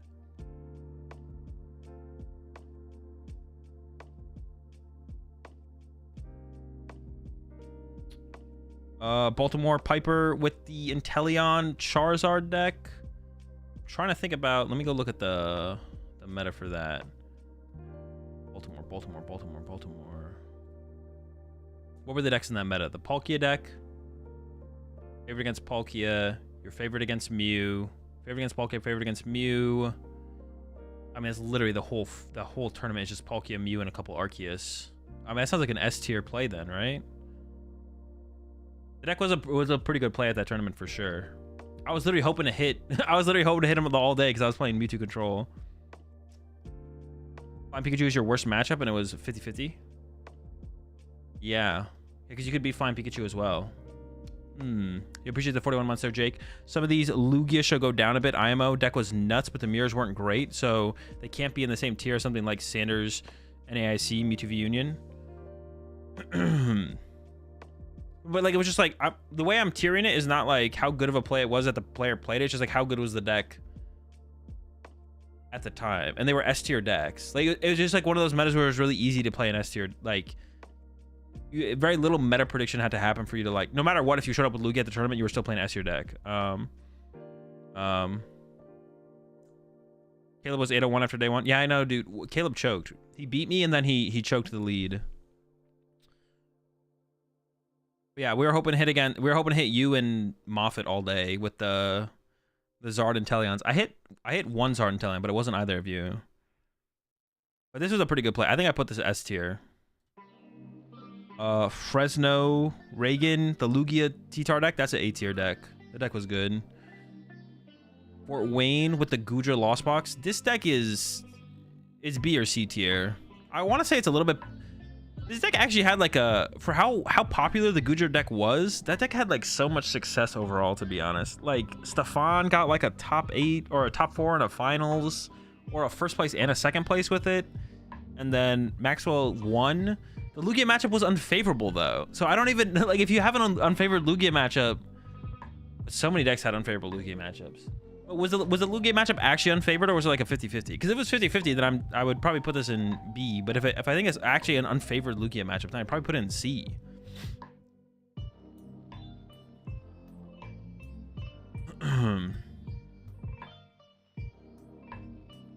Two Goodra in top 8 at 4-way. That's what I'm saying. I feel like your Lugia matchup had to be like 50-50. I feel like it had to be like 50-50. Lugia was unfavored if you hit competent Lugia players. You mean Goodra was unfavored? What do you mean Lugia was unfavored if you hit competent Goodra players? It wasn't as bad as people thought. Yeah, it was. The matchup was probably okay. Unfavored for Goo. That's how I feel. I feel like if the Lugia player was good, you're unfavored. But that means like the deck should be like D tier. But I guess every deck was struggling against Lugia. So I'll keep the Goodra deck in B tier. I mean, every deck was struggling to beat Lugia. Like,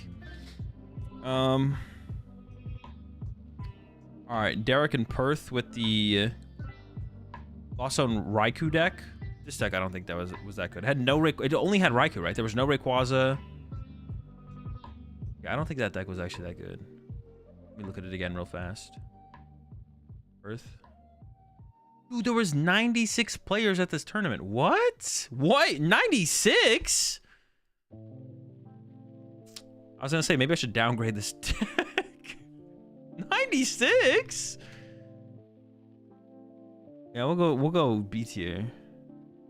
All right, Sydney, Brent Tonneson with the Raybill. I actually really liked Brent's list as well. There was one thing I didn't like about Brent's list. I forget what it was. Let me go pull up Brent's list real fast. 96. No, I just kind of Brent's list was just clean for this deck, to be honest. Brent's list was just clean. I'm gonna give Brent A tier. I mean, the deck wasn't like an S tier deck. It was like fine. It was good, but yeah, I'll go A tier. Brent had a cool list though. OCIC, Azul, Garcia, Griego. Well, it's A or B. It can't give it S. The deck was cool.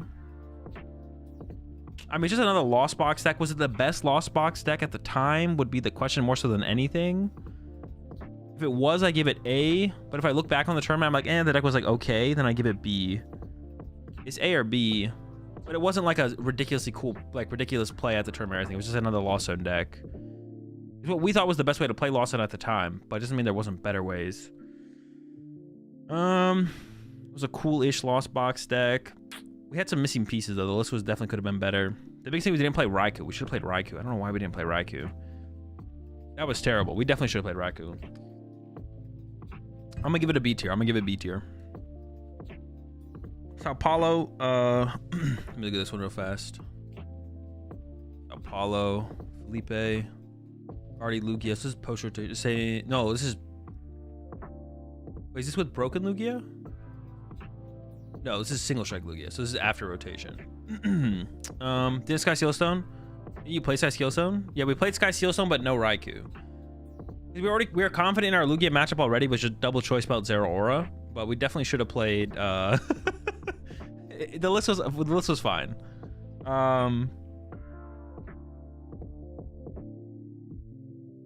Wait, this is no Kyogre? No Kyogre? No Ogre? Dude, playing a Lost Box deck post rotation without Ogre is just trolling, right? Didn't that deck suck? It was like the turbo build. That's what we ended up playing at that last tournament where Caleb got second, though, in Fresno. Turbo lost. Well, Turbo lost was okay. Turbo lost is like B. It's like B. Turbo lost in that form is like B or C. I'll give it B. It's not like bad deck. It's a fine deck. That deck's fine. Peoria Tord with the Sablezard. I think that is an S tier play right there. It's an S tier choice. Actually, our list that we were working on of Sablezard was actually pretty close. It wasn't that close to Tords. It wasn't as straightforward, but it was like the same path type build. I actually gave the list to Justin Templar, who ended up winning seniors. But we were on like the same. We were on like the same idea of like quad. I don't know if we had quad path. It was like path. We were playing path Sablezard though. But I think Reggie's was, dude. I'm actually, that's like the one tournament looking back on the season that's the one tournament that I'm most disappointed in. My team's performance was Peoria, because I think Reggie's was an insanely good play. Like I think Reggie's was an absurdly good play at Peoria. Like it was like by far the best deck to play. And then Kid bubbled at 9th, and then I could have played better in that one too though. Yeah, I was really disappointed with our performance for the deck. And then we ran it back at Salt Lake City, and 3 of us made top 8. So I guess it was kind of cool because like no one adjusted for the deck really too much because it didn't do very well. But yeah, that's like one of those tournaments where I would like for us to run that one back, because I think if we run that one back, there's like 2 or 3 of us in top 8 at Peoria for sure. I think we actually just, if we run that back, I'm confident that someone in my group would win Peoria, because then coming Salt Lake City, you had like flying Pikachus and Gudras from like Hale in top 8, and that was like hard for Reggie to win at that point. But at Peoria, it was like all free. Next time, Warsaw, Pedro Torres with Sablezard. Is that that's post rotation? That's like the same as this format. That's probably just a B tier deck. It's like okay, right? Let me look at Warsaw actually real fast.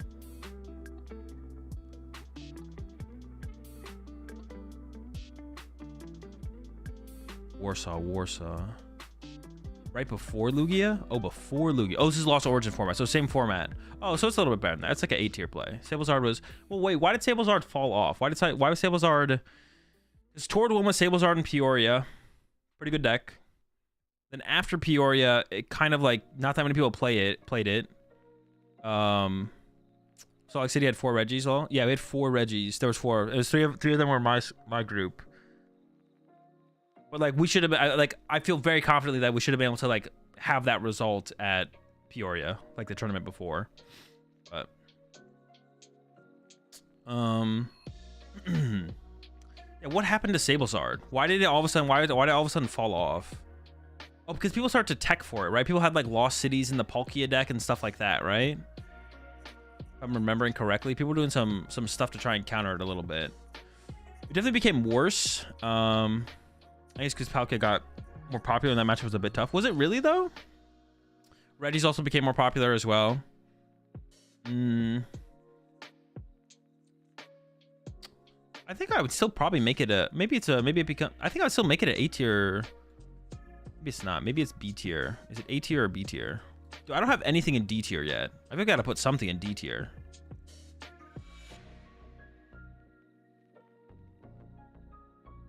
A or B?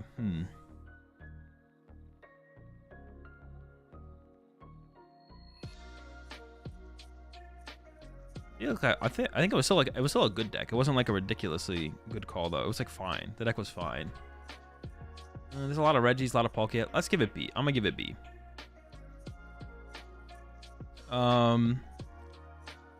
Hyper with the Mewtwo V Union. Man, I think I want to give this the same. I think I want to give it S tier. So I'm putting both of Piper's decks up in S tier. It was a really good call. That was a really good call. Was the Mewtwo V Union deck. Did any Lugia players even play an answer for it? I don't think any Lugia players even played answers for it. Like, you just won. You just won that matchup, right? The Lugia players really didn't have an answer for that deck. No one was playing it, right? The Bradner group played Espeon. Yeah, there just wasn't widespread enough counters, right? So it was like a really good call to just play an anti-Lugia deck, even after, because that was the week after Brisbane, right? But the Mewtwo V, yeah. But if people were teching for the majority of people were teching for paralysis, not control. So it's kind of free. I went 1-1 into Lugia's with Espeon, but I bricked game 3 against Bradner. Oh, wait, so you even beat? Wait, how do you even beat it? Don't you just lose? How could you ever win?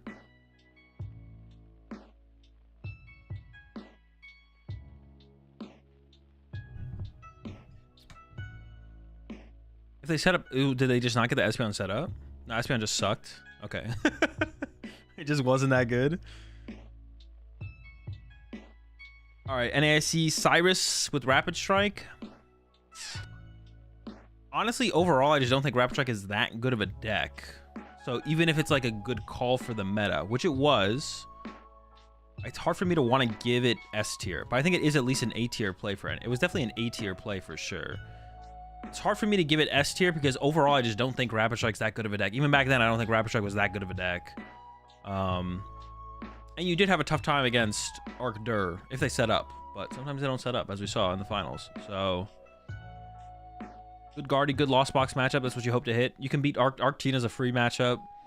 You do have your struggles, though. You struggle against Mew. Mew wasn't super popular at the time. You struggle against Lugia. Lugia also not super popular at the time. Mew was... Well, people like Spiritomb. Mew wasn't even that good of a play. Yeah, I definitely can't give it S tier. So it's A or B. Yeah, I can't give this S tier. So it's got to be A or B. It's got to be an A or B tier deck at the time. A or B tier play. Not sure. I almost want to give it B, to be honest. But it was a good meta call. It was a good meta call. And that's what I'm mostly basing this on. Is like, was the deck just a broken deck and it won the tournament? And the person who played it won the tournament, which is what we have up here with the Lugia. It's like, this is just a broken deck. They played it, they won. Congratulations, S tier. And then these ones coming out a little bit more to meta call. So I'll make it A tier. I just can't give it S tier because I just don't think the deck is that good overall. It's not good enough to be an S tier deck. But it was a good meta call. But maybe if I try to base it more on that, well, I mean, maybe it should be an S tier then. No, we'll go A tier. We'll go A tier. All right, Stuttgart was Palkia Vikavolt. We need a Lugia tier. Yeah, maybe we should just have a Lugia tier. Palkia Vikavolt, what was this meta? Was this pre-rotation Lugia? So you just item locked them and then tried to win the prize trade against Lugia. This deck, honestly, I have just no clue. When me and my team put extensive testing in with the Vikavolt deck as Lugia, we just beat it. Like, our win rate was like 70% as Lugia. When we were trying to beat the Vikavolt deck, the Vikavolt decks with Lugia, our win rate as Lugia was like 70%. So, basing on my own testing on how good I think the Vikavolt decks are, I think I gotta put them like in B tier. Well, hang on. If I think the Lugia matchup is that bad for these decks, then I have to put them in C tier. Honestly. Do I ever put them in D tier?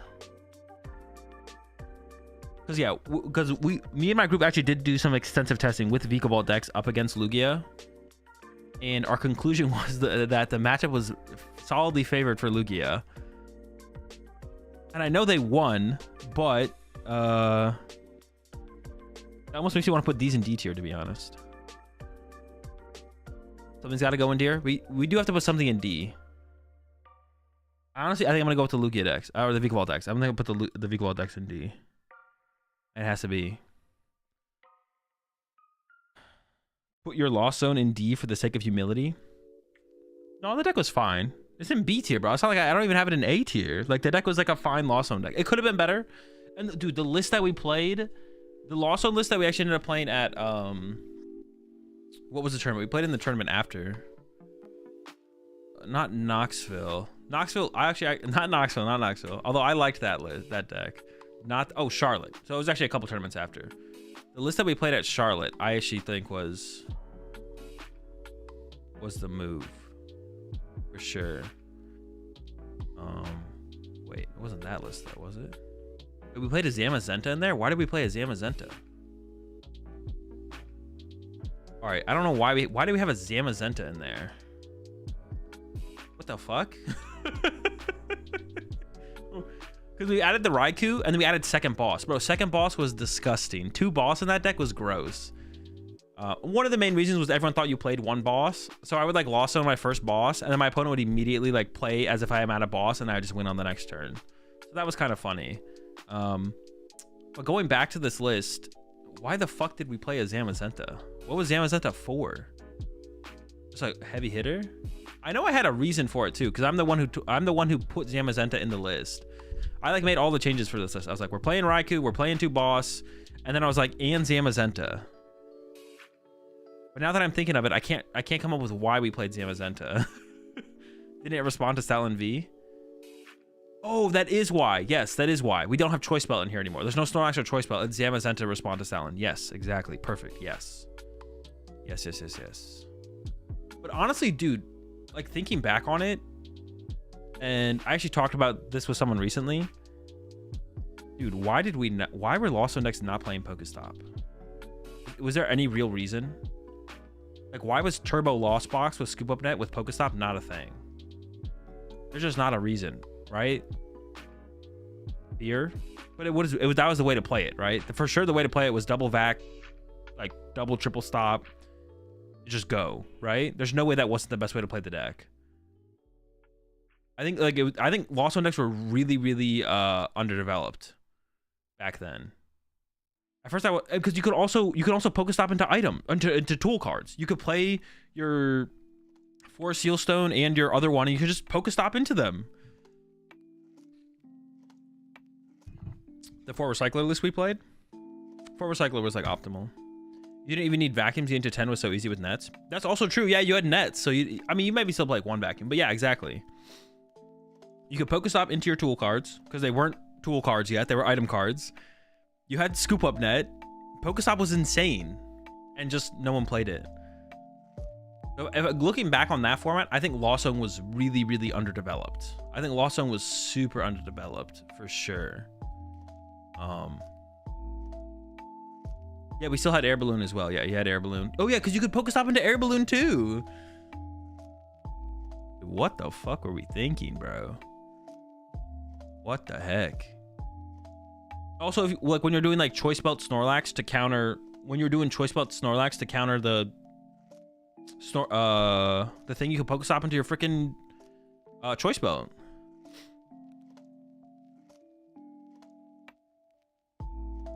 Andrew Wootender was on a Turbo Lost Box build before we lost Scoop Up Net, and it was insane. Turbo going second Dragonite. Yeah, exactly. I don't know. This just sounds really good. It just sounds really good. What was the stadium of choice? A lot of people were just playing. I mean, it was a very good stadium. Training court. Search your deck, discard pile for an energy, put it into your hand. Training court was very good, but I don't think it was better than Scoop Up. Yeah, court was good, but I mean, not Scoop Up Net. Pokestop just had to be better though. For sure, Pokestop was better. Training court was nice, but wild. Because then you go into like after rotation, and then like every Lost Zone deck has like 2 Pokestop, right? Or almost every Lost Zone deck has 2 Pokestops. Like, well, we could have just been playing this before though. Back when it was better, because we could also, not only could you Pokestop into all the items, but we had Scoop Up Net before, which made it that much better. You could Pokestop into Air Balloon. You could Pokestop into Forest Sealstone if you played it. Sky Sealstone, like, honestly kind of sickening that it was not played. I guess one way you'd have to adjust the deck though is you'd probably have to play Palpad, but like that wouldn't be like that big of a deal to like adjust around. And maybe that's the main reason like people didn't really think about including it. It was like, oh, I don't want to mill my Colruses, but which I guess that's like a thing. See it.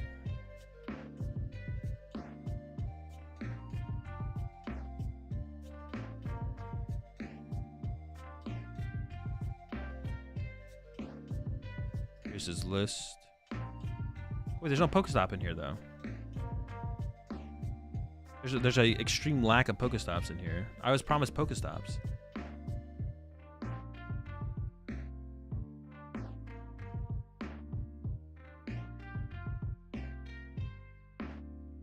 There's also no vacuum. This is literally just Lost Box. Maybe I'm tripping. No, you're 100% tripping. This is literally just Lost Box. This is literally just Lost Box at the time. All right, chat. That's gonna do it for the stream for today. Closing it out with a tier list. I'm gonna post this on Twitter, and we'll see what people's reactions are. Yeah, we'll see what people's reactions are. All right, close out the stream here. Let's finish. Let's do this last giveaway though. If you want to get on the giveaway, just put exclamation point ticket in the Twitch chat. If you're a Twitch sub, you have maximum luck to win the giveaway. Giving away this prime catcher here. I'll give y'all like 20 seconds here. Yeah, I'll give y'all like 20 seconds here to get on the giveaway one last time before I run this. Whoever wins, I'll send you a message on Twitch to get your information so I can send it to you. Yeah, go ahead. One last time to get on the giveaway before I head out of here. I'll see y'all tomorrow for the Dude stream. Got Dude stream tomorrow on Wednesday. What are we doing? What are we doing the rest of the week here, actually? So that's on Wednesday. Thursday, Road to Arceus. I'm gonna do Road to Arceus. I'm gonna play Ricardo's. For the Road to Arceus on Thursday, I'm gonna play Ricardo's Chien Palace, double hands, double lightning. Give it a shot, see how it feels. And then on Friday, I'm gonna be playing with some Steelix, and then also playing in an online tournament. In the online tournament, I might play the Palkia list that got second. Actually, I might play the Palkia list that got second at the tournament. I might give that a shot. I know I've been saying I'm not a huge fan of Palkia, but as far as a competitive deck goes, but doesn't mean we can't try it out and try and have some fun with it. Then Road to Arceus on Saturday, and then Sunday just going to be playing. I'm going to work on Sunday. The plan is to work on the Miss Magus deck, and I had another deck I want to play with as well. The Miss Magus deck at the very least, and then we'll maybe figure out something else to do on Sunday as well. Maybe I'll do some like rotation decks as well on Sunday. We'll figure it out. All right, gonna find someone to raid, run the giveaway, and I'm gonna get out of here. Leave y'all. Go about the rest of your days. Let's see who's on right now. One trading card game live.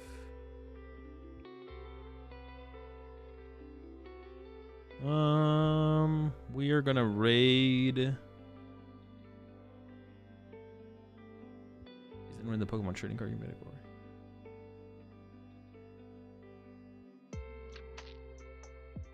I'm gonna go ahead and raid Moji here.